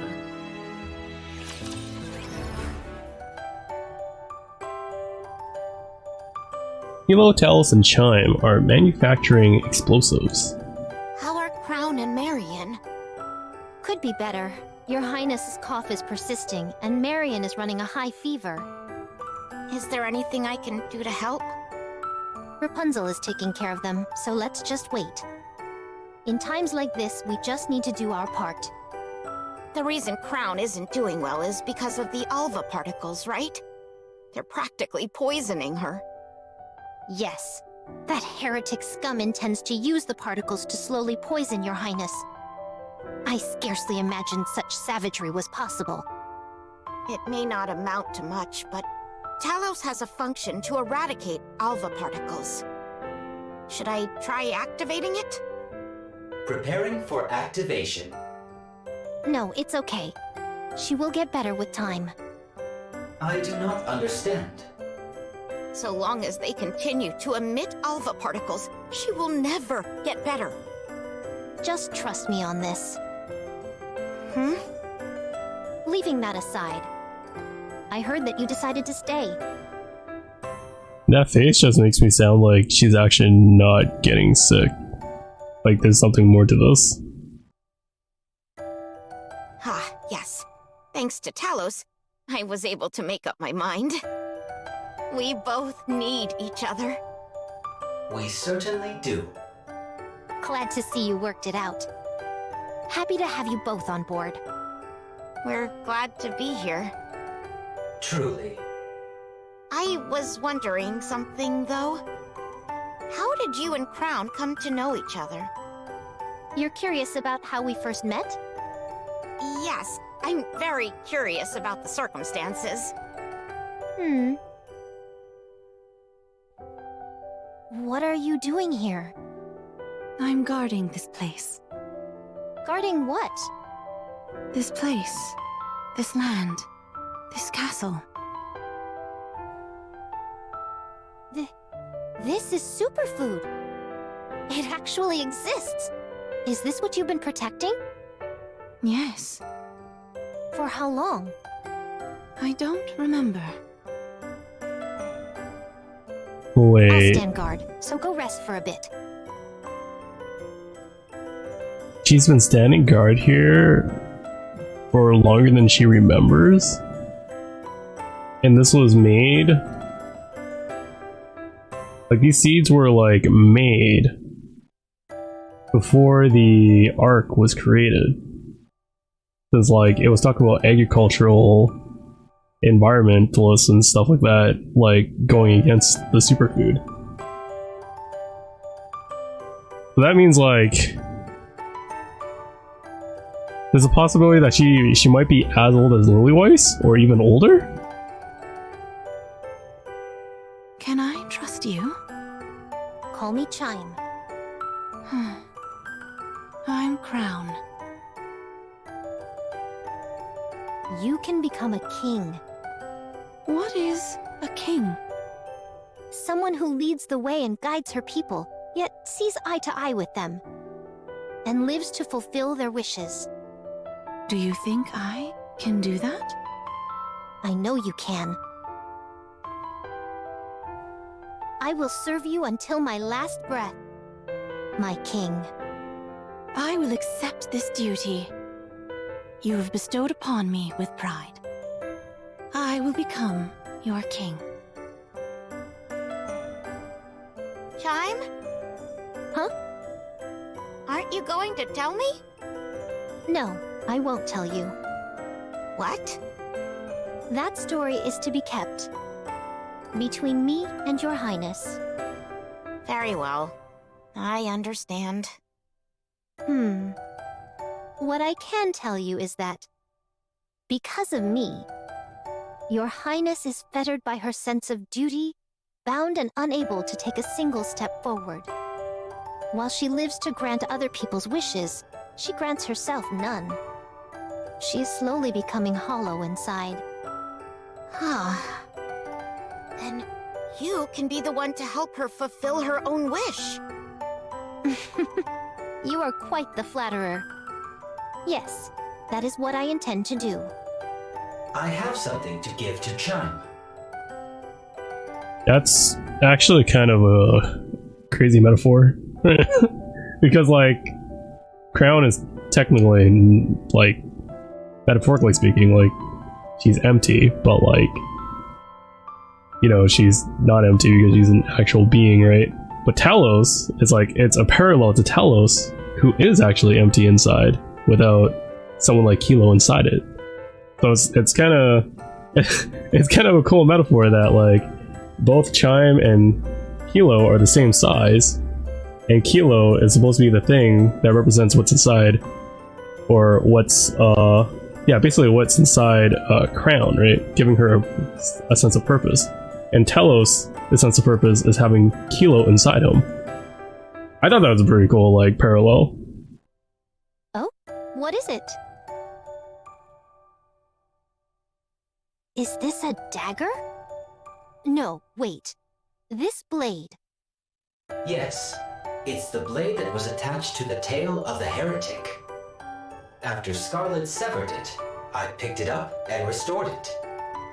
If you supply power to it, it will generate a great shockwave. I appreciate the gift, but what is the purpose behind giving me this? Oh no, is Chime gonna become Tiny Scarlet? Are we gonna get a small Scarlet? For self-defense. Keep in mind that it can only be used once, after which it will cease to function. Since you can't fire a gun, you could use it when your opponent lets their guard down. All right. I'll accept He's it for gonna now. stab her in the shins. However, as long as your highness is around, I won't have to use this. Hopefully, you'll never have to. Is that supposed to be a foreshadow? That she's gonna use it? She's like, oh, I'm never gonna need to use it, and then she actually ends up using it. How are you feeling? Much better, thank you. You still have a fever. Until we find out what's causing it, it is best that you rest. What do you think the cause is? I don't know. I heard that after speaking to Chatterbox, your condition got worse. What did you talk about? He told me that I shouldn't be here, and bade me to remember where I came from. Something along those lines. Marion? Wait, just a moment. Are you okay?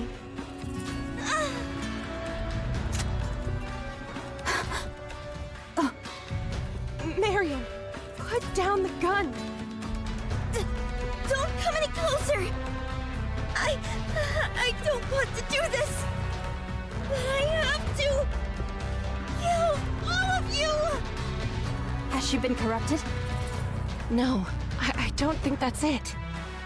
Marion, stop. Stay there, please. I beg you. Crown approaches Marion. I said, don't come near. I know how confusing it must be. Whether you're a Rapture or a Nikke. Yes. It's time for you to choose for yourself what you are. I'm sorry. I'm sorry. My head suddenly... It's all right. I understand. You were a heretic once. What? You knew? Yes, I knew. Chatterbox. Spewing nonsense as always. Most likely in the hopes of coercing Marion to return. If that's all they were after, I'd be relieved.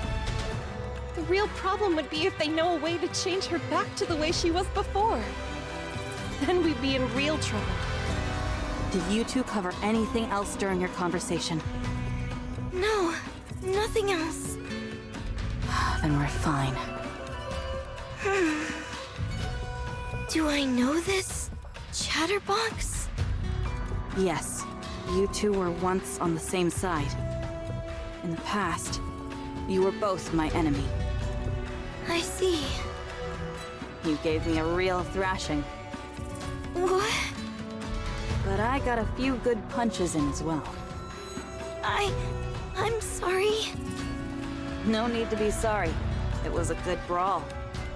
You know what's kind of crazy? Seeing like Snow White's personality like this when you know that back in Red Ash, Small White isn't anything like this.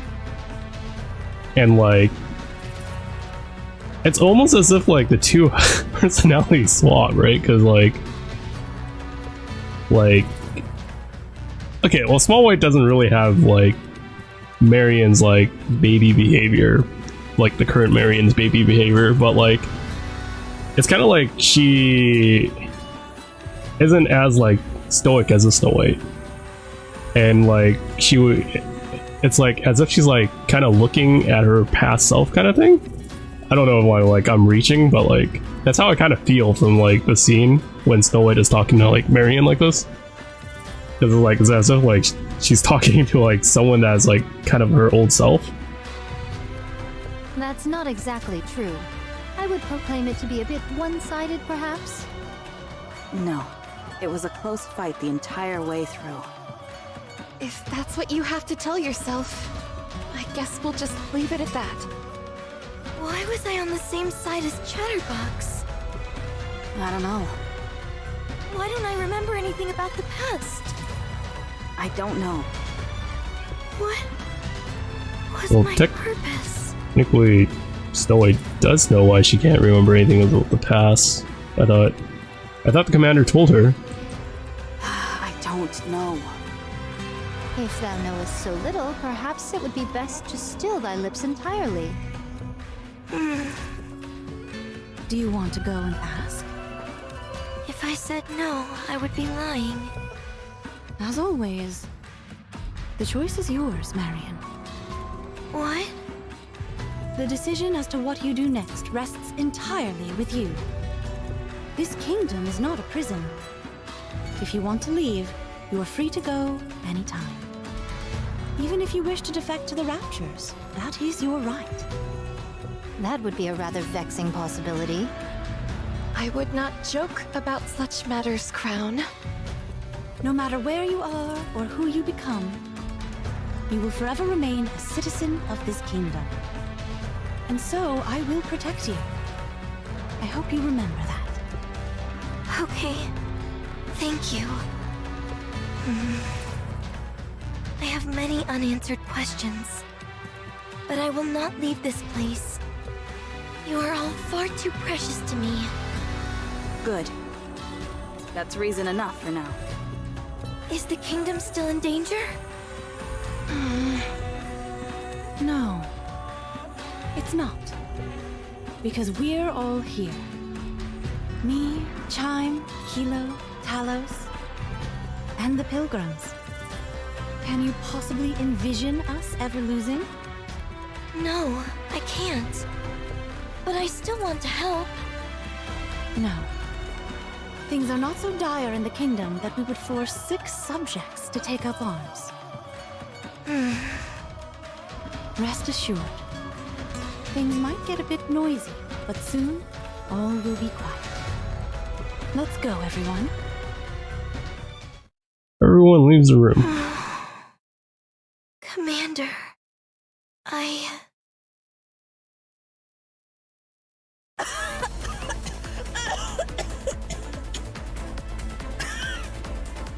Are you okay? You did not cough once in there. Were you holding it in? I must keep up appearances. It will end soon. Hang in there just a little longer. Of course.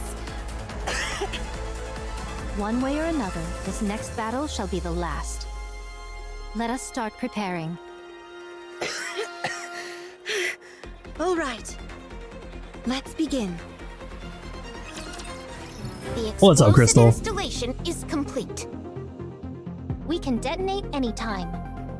Talos, do you happen to have a sound magnification function? Processing. If you mean a loudspeaker function, then yes.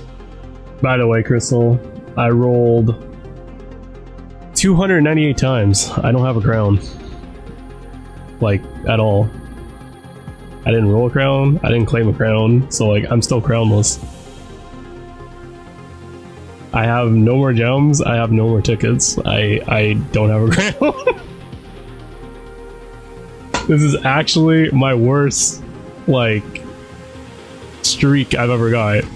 That's like, the streak isn't that bad because I got like 5 SSRs out of it, but not like the pilgrim I got was Isabel, and then everything else was not a pilgrim, and like, yeah, that took like 298 rolls to like reach. This is counting like the free daily rolls too. That's why it's like at 298, not 300. But like, basically, like, the last free roll, if I still don't get her, I'll just probably claim her with the 200 ticket. Pretty rough. Last time it was this rough was when Modernia came out, but like, yeah, I didn't get that unlucky for a while, and this is the first time I got like in a long while as unlucky as the Modernia one.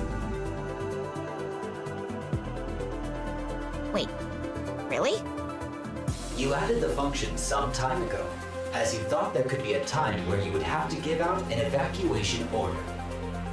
I see. Very good. Everyone get ready then. Until now, we have been on the defensive. This time, we'll provoke them to attack us. That's a declaration of war. That's right. We can handle it, for we are strong. I love Crown's face. That's right. Let everyone know far and wide. Talos, prepare the loudspeaker. Yes. Preparing. Talos reaches out towards Crown. Speak through my palm. We're waiting for you. Come and get it. Woohoo!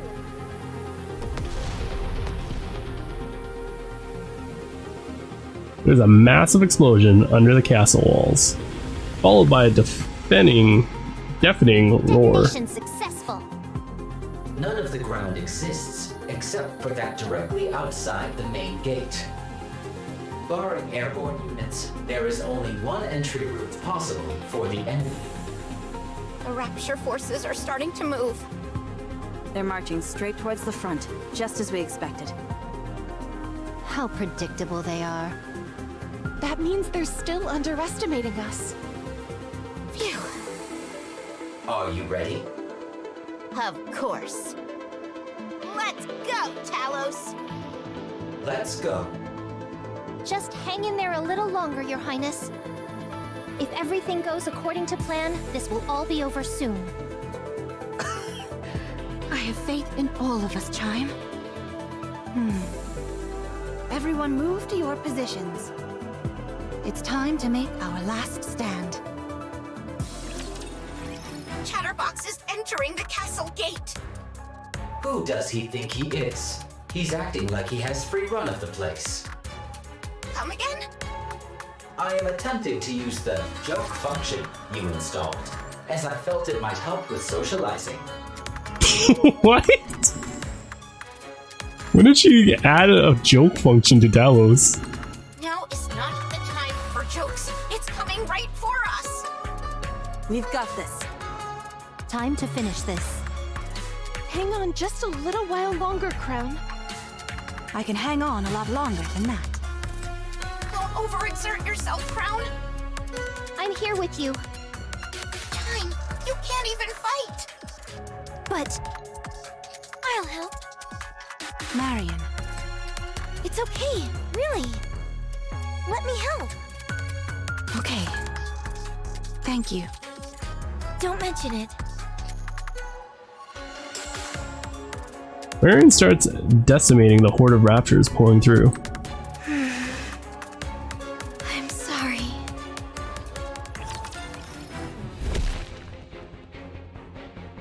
Chatterbox makes a landing within the castle's gates amidst the huge vibration and the rising dust. So, you've decided to make a last stand. Fine. I'll play with you. Talos, are you ready? Preparations are complete. Time to put an end to your pesky meddling pilgrims. Yes, this is where it ends.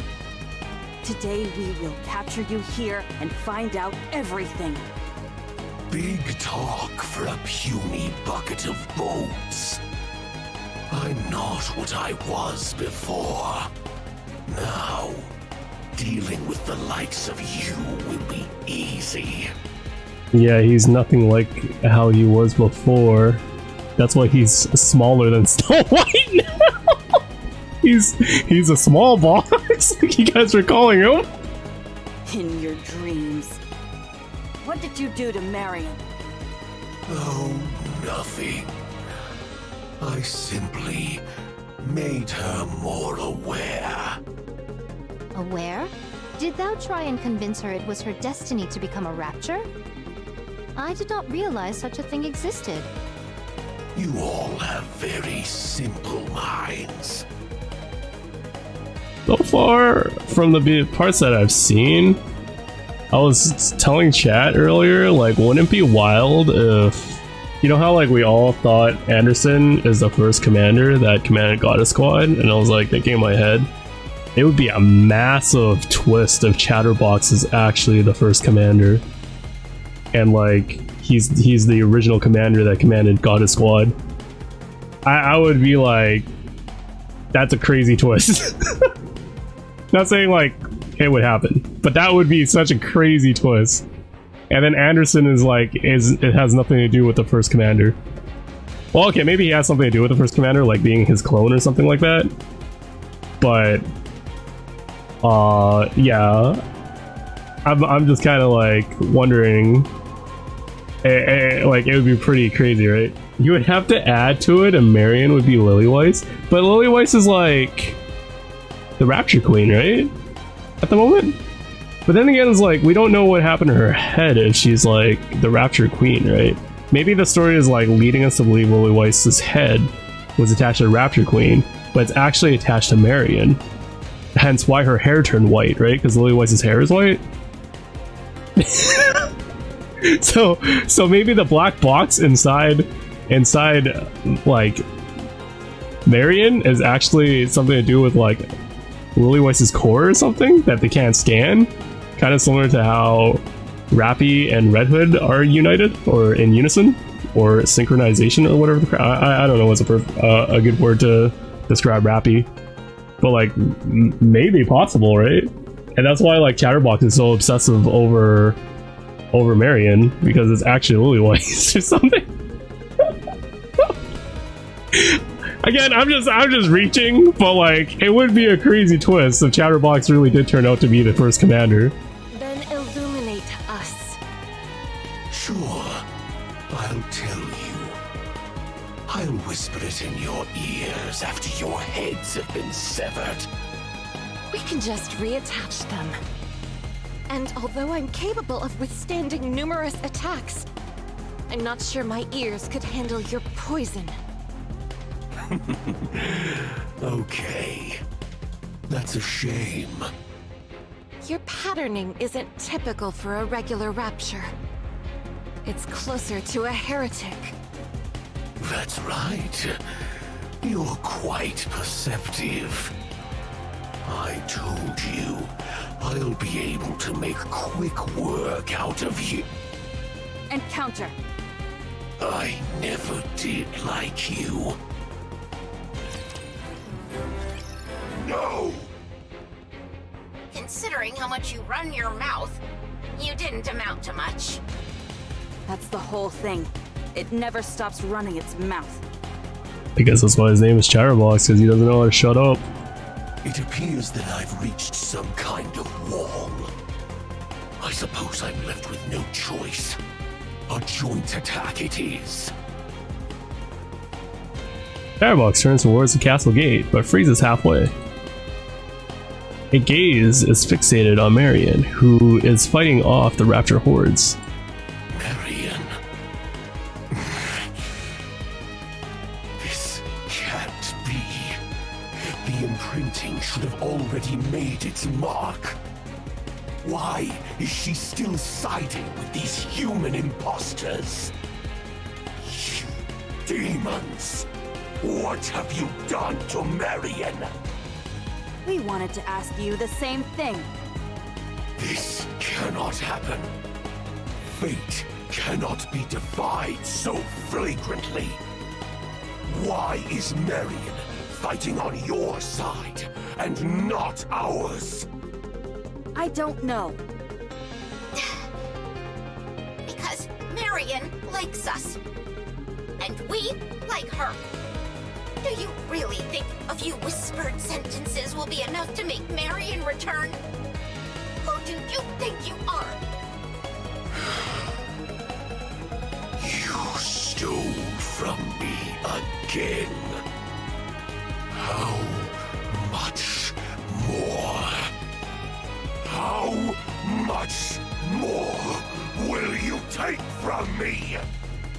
My mission, my pride. Was that not enough? Now, you're coming after my dreams. What are you babbling about? Chatterbox's output is rapidly increasing. An unknown substance is being activated. Analyzing aforementioned substance. Unforgivable! Unforgivable! Substance confirmed to be nanomachines. Activation initiated. Undergoing transformation. Oh. Chatterbox is gonna change? Chatterbox's body begins to twist and contort grotesquely. The shape of both its arms change, sprouting out dragon heads on each? Nihilister? You human imposters! I will annihilate each and every one of you! Get out of the way.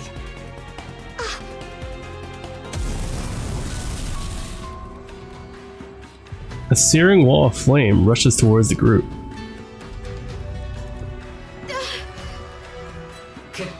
Kilo. Talos! What happened?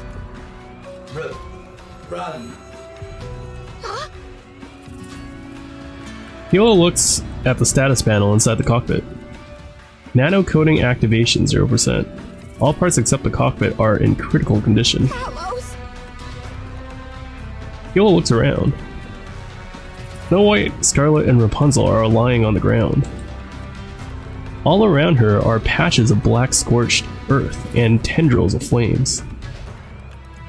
In front of her, Chatterbox stands, smoke fumes pouring out of his body. We lost? Only the emergency escape function remains. Power insufficient. Restoration impossible. You must escape. You must survive. Talos! Talos! Talos! Wake up! There is no movement nor any response. It's over. Emergency escape? No, I have to stop it. But how?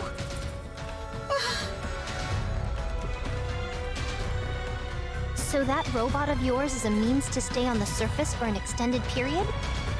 That's right. It uses the same core that Nikke's used for its power source, so it lasts a long time. It does need to be recharged from time to time, though. It's covered in a layer of nanomachines, so it's capable of minor self-repairs.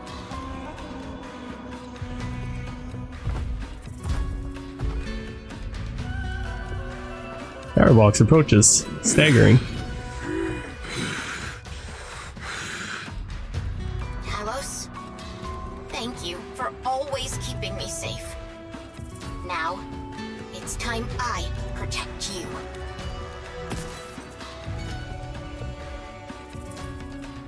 Hilo takes one of the power cables at the bottom of the cockpit, snaps it, and shoves the end into her chest. Does this mean we're gonna get like a different SSR version of Kilo one day?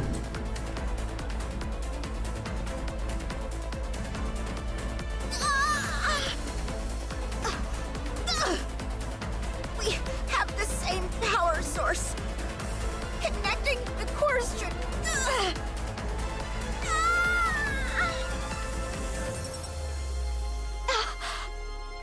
It worked! Let's go! Let's win this together! Talos, wake up! Forced power injection for restart. Nano coating activated. Restoring. Restoration complete. All conditions good to go. Something is flowing into my core. Is this what they call a heart? Huh? Don't be ridiculous. I'm using my own core to supply power to you. I know. I was merely exercising. Oh my god, tell us. Again. I don't think we'll be able to keep you running like this for long. Correct. Estimations show approximately 3 minutes of operation time. Any longer, a self-termination will ensue for both parties due to recoil between the cores. Only 3 minutes? Yes. However, the use of dual cores is allowing for a power throughput which exceeds the ordinary threshold. To put it simply, I am operating in a more highly effective state. Good. Let's settle this within 3 minutes then. Let's go, Talos. I've got your back, and you've got mine. Roger. Chance of success? 100% guaranteed. You know what Talos reminds me of? He reminds me of Baymax, dude. Eat this! Here it comes! Also, this is pretty cool. Like this part where like these two are like facing each other. There's no time to evade! We'll have to sacrifice the left arm! As long as we fix it later. Oh, don't you worry. I'll give you a nice golden arm! Chatterbox's fist swings at Talos, but Talos twists and blocks with the left arm. The wireframe crumbles in an instant. What? You've become stronger. Aim for the head! Roger. Talos' fist slams into Chatterbox's neck, A mere tickle. Nothing more. and he's gonna pile driver. Oh, it's actually a gun. I thought it was gonna pile driver his head off. The barrage of bullets fired at a point-blank range tear Chatterbox's neck in tatters. Bothersome fly! Pull it out and toss it away like the trash it is! Concentrate power on the right arm.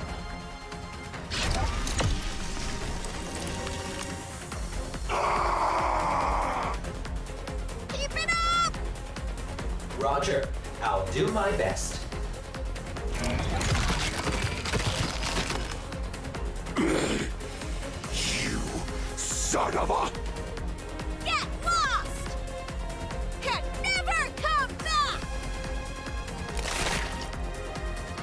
Throwing sequence initiated.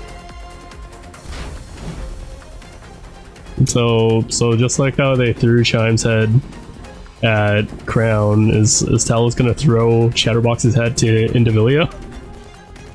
Talos yanks off Chatterbox's head from the shoulder and tosses it over the wall. And it becomes smaller and smaller before fading into the distance. Chatterbox's headless body collapses lifelessly to the ground, then disintegrates. How come you're out of breath? I'm the one who did all the heavy lifting.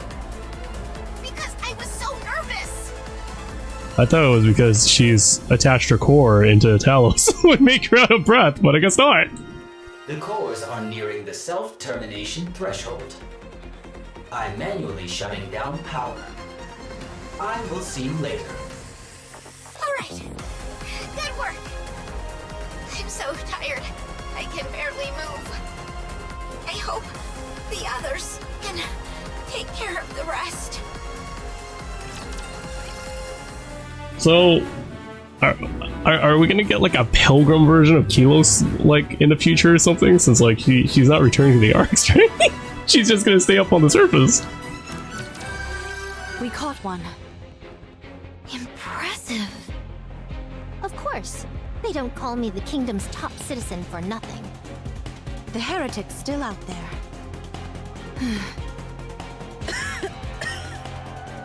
It's coming for us. The feeling is getting worse now. Are you okay? Yes. The pain is great, but I can endure it. How about you, Marion? Understood. We'll end this quickly.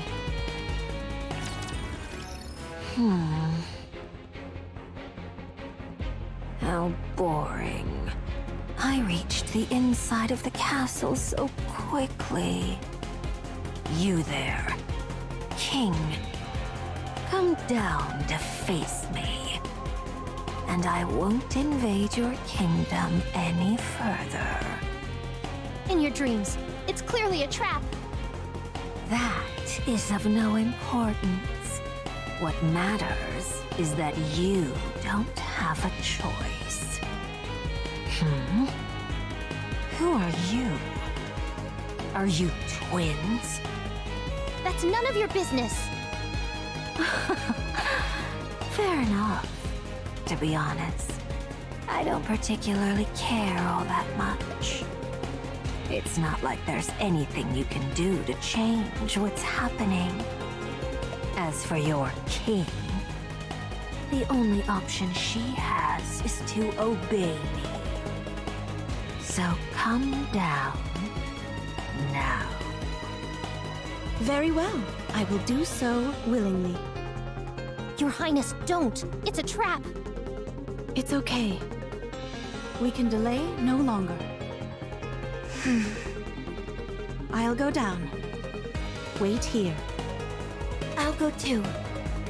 No. No one moves except the king. If anyone else moves a muscle, I'll torch all of these seeds you cherish so much. You knew? That's right. Now get down here. Wait here. You there. The one with the silver hair and bandages. Your name is Marion, isn't it? Yes. Chatterbox seems to have a strange fascination with you.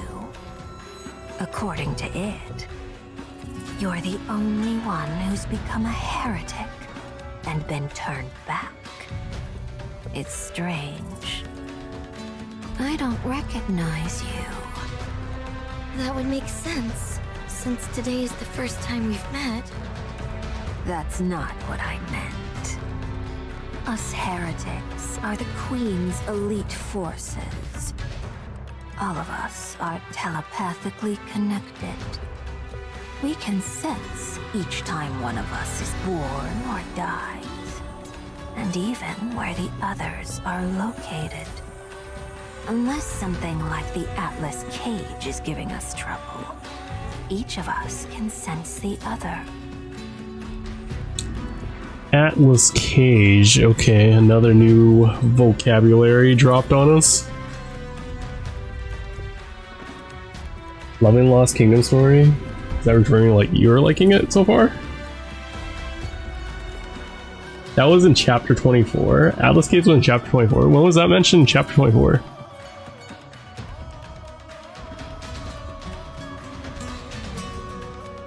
Okay, can you guys like give me Heel of the Heretic? Oh, okay. I think I remember what Atlas Cage is then. Basically a high secured area in the Ark. Gotcha. Yeah, okay, I know what you guys are talking about now. I was like, Atlas Cage? I don't think I've heard of that. But okay. From what I'm told, you were a heretic for a short time, and then returned to your original state. Not once have I ever sensed you. What is it that you want to say? You're an imposter. Or something else. What, she's like a greater heretic? I'm a Nikke. For now. Chatterbox used a strange expression when referring to you. I thought it was just spewing nonsense like usual, but... Just what in the world are you? What would you call yourself? Come to our side. We'll give you a purpose. Don't listen to her, Marion. I know. Why are your hands shaking? Fine. That works as well. You'll come to us on your own in the near future. In Chatterbox's words, it is your fate. What if Marion is the Rapture Queen? And like, like she does have something to do with Lily Weiss. And that's probably why her hair is white now. And if I insist on continuing, what will you do about it? Being quiet suits you. Stick with that going forward. But I do wonder why your king is so late. My patience is wearing thin. I knew I should have given you a time limit. Indivilia looks towards the entrance. The ground is shaking. Riding astride Trom. Crashes into her again. Crown slams her spear into Indivilia at full speed, sending her flying through the air before tumbling to the ground. So she was taking a while because she was grabbing the horse? Not again. I would have thought you would have learned to dodge by now. I'm going to kill you. Black lights spew out from Indivilia's body. As painfully as possible. Your Highness, she's transforming. Fine by me. It increases the number of areas I can hit. Yeah, hit by the same tactic twice. Heatless's waifu was trash. She lost to Rappy. She lost to Scarlet. She lost to Crown twice with the same tactics. Why does Heatless like to like her in the first place?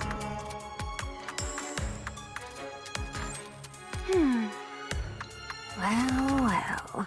It seems I got too excited and ended up transforming. And still you lost. Thanks to you, my mind has cleared. I should complete what I originally came to do.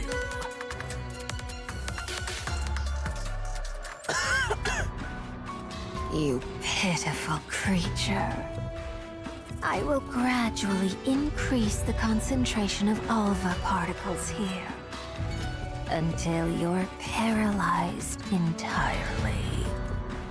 Then I'll give you half of that brave human imposter as a present. This time, I think I'll split her in half vertically.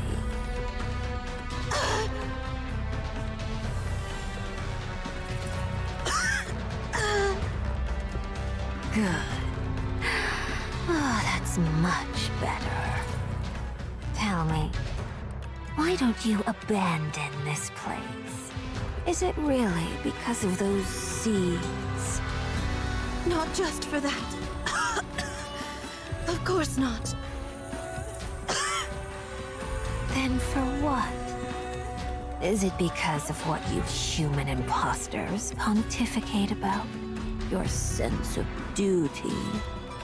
Your pride? Doing everything for the sake of mankind's future? Answer me.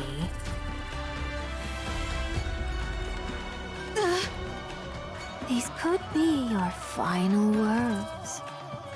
Surely you haven't forgotten what you're willing to die for.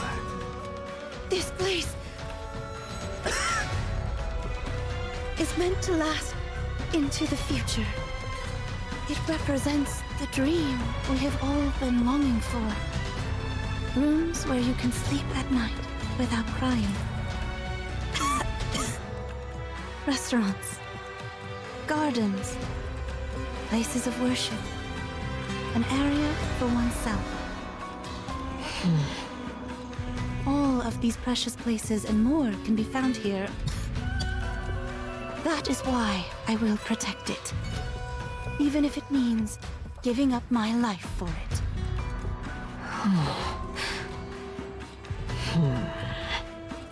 Pathetic.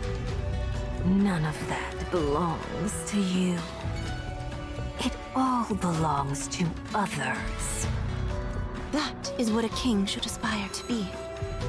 To exist to fulfill the wishes of their subjects, while paying no heed to their own wishes.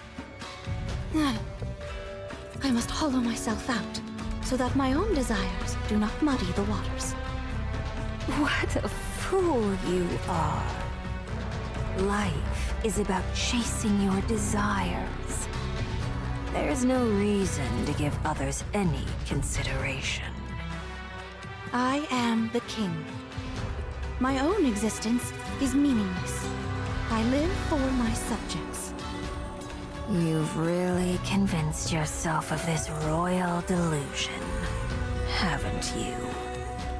Drowning in the desires of others, suppressing your true self. What's so noble and grand about that?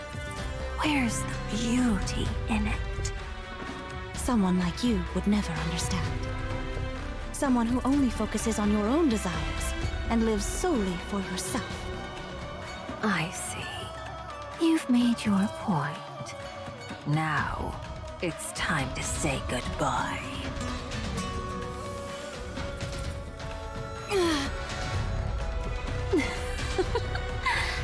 Does it hurt?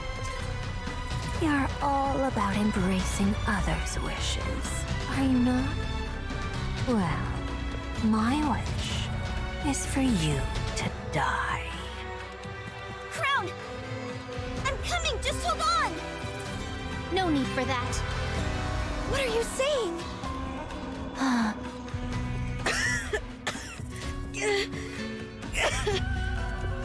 Don't go. There's no point.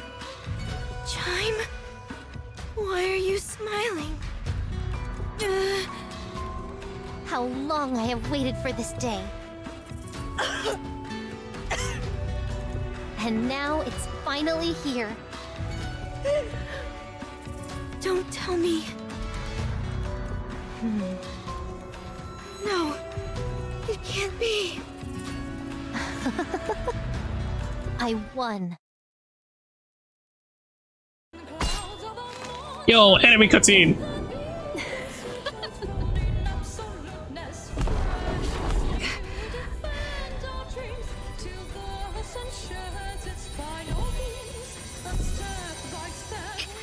So you're able to emit high concentrations of alpha particles? That's quite an impressive ability. But it's a shame.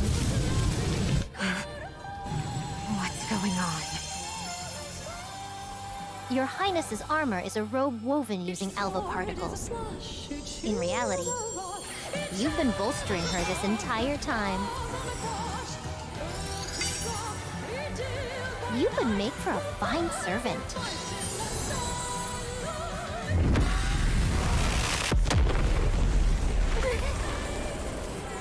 So it was charging her the whole time.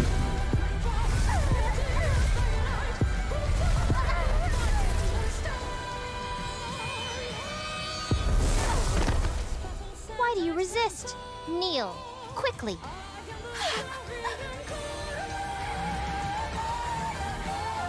The king has arrived.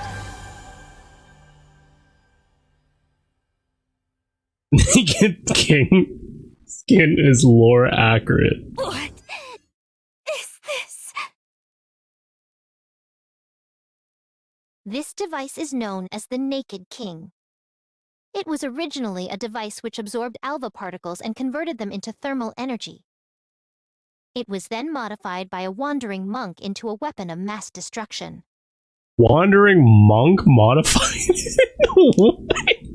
Even the slightest movement from the user generates thermal shockwaves. Those who wear the robe are not affected by the shockwaves. I've heard theories about the science behind it, but I do not know the details. Crown waves her hand as if making signal. Raptures in front of the gate vaporize instantaneously. But what does it matter? Feast your eyes upon her. to defeat the enemies that would besiege your kingdom with a mere gesture. Such majestic armor truly befits a king. I don't understand. Your Highness came here intentionally to collect enough alva particles for herself. All of her coughing fits and pain were an inconvenient side effect. As things were, she would have had to continue collecting particles for another year before unlocking her abilities. But now, thanks to this heretic spewing out such massive amounts of alva particles, she's been able to accomplish this much sooner. Precisely. We originally intended to use it in the upcoming battle, but this will do as well. Chime, Yes, Your Highness? come down and make your wish come true. Huh? Understood. You tricked me!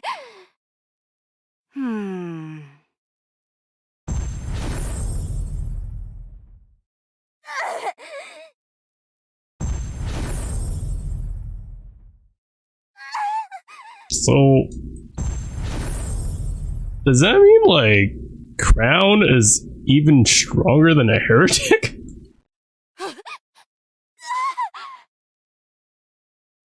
Indivilia is left writhing, her body torn to shreds.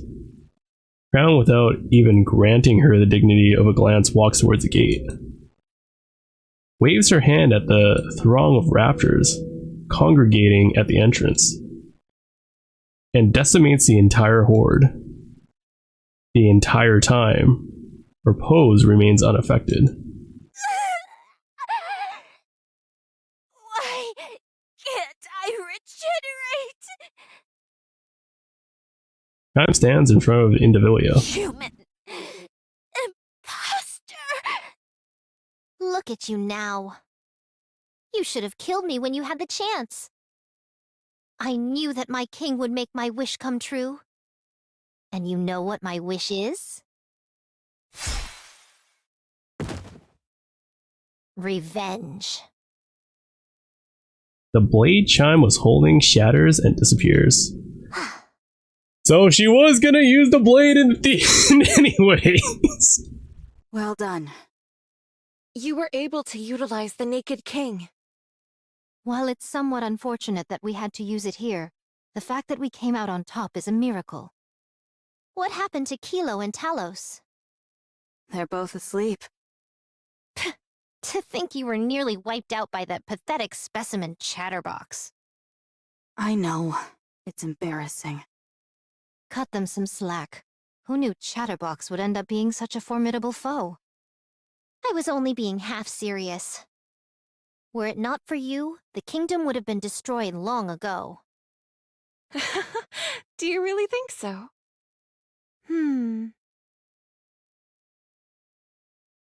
Crown turns and slowly walks back from the gate. Her hair gracefully flutters behind her with each dignified stride she takes. Yes, although, in all honesty, please do not take offense. So long as the king remains here, this kingdom will endure to the end. Yes, of course. Everyone, our last stand has ended in victory. Let us drink this evening and raise a toast. Oh my gosh. Just witnessing the lady's majesty alone is enough to make me feel intoxicated. Huh. First off, we should get her dressed. I agree. Huh? Why? I like her this way just fine. Of course you would, Rapunzel. Okay. Let's watch the last Are you part. leaving right away? Yes, we have much to do. Be that as it may, stay. We'll prepare a banquet tonight. Should I? As if thou had to inquire further. Get thyself ready to move out. No matter how grueling that skirmish was, we must continue our march onwards. At least wait here a moment. I'll fix you something for the road. No, it's fine. We'll scrounge up what we can on the way. Where are you going? Nayuta has summoned us. Nayuta? Yes. If that slowpoke is calling for us, she must have found something big. Nayuta is the camel, like, pilgrim, right? So, like... Is that the wandering monk they were talking about? Do you think it's intel on the Queen? Most likely. Finally. Don't get your hopes up too much. It might not be. Anyway, we should head out right away. What about Marion, Kilo, and Talos? They're all resting. Considering all they went through, it's hardly surprising. Do you have anything for them? None. Just tell them to take care. Same. Me too. Okay. Thanks to all of you, we were able to protect the kingdom. As the king, I must extend to you my most sincere gratitude. If things get dangerous once again, don't hesitate to call on us. Although I can't guarantee that we'll be able to make it every time, we will do our utmost to get here as soon as possible. All right, everyone. We'll be off. Be safe. Hope to see you again. The pilgrim wave before leaving. I'll prepare dinner. Okay, we'll leave it to you. Marion! Hey, Kilo. How are you holding up? I'm fine. Talos did a good job fixing me up. And Kilo fixed me. Nice. I'm glad. How are you? I'm fine. All I did was spectate for most of it. Then you must have seen Crown in action. I did. I didn't get to see it. I heard she caused an entire horde of raptures to explode just by waving her hand. That must have been remarkable. Talos decided to analyze Crown's armor. We're hoping to reduce the burden it places on the wearer, and potentially even move into mass production. If we made that happen, wiping out the raptures would be a piece of cake. Wipe them out? Yes. You want to kill all of the raptures? Yeah. You were wondering what Crown looked like on the battlefield. I Was terrified of what I saw.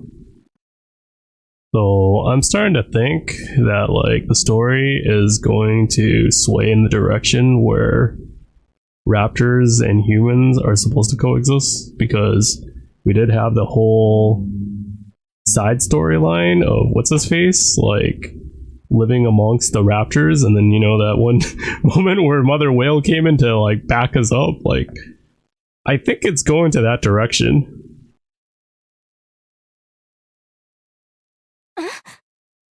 Marion, are you okay? Oh, I'm okay. Sorry, I think I'm still a bit tired.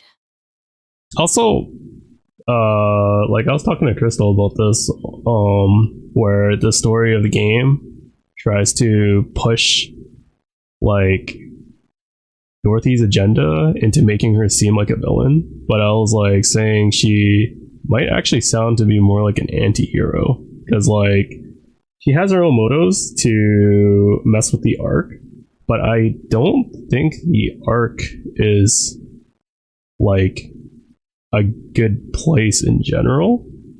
And like if she really wanted to kill everybody, that scene in chapter 24, right, where Nihilister came back and like Chatterbox came back, and then the revival in Davilia, like if she really wanted to destroy the Ark or kill everybody in it, she would have just let them kill him, right? But like she decided to work with Rappy and even let Rappy take the lead to defend the Ark. So I mean, she's not going after like death to humanity, but like the Ark might not be perceived as noble as the game makes us think it is, or a safe haven. So like, or paradise more so, like whatever, right? And of course Eden's not any better, but like just hearing like this line where, or not this line, but this part where Modernia or Marion is scared of the mass production of like Nikke Crown's like equipment, this kind of makes you think like, I think it's like Dorothy's probably not that bad. Like, of course she's still like kind of villainous, but like she might actually become like more of an anti-hero kind of thing at the end of the story. I think that's what's happening because of the whole, like, first we had the outpost, and now we have like a new area that Anderson made us go find. And you know, there's Eden, and then there's this kingdom, and then there's the Ark. So now we know 3 locations that actually have livable environments, right? The kingdom that Crown is guarding isn't really that livable, like Hilo has mentioned, but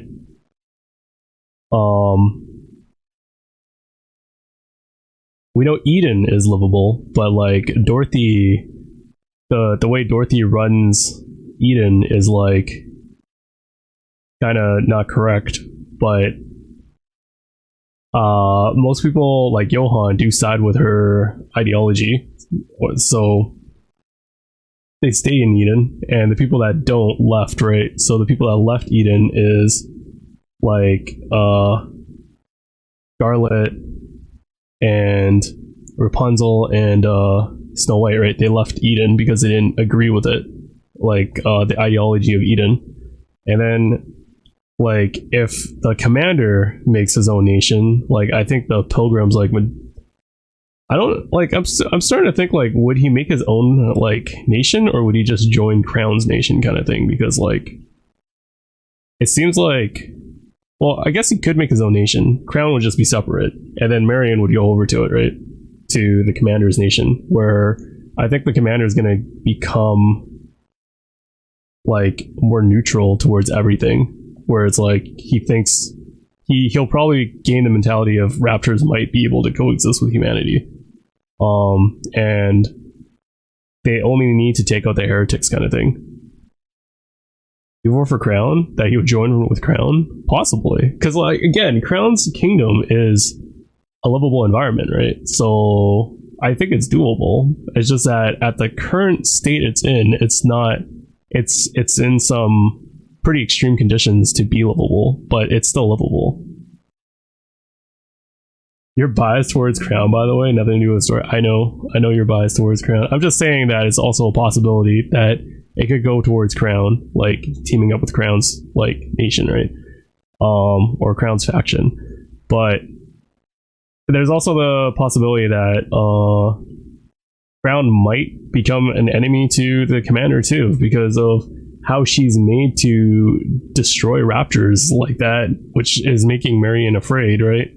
So that's also a possibility that Crown might be something that we would have to fight against in the future, possibly. There's so many like directions that the story can go at this moment that like you know, depending on how they write the commander and which direction he wants to walk, like being neutral with raptors and stuff like that, he might actually cause or create enemies that we probably would have never imagined would become enemies.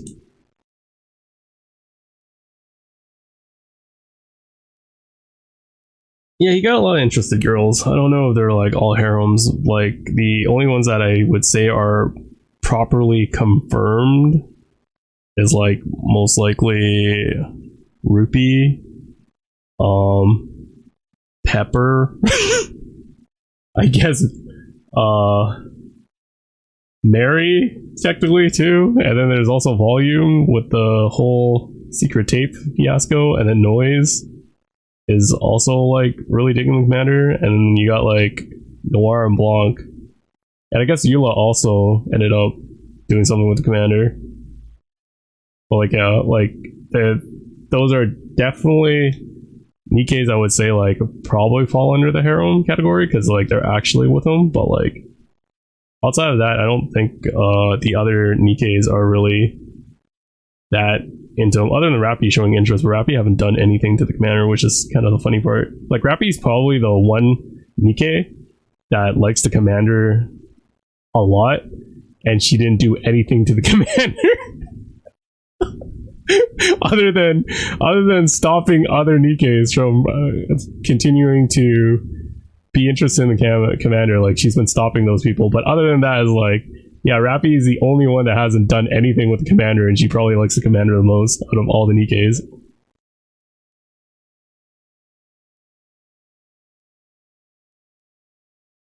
There's a tweet from the dev saying that so far this is the prologue, which proves true love. I don't know, dude. But, like, yeah, I'm kind of excited to see, like, where the story goes from here on outwards, right? Because, like, so much has already been thrown at us in this, like, year and a half journey with Nikke, and there's more to come. And I'm actually really digging in the direction of the story writing. Should I bring you some water? No, it's okay. Really. Should we head down? It's time for the banquet. Okay, sure. Also, the other thing is, like, I'm curious, like, if Kilo ends up staying in this kingdom, right? I'm curious if in the future we're gonna get a different version of Kilo that is a pilgrim, because, like, if she never returns back to the Ark, that means she's later on will be classified as a pilgrim. I've sent Marion and Kilo upstairs. It was a great meal, Chime. Don't mention it. Chime, I have something I wish to imagine about the future. I think you mean to say discuss, Your Highness, not imagine. Ah, yes, that's right. Discuss. What is it? I think we should let Marion meet that person. You mean the commander? Yes. So there is something. Yes, I hope it's nothing but... I've got an ominous feeling, and it's almost never wrong. Yeah, and then there's also the other pilgrim that I don't want to list because of spoilers in case of other people not at chapter 27, 28, starting from there. Like, it appears to be another faction we don't know that appeared around there too.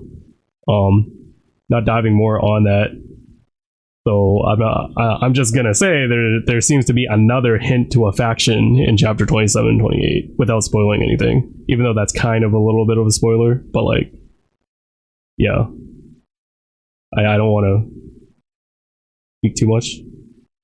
And there is another faction, 29, 30. Yeah, there you go. Like, I know that, like, 27, 28 was hinting it, and then I guess 29, 30 confirms it.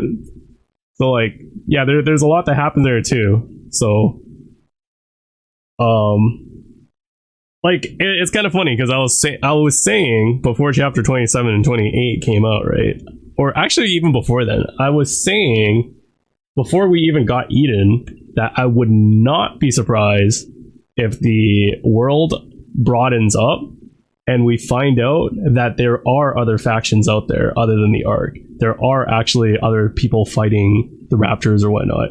And again, like, it seems to have came true because, like, then we found Eden, then we have the White Knights, and now we're like my theory came from when we met the Pioneers, right?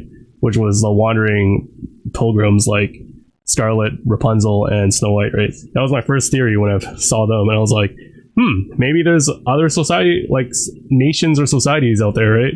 Then Eden dropped, and I was like, it's kind of in line, but if Eden's the only other thing besides the Ark, then I'm like, okay, my theory is kind of, like, not there. But now we're, like, introduced to the White Knights as well, right? Which is this story. And I was like, maybe there is a lot of other, like, factions and nations out there other than beside the Ark, right? Especially that chapter, at the end of chapter, 27? Or was it at the beginning of 26? Or, no, wait, I'm getting them mixed up. At the beginning of 27 or at the end of 26, we got to ride on something to see. Again, I don't want to spoil anything. We got to ride on something to see a broader horizon of the world. And I was like, yeah, there's a lot of unexplored areas, and we only been at a very small percentage of the planet so far, right? And we only know the surrounding of the arc, like what is happening around the arc. And most of the events that has been happening was only happening around the arc. So like, we don't know what's going on out in the other side of the planet, for all we know. And we don't have any information about like anything else. Everything is like, seems to be new territory for the story. So like, there's a lot to still explore on the planet.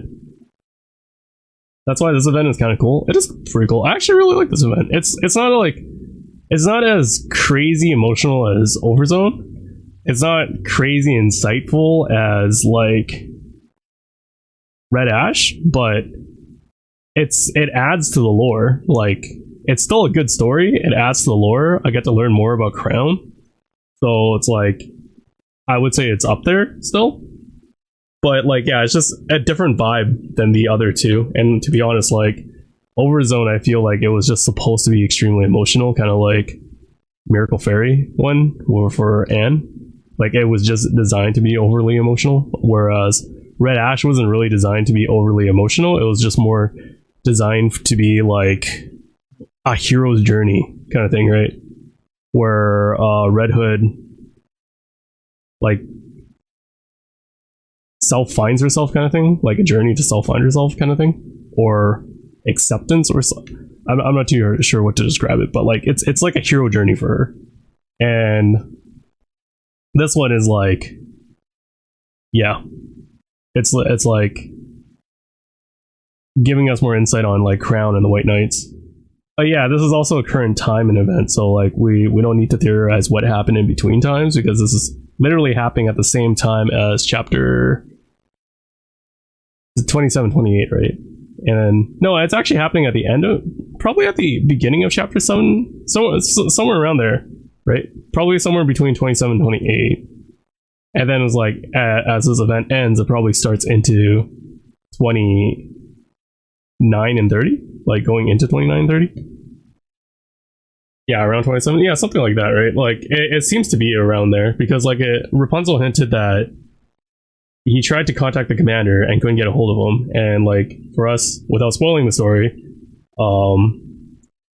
we know the commander went somewhere that cannot be communicated. Like, contacting information and like radio signals weren't too solid in the area that he was in. So we know that. So it kind of correlates to each other that, yeah, that should be that chapter. The urge of vitality flows through her body to the point where it feels slightly unnatural. She instantly feels an intense desire to get to the bottom of what is blossoming inside her. It's over there. Marion quickly heads outside the kingdom. And then she's gonna find out she's part Lily-Weiss. Massive horde of raptors are gathered outside as far as the eye can see. Off in the distance are Indivilia and Chatterbox. My recovery is taking longer than usual. Still, it's a relief. Since that day, you've been able to rebuild your body by consuming others. It's a good thing you were thrown into a throng of raptures. Putting a part of my core inside your head turned out to be a smart move as well. Thanks to you, I've still got my past memories. But that's all. I'm not myself anymore. With what purpose did you gather this many raptures? Isn't it obvious? I want revenge. I'm going to use this entire army to wipe that ridiculous castle off the map. The king is there. Think about it. There's no way she could use such incredible power without any constraints. She won't be able to use it again. And if you're wrong, then we attack again. Time is on our side. They are finite, and we are infinite. We will keep hammering them again and again until that woman's arrogance is broken. well, do as you please. I'll be going as soon as... Hello. What are you doing here? Miriam, How did you know? I mean, how did you make it all the way out here? How did you break through all the raptures? Send them back. And don't ever bother this kingdom again.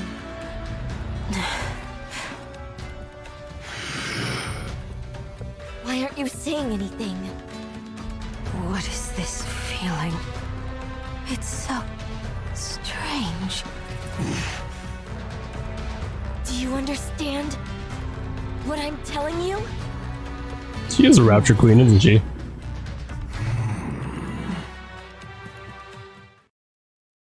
Acting almost on instinct, Indivilia and Chatterbox bow down before Marion, without even entirely realizing what they're doing. I will do as you please, my queen. I knew it. I knew it. He's Lily Weiss, isn't she? Yeah, I know he called her that when, she descended the first time from the sky. That's one thing, like, I noticed. But, like, I was, like, wondering if it's gonna lead back to it. What if there's two? I actually think there are two. I think Ink is the other Rapture Queen. Because, like, I think it's kind of odd that they dropped the information that she was at the satellite. The same satellite that Goddess Squad was supposed to infiltrate. And, somehow, you know, she hasn't shared a single information with Innick. Even though they're sisters. Maybe, I don't know, Ink just doesn't like talking to Innick. But, like, she should have, like, a lot of information about the Rapture Queen, but she doesn't share anything about that with the ARCs, right? So I honestly think that Ink is going to be a very crucial character soon, mainly because at the end of Overzone, the Nikkes were talking about an AI uprising, right? I think Innick is on our side, even though she's suspicious, and I think the story is trying to spin it and frame Innick to be untrustworthy. But the actual true AI that we should be really, like, putting under suspect is Ink, because, like, she's kind of mysterious, and I feel like there's a lot more to her than what we know so far. Of course, like, she's kept in the mystery for sure because of that reason alone. And all we know is, like, yeah, she's in charge of the simulation room, and she doesn't really talk more than that. Who's Ink? You don't know who Ink is, and you play this game? What's wrong with you, Rexer? Okay, Rexer. Who is she? Tell me her name, Rexer. Tell me her name. Tell it to me. Tell me her name. Her name's not Innick. She's Inke, which is like the Japanese for pronunciation. She's not Innick. She's Ink or Inke, depending on like what you want to like pronounce it as. No, I don't think Innick is evil. I think Innick is really on our side. I think she's evil. I think that she's really suspicious. Like, Ink is suspicious. Ink is suspicious. Who has come this far? Am I too much of a bully to say this? Yeah, Innick hasn't really shown that she's actually against us. She's just a she's an AI that does hard calculations. Like, hard calculations as meaning like she doesn't value life as much as we would.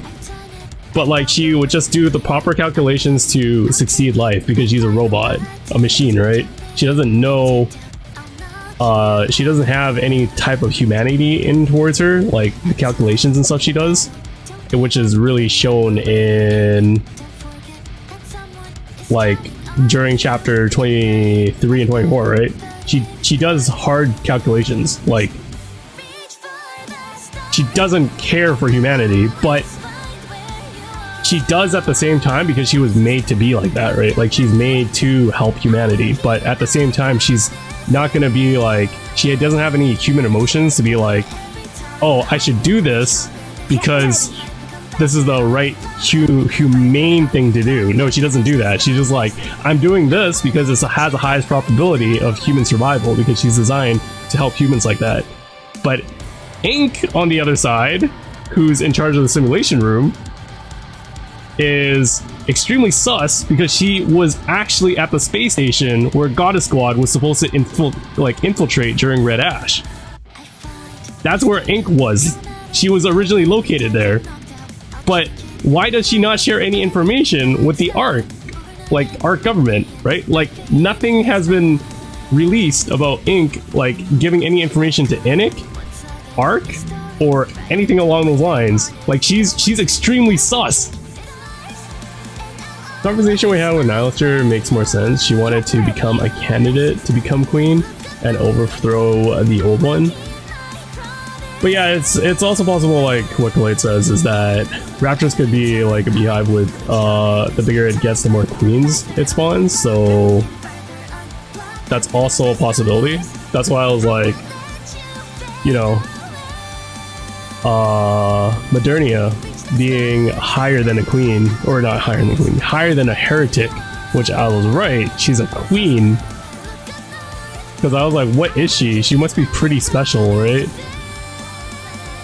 But also it's like, I'm starting to think like maybe she's actually linked to Lilyweiss though. Because like, if that twist comes out to be true, where Chatterbox is actually the first commander and that's why she's so obsessed with Marion, because she's actually Lilyweiss, I would be like, okay. It's crazy, dude. So that's what happened to Lilyweiss and the commander from Goddess Squad, like, okay, now like everything's starting to add up, right? But like at the moment it's like up in the air. There's no confirmation that those two even correlate with each other, and I'm just hella reaching at this point. But like that would be a crazy twist. That would be a really wild twist to find that out. And like Anderson is not connected to them whatsoever. Or Anderson, like I said, Anderson could just be a clone and that's it. Like a clone of the original Goddess Squad commander, but he's not actually him, and Chatterbox is the original or something like that. Because like we know, like Johan left the ARC and he was pursued by the ARC government to silence him, right? But he got to Eden safely. I don't know if he got to Eden like half dead or not, but like he made it to Eden and he's alive still. We don't know what happened to the commander of the Goddess Squad, so anything could have happened to him. He did say the queen saved him, so it's like, you know, that kind of adds up that like, since we know Lilyweiss' head is missing and she seems to be the face for the queen right now, don't know what queen, and Chatterbox said that the queen saved him when he was like something along that line. I think you might, there's a possibility, right? I could be reaching again, but there's a possibility that he might be the original commander from the Goddess Squad. Which would be wild that we're fighting him out of all the things that like I would imagine we'd be fighting. We're actually fighting one of the commanders that commanded the Goddess Squad. That would be pretty crazy. That would also make sense why he has so much information about human operations and how Nikke's like think process and all that crap, because again, he was the Goddess Squad commander. If that was true, right, if he's the original Goddess Squad commander, like that would make sense why he has so much intel on everybody. Or is that Innick just fed him intel? But I don't think Innick would feed him intel, because like I think that's really going against Innick's programming. Did the original commander talk a lot? Well, we only got to see the original commander in Red Ash, right? But the thing is, like, it's possible that he might have changed. He did talk a lot, technically, right? Back in the day? Like, well, during Red Ash, he did kind of talk a lot. But, like, not as much as Chatterbox, but maybe he started to talk a lot because of all that crap that happened to him. Innik is also sus because it's not like Innik can hide information from her. Was it said that Ink can't hide information from Innik? Right, you make a good point.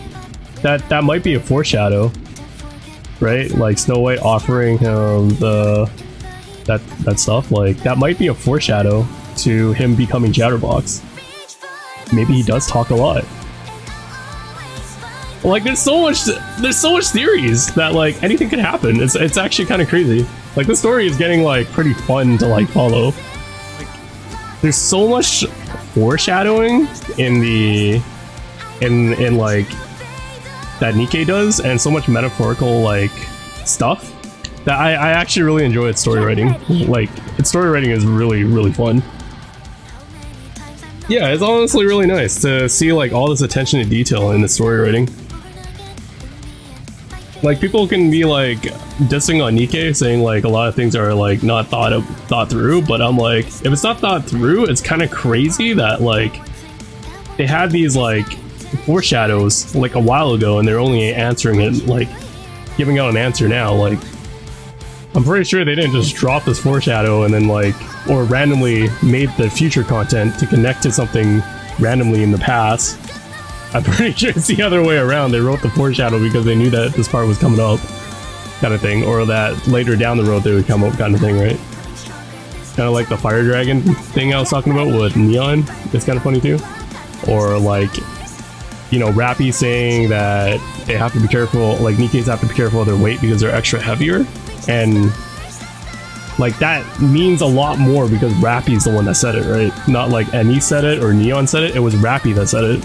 Not only that, like the part where, you know, when they first met Alice, right, Crystal? You remember that part where they first met Alice, and then Alice was asking Rappy what's her superpower, and she's like, her superpower is like you gotta press her button, and then she'll activate like some special mode, which is a foreshadow to chapter 24 when she activated the Red Hood system to take out Chatterbox, Indivilia, and like Nylister all at the same time. It's a foreshadow. It's a foreshadow that she had a mode. Like there's so much foreshadowing in the story. It's so intricate. Like how they put so much attention to detail in like so many parts of the story. Like it's like, oh, this is a joke, right? No, it really happens later on. Like Rappy wasn't lying about her special ability. She was like humoring Alice, but she's not lying about like her special ability. She really can transform.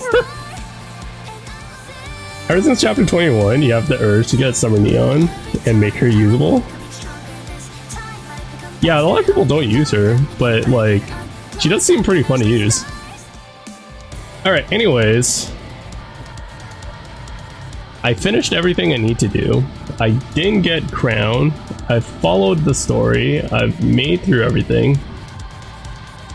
So we're caught up for now. We're going to be tackling chapter 29 and 30 sometime later through the year. I'm not going to be tackling it anytime soon, but I'll probably tackle it near like the next two chapters coming. Like when the next two chapters probably is like an ounce or something, I'll probably go through the chapter 29 and 30. Here's the story only Nikke has grabbed your attention than any other gacha. I'm 100% on board with you with that. I haven't encountered any other story that really grabbed my attention. I tried Arknights, it didn't catch me. I even watched the animated of Arknights and it didn't catch me. Snowbreak definitely didn't catch me. I know a lot of people keep giving me like reasons to follow Snowbreak and saying like I should follow it. I'm like, I just can't. Snowbreak's story just doesn't seem that enjoyable to me.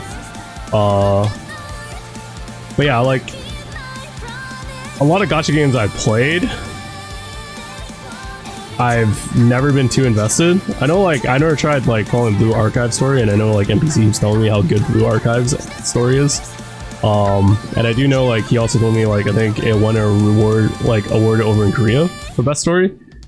And from what I'm hearing, it's like, you know, it's also really good in aspects, but I never like followed it, so I don't know. Because the thing that I couldn't get into Blue Archive was like the gameplay part of Blue Archive didn't catch me. So I never really followed the story because of like that reason. You heard they're redoing Snowbreak and the new chapters are good. I heard that too, but like, I don't know. We'll see. We'll see. Maybe one day I'll follow it. But at the moment, it's like I have no real urge to want to follow up on it. Like Aether Gazer, I also followed the story, and I was like, it was okay. It's not like super exciting either.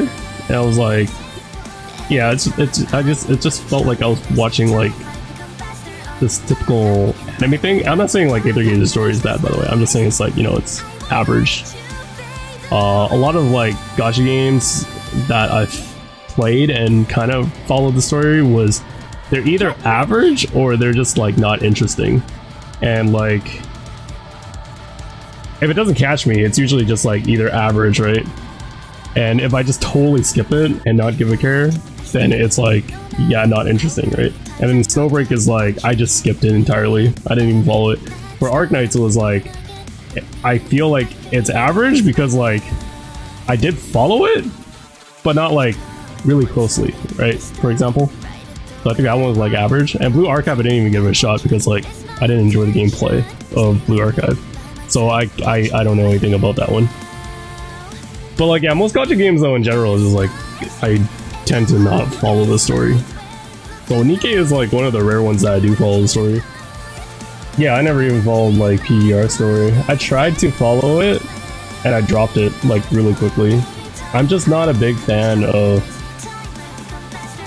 games having to explain things largely through text. Nikke is an exception since it reads it to me, so I'm kind of cool with that. But like, if you're gonna throw a bunch of text at me and force me to read it, I usually have a hard time following it. I think if a game can't hire a bunch of voice actors to voice act the game's like heavy text portion of the game, they should probably use the gameplay itself to tell the story. And last time I brought that up, someone was like telling me it's a different time period. Nobody likes that anymore because I kept using Super Metroid as an example, or even Metroid Prime as an example. And they're like, no, it's a different time period. And I'm like, if you really believe that, Metroid Dread should have failed because that came out like only a few years ago. And then, you know, their defense was that, well, Metroid has a huge following. And I'm like, that's a lie because Nintendo has no faith in the Metroid franchise, hence why it takes like a decade for a Metroid game to even come out. Unlike Legend of Zelda and Super Mario and all that crap. Like, Nintendo has no faith in the Metroid franchise. And the only reason why, like, Nintendo tried it was because they were heavily marketing Metroid Dread to make it, like, they were making sure everyone knew it was coming out and stuff like that. And was like really pushing the game to be on people's radars, and it worked. Like, people actually gave it a try and they loved it, right?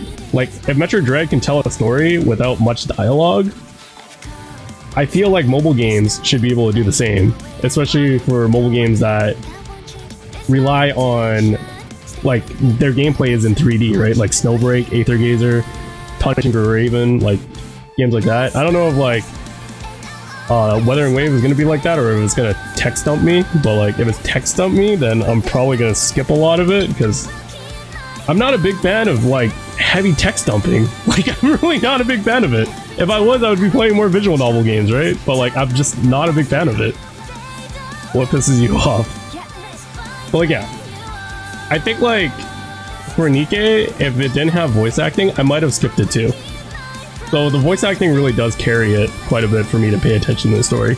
So that's probably why I give it like a higher investment to Nikke's story. Oh, yeah. That's the reason why I don't like talking about MiHoYo games, because I really don't like them. You like the commander in PGR? I also like the commander in Snowbreak as well. And also the other one is like Aether Gaze's commander is pretty cool too. Like one time like I was like talking about the commander for Aether Gazer, and I was like, you know, he's actually pretty cool if you think about it, because he doesn't really give people like if you cross the line with him, he just instantly like kills you. Like he doesn't care. It's like, don't mess with him kind of thing. And it's like, it's really rare to see that type of protagonist in mobile games, and I feel like Aether Gazer's protagonist is like, he's pretty cutthroat. He's just like, you screw me over, I'm done with you, dude. You can just, I'm just gonna remove you out of the picture. Like, he will actually go out of his way and like kill somebody. No, I totally get you, NPC. Like, I agree with that too. Like, the nice part, like, I think that's what Crystal also likes about Nikke, is that you can skip the story and come back to it later when you have time. Like, it doesn't force you, like, you gotta follow the story right now or else, like, you don't deserve to play this game kind of thing. And, like, it's nice that Nikke just lets you pace yourself, right? It's like, no stamina meter in this game. Dailies are pretty easy to do. Story can be skipped and come back to later if you want to revisit it. In fact, it's like, if you revisit it later, you get like better updates, because like, you know, they add in extra stuff to make the story like more enjoyable, right? Like some stories actually got like a little bit of new cut, like illustration arts added in to tell the story better and stuff like that. Like stuff like that was added in later. So yeah, they even encourage you to like come back to the story eventually, like come back to it at your own time kind of thing. That's the cool part about like Nikke that I really like, and it's the same reason like I heard that Crystal really likes it for the same reason. Yeah, the side events was kind of crappy the way like Nikke was doing it earlier, not now. Like they're bringing all the events back, right, to allow people to experience it, like Overzone, Red Ash, stuff like that, for people that missed it. That's amazing. I just love how Shift Up is actually like really valuing their player base. Is like, oh, you guys don't want to miss anything? Don't worry, we're gonna like give it to you. The FOMO design we can't really avoid is like the collaboration stuff, right? But like other FOMO stuff, they're addressing it. Like, oh, don't worry, like we're not gonna try to sell you out with FOMO on this content. Like, we'll give it to you guys like when we can, kind of thing. Or like, you know, bring back seasonal. Well, I'm pretty sure every game brings back seasonal characters. But like, it's nice that like, you know, they confirm that, like, they confirm it without us having to guess, like, oh, is seasonal characters coming back? Like, they gave it to us in Dev Note form, where like, yes, we are gonna bring back seasonal characters, so you guys don't have to worry about that, stuff like that, right? Like, they actually really value the player base. Counter-Strike is like another game I actually didn't follow because I wasn't too interested in it. Gameplay for that one didn't really like catch me either. The Johan and Commander, I'm pretty sure they're gonna give us that one day as a side story.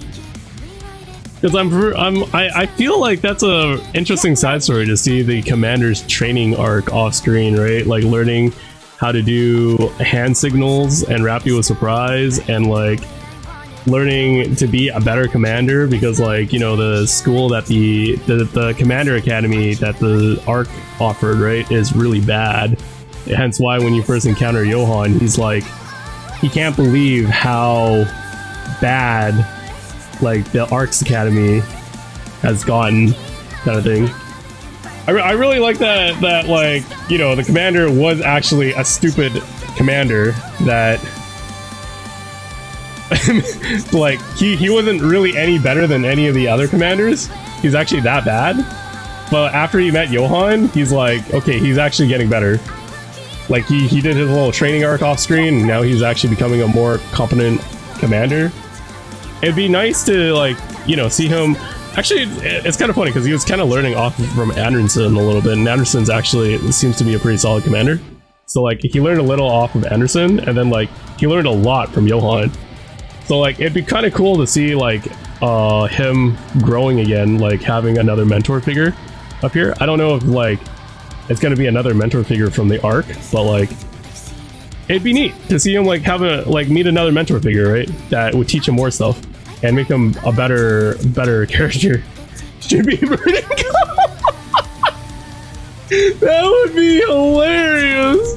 You find out Burning Gum is actually a master tactician. That would be crazy. It's like, oh my god, we've been like belittling Burning Gum this whole time, but he's actually a crazy commander. Get ready. That would be wild, dude.